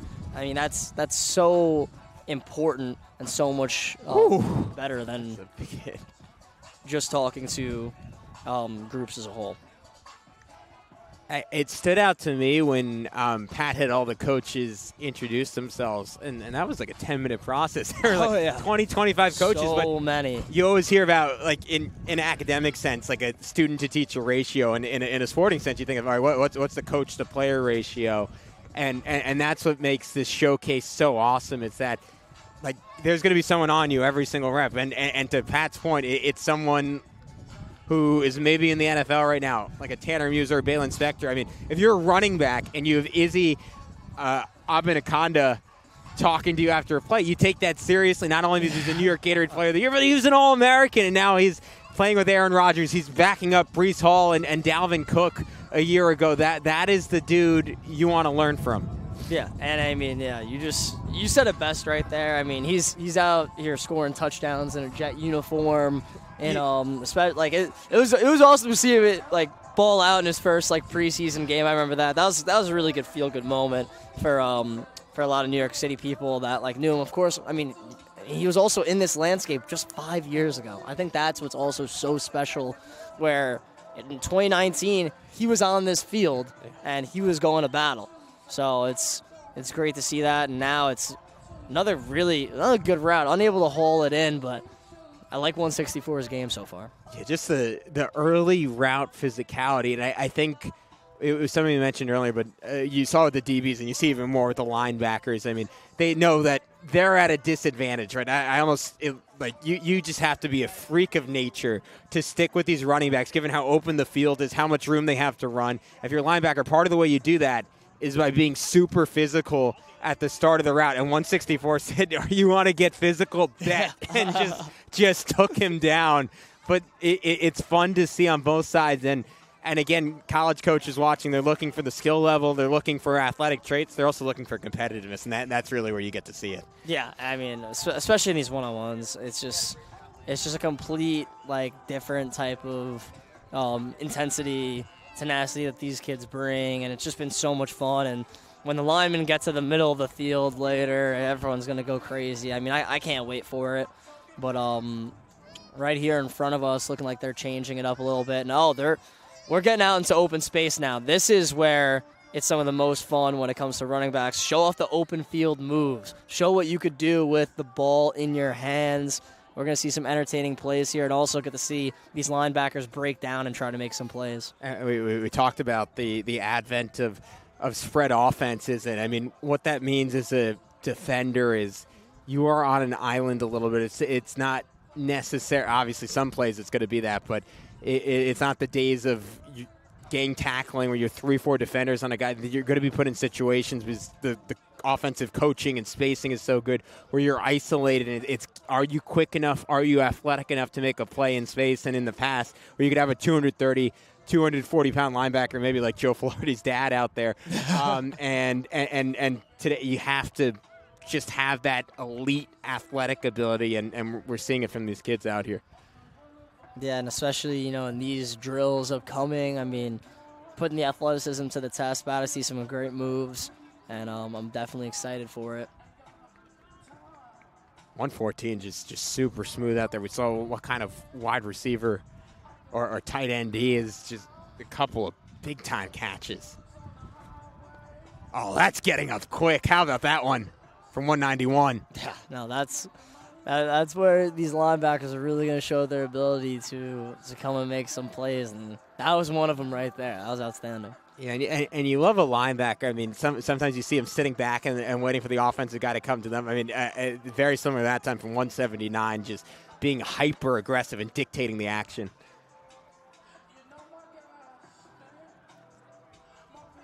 Oh, 131 couldn't quite hold on. 120 was coming down, ready to kill.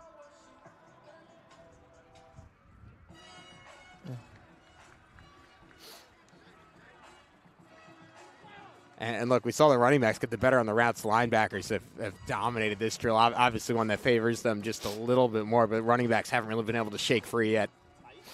Yeah, it shows these linebackers right now what they've been doing in open space.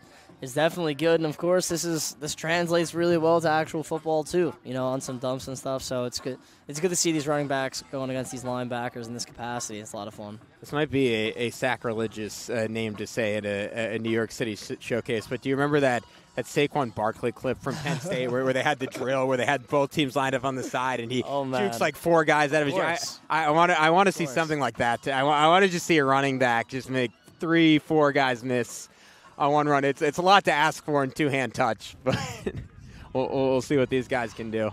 No, but yeah, that was scary to say the least. But unfortunately, Saquon to the Eagles, I don't want to talk about it. You know what? He got booed at Nick Sixers the other day, so it was.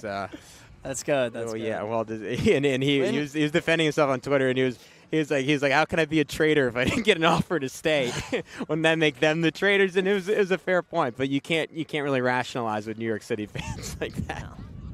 I definitely wasn't happy about it, so I could only imagine people more New York than even me deciding to weigh in on the subject. Getting to see the lineman battle. So I went to Nick Sixers game 4 the other day. I promise this is off topic as we get. But the PA announcer, was tons of Knicks fans in the building. Knicks are booing them all game. He's like, all right, I'm going to give you guys something you can all agree on. And they show Micah Parsons in the whole arena. Boo! So that was a lot of fun. And hopefully these kids are good enough to be booed one day. Oh, 37! There we go. That's a win for a running back. 135, big smile. He knows he got juked that time. And that's good stuff there. And we see a lot of these running backs and what they're doing as it's very fun. And look, and that's just speed right there. Yeah. And the ability to start and stop, right? Yeah. I was gonna say stop on a dime and then go again. I mean, that's the name of the game. You always hear about in basketball now, decel a lot of times is what makes guys special. It's always been true in the game of football. As we get a look at some of these big linemen. We'll remind you some of the big names out there. Elijah Ali out of Abraham Lincoln, Kamari Valentine out of Cardinal Hayes, Tyler Davis from Erasmus Hall, some defensive linemen with high level Division I interest. And you're an offensive lineman going off against one of those guys. You get a pancake, you get a stonewall. That is something college coaches are going to take note of. Yeah, it's a really exciting time for some of these offensive linemen. Someone that we mentioned earlier within Declan Miller, he ended up having, I believe that was him. I don't know if there's any other Chaminade linemen here who had a really good rep. And I'm just excited to see, the rest of these old linemen. And it's best on best. This is what we're here for, and we got this type of one-on-one right now, and it's gonna be fun to end things out with this type of physicality right here. Look at that from 315, shutting down the rush. And we mentioned most of the drills favor the offensive guys. This is one that's a little bit more favorable to the defensive guy, because now the offensive line is the one on the island, and he's the one all alone, and not having any help. You don't have a running back to chip in those drills. If you get beat, you get beat. Yeah, and this is as good as it gets, and then we'll get into the other variations of the one-on-ones, and I love how these linemen finish the drills too, man. Giving the coaches a little something. I mean, that's awesome. That's awesome. I was gonna say that I always wonder with those drills, if I'm an offensive lineman, I'm arguing constantly like, hey, that was 2 seconds. My guy would have thrown it already. Yeah. Because the D lineman is saying, no, I got to him. That's a sack. That's a sack. It's like, bro, it's been 4 seconds. It plays over. Blow the whistle. But man, let me tell you, on the running back side of things, 37 has been flying. Oh yeah. Yeah, he has been flying so far, which has been fun to see. And then these linemen so far have been going at it.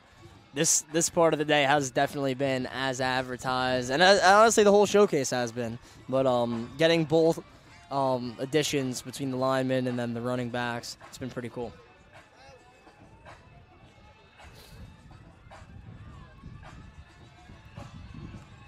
As we go back to watch more of the linemen there. That's an excellent rep by the tackle, getting an initial stop before big 251 able to snake his way through.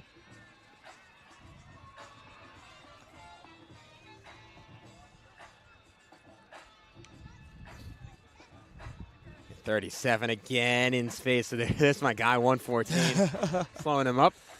It's a good matchup. Two of the top guys, definitely. I like 114 playing both ways. He's out there catching passes now, lining up as a linebacker, trying to make some stops. A lot of really good talent here.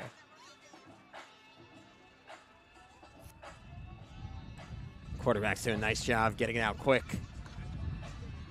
And as a quarterback, you don't really think about this as a quarterback drill, but I always remember this from Baker Mayfield in college, and how announcers would talk about his ability, almost like a shortstop in baseball, to get a snap, and how quickly can you pivot your body and get the football out with almost a sidearm delivery, not having a chance to reset your feet, and the ability in the screen game to just get the ball out quickly and decisively, put a ball on someone's chest.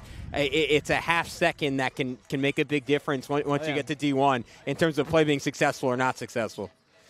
Yeah, it's absolutely huge at the next level, right? And that's really what's very important with that. And honestly, the showcase, a lot of it is just going to translate immediately to, their next time on the real football field. And all his quarterbacks look really good getting the ball quickly. We mentioned earlier, these are the underclassmen. The upperclassmen got to throw at the wide receivers. The underclassmen get relegated to the running backs, I guess. But look, these running backs can run some routes, and these quarterbacks, I mean, we were seeing 40, 50-yard passes down the field, picture-perfect placement, dotting up these running backs and making life really difficult on the linebackers and coverage. And I know we said it already, but it's such a great drill for linebackers, having to cover a running back on a wheel or a go route, because that is what the great offensive coordinators in this game, I mean, not even just in college, but in high school, you're trying to get a linebacker isolated. You're trying to drag him down the field, and if you're a linebacker that can hold up, to me, almost more than anything else, that's a skill that's going to stand out to a college coach, because it's so rare that a linebacker can do that. Yeah, without a doubt. And, I mean, that's it's going to go a long way. It will definitely go a long way. And here in this one, I mean, I'm very excited just about these position groups that we have. And, of course, there looks like there's some top-tier talent, obviously, but, like, the depth is pretty impressive as well. Nice move by 74 as things appear to be heating up with the linemen. You just hear loud noises coming out of that side of the field. And it's always fun. The coaches and even the NFL guys, they can't help but get invested. They meet a kid, they coach him up for 20, 30 minutes, and they're screaming for him like it's their little brother playing in the national championship. Yeah. Yeah, no, without a doubt. It's been great to see.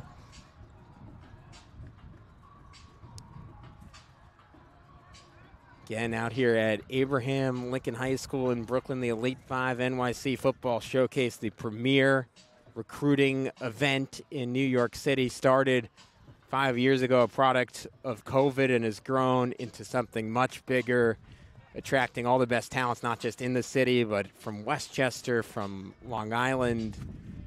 And it's something that is going to have a long run and is going to do wonders for how New York City kids get recognized, get recruited, as younger kids get motivated and see what it looks like from the seniors at the highest of levels, and make some kids realize. I'm sure, Jared, you've probably had this experience even what we do on the journalism side. Like as a younger kid, it makes a big difference to hear from someone you respect that you're good at this, and you have talent, and you have the ability to do it if you stick with it. And especially having NFL guys here, I mean, that's like Mike Breen coming up to you at a young age and saying, "Hey, man, you should do some announcing. You're pretty good at this." And it can inspire a kid to work that much harder, I think, when they hear that from an NFL guy. Yeah, it's a huge advantage, and it definitely helps out a lot of kids. And especially in this landscape, you know, it's tough to make it in football with how competitive it is just around the country, especially down south, especially out west. But New York football, you know, everyone says this now because of Coach Deion Sanders, but New York football, like, it's coming.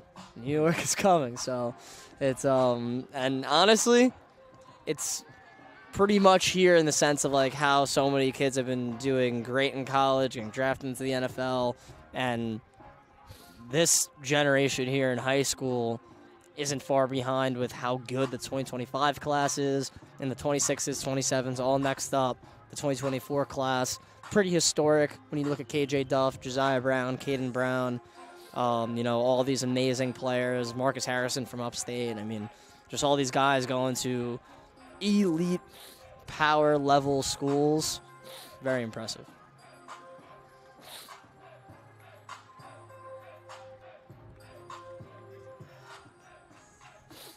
I mean, now at IMG, but you think about someone like Preston Carey coming out of Long Island, and it gives you a concept of, all right, I mean, New York City, it's not just kids that can end up at Division I schools. Like, there's going to be a turning point where you start having top 5, top 10 kids in the country, which obviously has happened before, but it's just few and far between coming out of New York generally.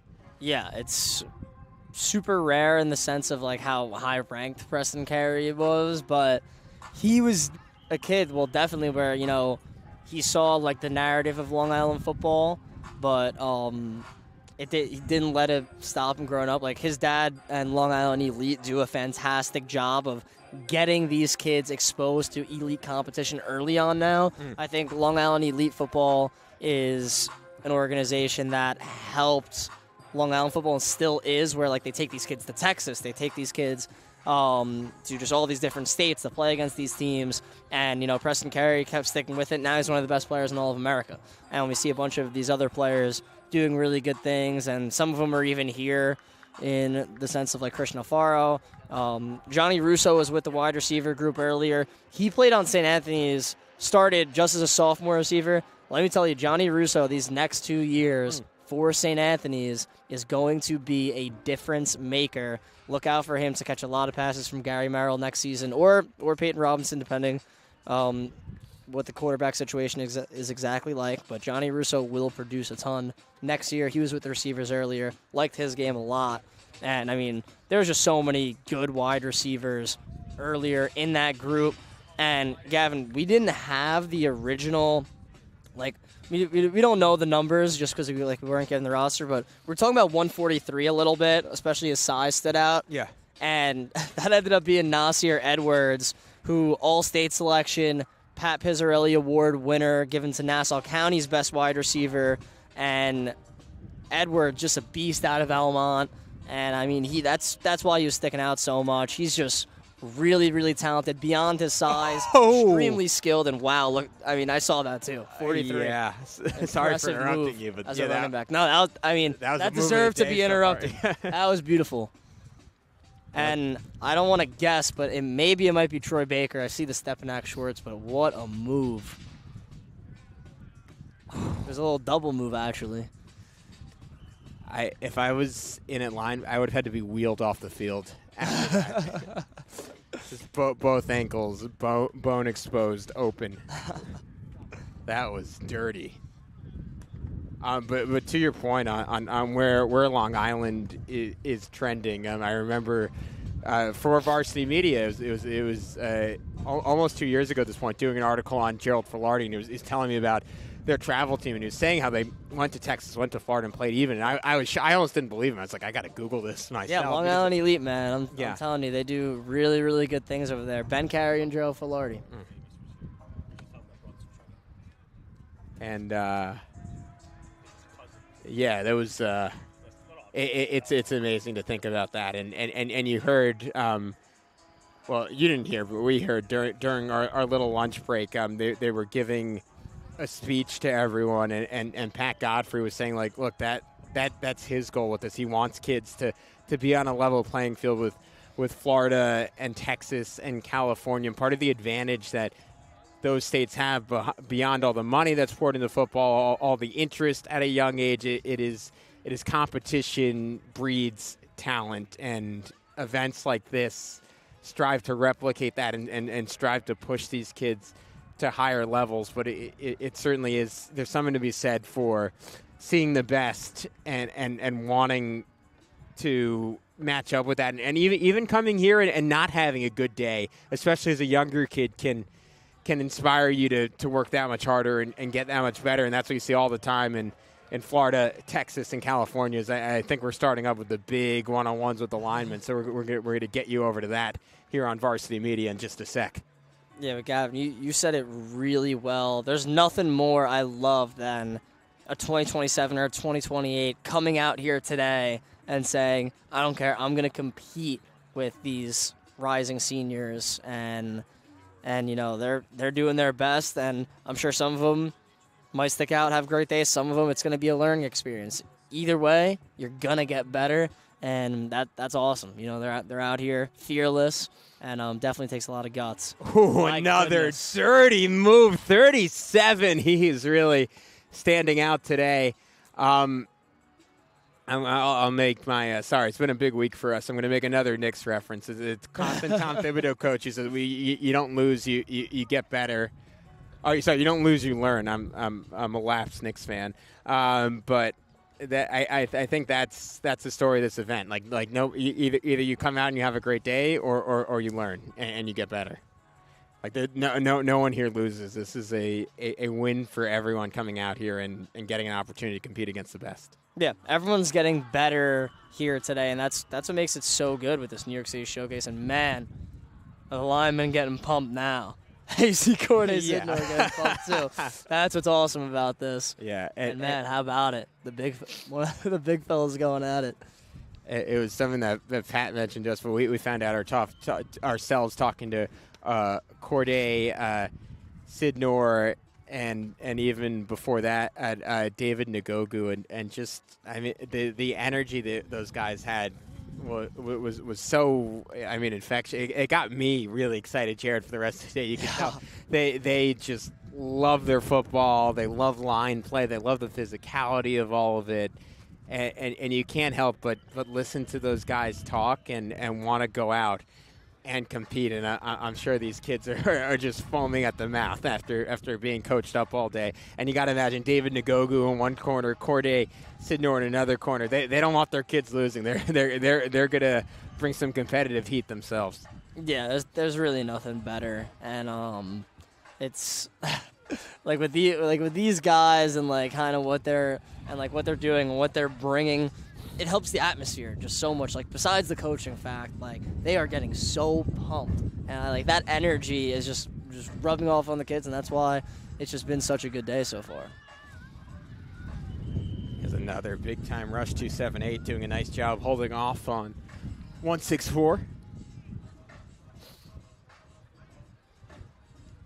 There's another thing Pat mentioned, but maybe the line play is about as close as you get to real football. No pads doesn't make too much of a difference. Those battles are still hyper physical. Yeah, it's really been fantastic so far. 162, not getting an inch. 294, big boy shutting him down.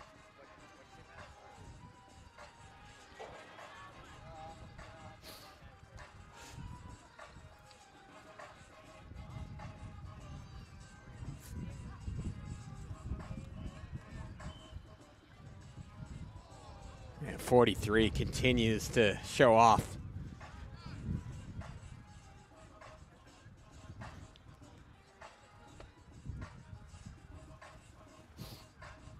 .114 as well. Super big, super quick.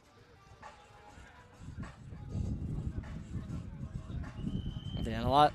And I mean, they've been going for a while, but I mean, the stretch of how these running backs have been doing, it's been very impressive so far. In the beginning, they're getting shut down, but now seeing a lot of them like with their great moves in the open field and the speed, like we just saw in front of us. Now by 37, once again, it's been entertaining.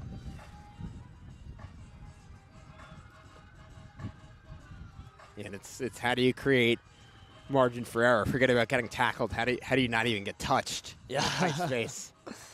It makes it that much easier when you go back to tackle and saying, if someone gets a hand on me, that's a luxury. I can get away from that. With the running back circle up, while the linemen continue to duel.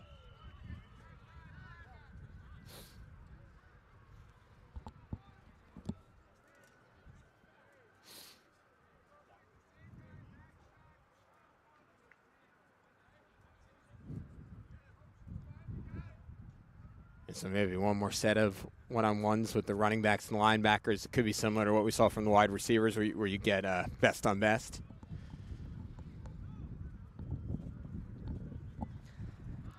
Yeah, so what I think they're doing here with the running backs and the linebackers, it's definitely the last set of one-on-ones. I'm not sure if it's like rapid fire back to back to back, but I definitely think it's some sort of variation of competition here. I'm sure we'll be able to figure it out once they end up going, but it should be a fun way to end it out though. As the players definitely seemed excited for what was about to go on.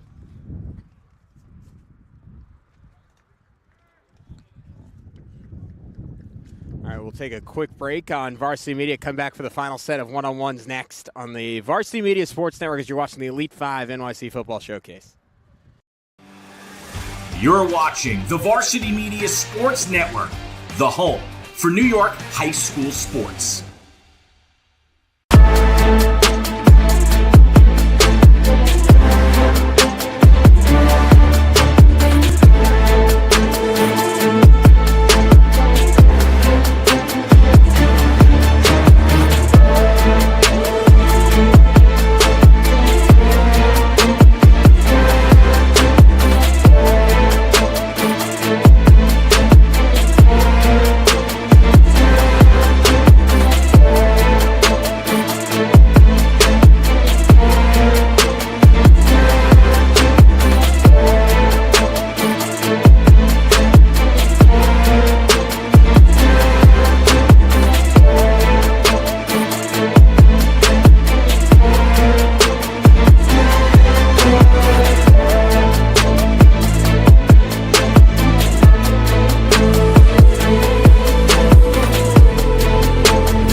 Hey sports fans, did you know Varsity Media live stream broadcasts get viewed by college coaches nationwide? Through our announcers' storytelling and insight on your athletes, we can help your players get an edge on college recruiting. Find out how by reaching out to Varsity Media today, 516-403-2050, or email ben@varsitymedia.net.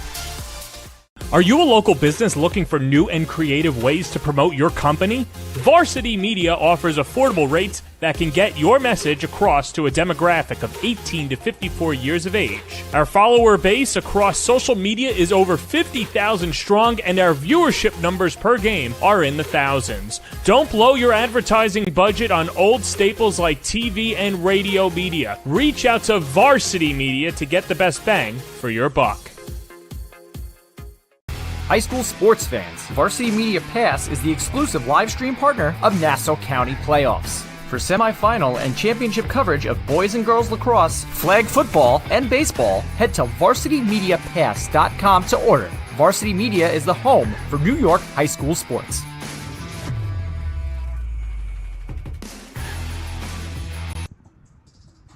Thank you for joining us as we heat up with the running back, linebacker one-on-ones to wrap up the day at the skill position spots. Big catch and run that time by number 64. Yeah, we've had a lot of good battles in this position, man. I mean, from the start, where, you know, they're running like mainly corner routes and stuff like that, to, you know, getting them in the open space. And now here we are finalizing things. It's been really fun. A lot of standout players. It's been great. We mentioned it's such a win when a defender is able to get a stop here. 159 that time, diving down, getting his coach really fired up in the defensive backfield. And Jared, I'm sure you maybe not quite at this level. I can say I certainly wasn't at this level. But going to sports camps, growing up, my favorite thing in the world was when you just have a coach get in your corner and saying, "All right, you're gonna go kill this guy. Let's go." And then if you pull it off, just get fired up for you. I mean, it's one of the things as an athlete that really makes you want to play as hard as you possibly can. Yeah, it's definitely one of the things that makes sports special, of course, and especially in an atmosphere like this. And it's guys that, you know, are like super high up and, you know, encouraging you and stuff, coaching you and getting you fired up. It's awesome. And there's something that's so satisfying about, and this is the balance that great coaches strike about, like getting coached hard all day and getting constructive criticism and kind of being like, oh man, I just want this guy to see what I can do, and then making a play, and then having that coach being your biggest cheerleader is really special. As you see the closing speed to that football, just ridiculous from 109. Yeah, 109's having a day so far. He's been really talented. Well, he's been showing out, and there's been, you know, a good amount of running backs that have been really, really good so far. You're not sure quite who it is, but did have the Stepanak S on his sweatpants, so maybe someone from that great program. A 62 turns the corner. Oh, couldn't quite get to the football. Flag on the play, though. Yeah, no, I love them throwing some extra laundry out there on the field. I was going to say, if I'm out here as a wide receiver, defensive back touches me, I'm having my own flag in my pocket. I'm tossing it right at him. Yeah, definitely. Also, the great part about these events is now you don't have to worry about a 15-yard taunting penalty. You get obviously we prioritize sportsmanship here at the Elite 5 NYC Football Showcase, but you can do a little bit of talk and get away with it. You see the speed from 132. Jeez. Oh yeah, there you go. Coaches are fired up.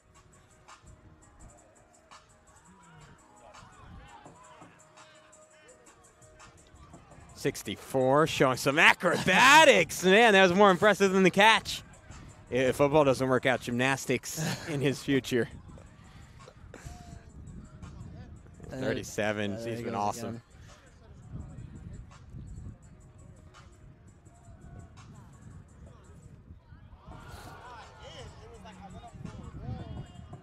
And that one got all the players excited with that move there. I think that was from Aiden Winter. You understand why he's so highly regarded coming out of Babylon. All-State as a freshman and a sophomore. And they're confident to let him play varsity. Wait, sorry. I think it was JV. I'm not sure if it was varsity. Maybe he played a few games as an 8th grader on varsity. But, like, they definitely were eager to use him, to say the least, and that's how he was all-state as a freshman. So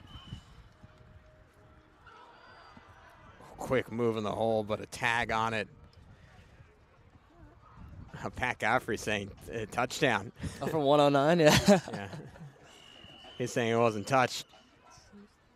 That'll do it. We're only I'll do got it one for the hand. running backs. Yeah, that's a good way to wrap it up. Heck of a battle between the running backs and the linebackers. Each had their moments as we'll transition our focus over to the linemen to wrap up the day here at Abraham Lincoln High School. Quarterbacks, wide receivers, DBs in the first session, running backs, linebackers, offensive linemen, defensive linemen, tight ends, and the younger quarterbacks in this latter session. Full day of football. It has been an absolute blast.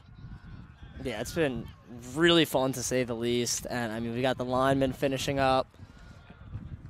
That has been outstanding. And we're gonna get, the ending here on the linemen one-on-ones. And the last couple ones are always some of the most intense. So I'm really excited to see these guys bring the juice and go at it. You see some of the skill players and some of those coaches just going over to see the linemen.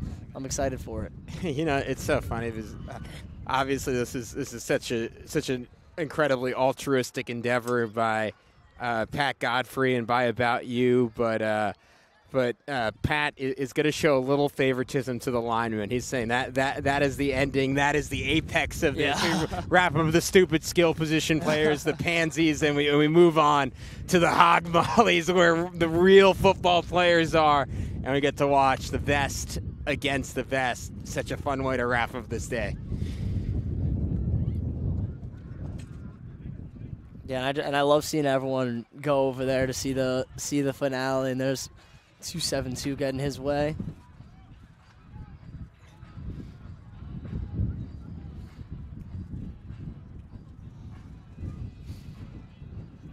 I always love that. Obviously, it is a one-on-one thing, but you have the other linemen lined up right next to you, so that it does feel like there's some solidarity there.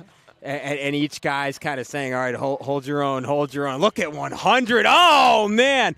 That is the offensive line rep of the day, at least that I've seen so far, Jared. Complete and total stand-up.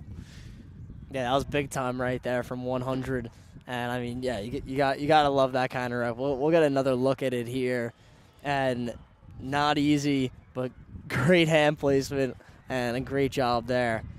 And showing some respect afterwards, of course. It's been a theme all day long. I was joking about trash talking before. We really have not seen it. It's been constant kids picking each other up, high-fiving each other, and it just tells you the culture that Pat and company have helped build at About You, at the Elite 5 NYC Showcase. All these kids are just really, really good, not just as football players, but just as people.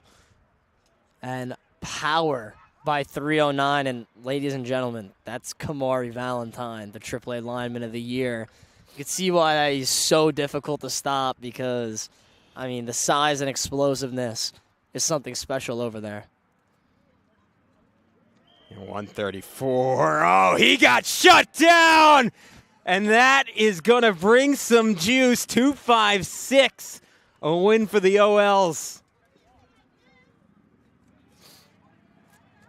Yeah, that's big time. And now we're getting into, I believe, what is the final reps. Or if that's it.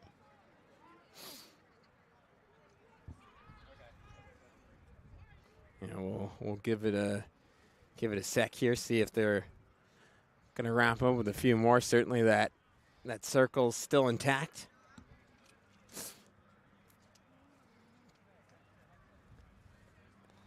I would love, all right, this is my first time here, so I don't know if I have the right to make suggestions, but next year, just a big tally board where it says O on one side, D on the other, and track the wins. Oh, I love and it. first to 10 wins. And I think that might get even more group excitement going. Yeah, that'd be awesome. Certainly could do the same with the wide receivers and the DBs. Maybe the DBs get 2 for every one, just because it's so hard on them. I don't know, just some ideas for Pat. I'm going to send him a long email when this is over, but not much to improve on here. It is a special event. It has been a phenomenal day so far. Like a lot of talent, a lot of competition. It's been good. It's been really good. So it seems like we are going to have a few go. more as they Not done widen yet. out the field. Yeah. And it looks like it might be best on best, just because, I mean, the sense that Kamari Valentine's in there. That definitely means something. But here we go. Look at the coaches hyping everyone. They are all in on this. Oh, and there's a win for the defensive line. You know, we'll track it, Jared. 1-0 DL so far. Wins from last round don't count. It's a new ball game here in the totally made up final round. That's a big 140. Getting in the stance. Let's see what he can do. 115's going to get one back for the offensive lineman. And that was impressive right there. Big one for the offensive line. And yeah, that was 115 you said, right? Yeah, that was very, very big for them, but here we go. This is right a tough up one, the front. center. All right, 1-1 offensive lineman, defensive lineman. Who's winning round 3? Little bull rush. You want to call that one a split? I don't know. 309 got some push with 310. He didn't get by him. Are they going to run that one back? They might. I think they are. Wow. Yeah, that was even. That was even. That was even. We need a winner, baby. Let's go. Oh, man. You could just hear everyone getting so hyped for this one. Here we go. Another bull rusher. That's a win for the center. He pushed him back. Lineman. Wow. The OL gets that one. 2-1 offensive line. DL needs a win here to stay alive in my totally made up game within a game. All right, 221.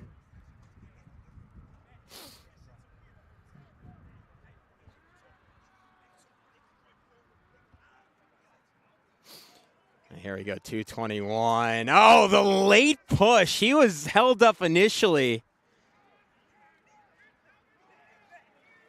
Oh, Pat. You could tell Pat's more into this than the players are. I think they gave us the offense. This might be for the win. All right, let's do it.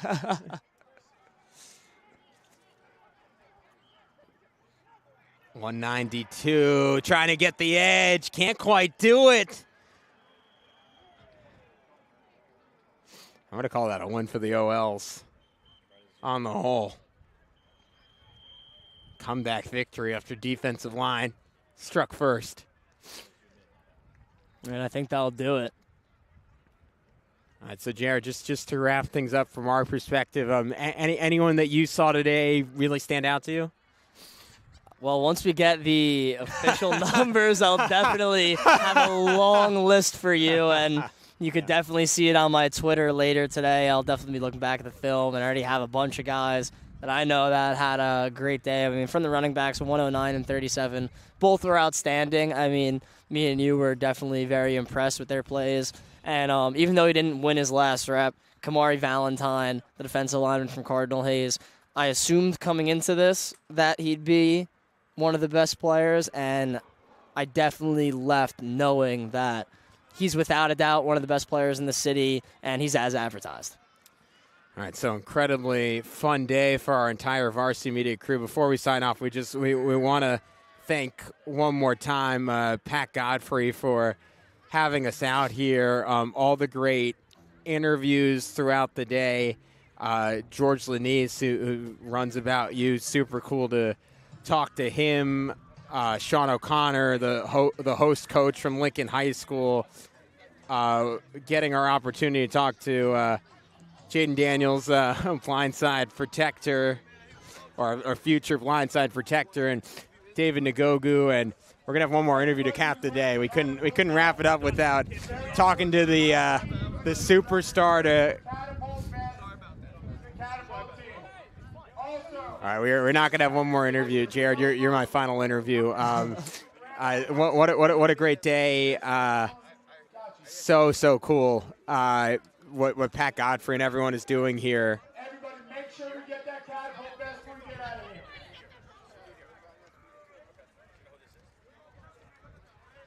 And it's been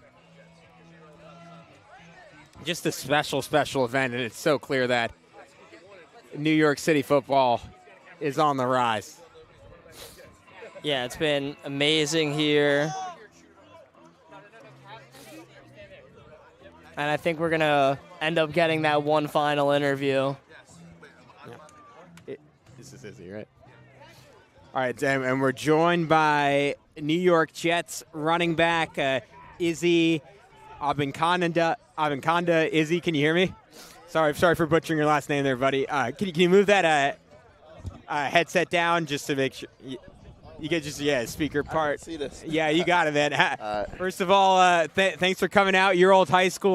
What's it like being back here? Man, it's amazing. Every time I come back out here, I always feel loved. I always feel all the support, and it just gives me memories. Just back being a high school player. Finding my way, and I'm just grateful and thankful I could always come back here and call Coach O'Connor and the coaching staff and the rest of the school family. Yeah, and Izzy, what was it like working with, the next generation of running backs in New York City here today? It was amazing. It was amazing just seeing how much how much work they put in, how much work they about to put in. I can see how talented they are. I can see how great they're about to be, and just like it just remind me as when I was their age, trying to find my way out, trying to be great, and then I'm just trying to keep inspiring the youth any way I could, and it's just grateful. I'm just grateful for this. You gave a speech earlier about feeling like an underdog your whole life, feeling like you were doubted your whole life. Obviously, the point of doing something like this is so these kids don't have to be underdogs, so they don't have to be doubted, so college coaches can see them. What were you trying to pass along to them about your path and how to get to the highest level? Basically, I was just trying to tell them, kids, just us being from Brooklyn alone or New York alone, they don't believe in us. They don't think we could make it that far. They don't think we could even get to the NFL. So, just me being an underdog, keeping that chip on my shoulder, I was just trying to remind them, keep that chip on your shoulder all the time because it's always going to motivate you to do more. Yeah, and Izzy, of course, but right now you're a New York Jet, of course, and, of course, you were amazing here in Brooklyn. I mean, how does it feel to play professional ball in your home state? It's amazing. Just me being home anytime. My mom could come cook food for me. I could get to somewhere after practice or practice. It don't even matter. After the game, and just having all my family there at the game watching me play, it's amazing. That's another thing to be grateful about. Izzy, I'm sure you've been asked this before. Can we get one Aaron Rodgers story, man? What's it like playing with him? I know you didn't get to actually play with him last year, but gearing up for this season, I mean, how excited for you to be with him, and what was it like having him in the locker room? Oh yeah, Aaron is a unique, interesting person. We've gotten that. He's a great person. He's a great player on the field, and he's a great person off the field. He's an amazing person off the field. You can learn a lot from him off the field as well as on the field. There's one story I know because, I was a freshman. I was a rookie. That's what I meant to say. I was a rookie. We was in a team meeting, and you know how they usually surprise rookies or shock rookies with okay, read this out loud or say something, a funny joke. They just say, he just said, Izzy, funny joke right now. So me, I don't know what to say. I'm over here confused. I'm over here man, I don't got nothing to say. I'm over here saying not. They saying who they? I don't even got nobody there. I can't say that. So it's just be with Aaron. Aaron's a jokey guy. He just play around a lot. But when it's time to lock in, he'll lock in.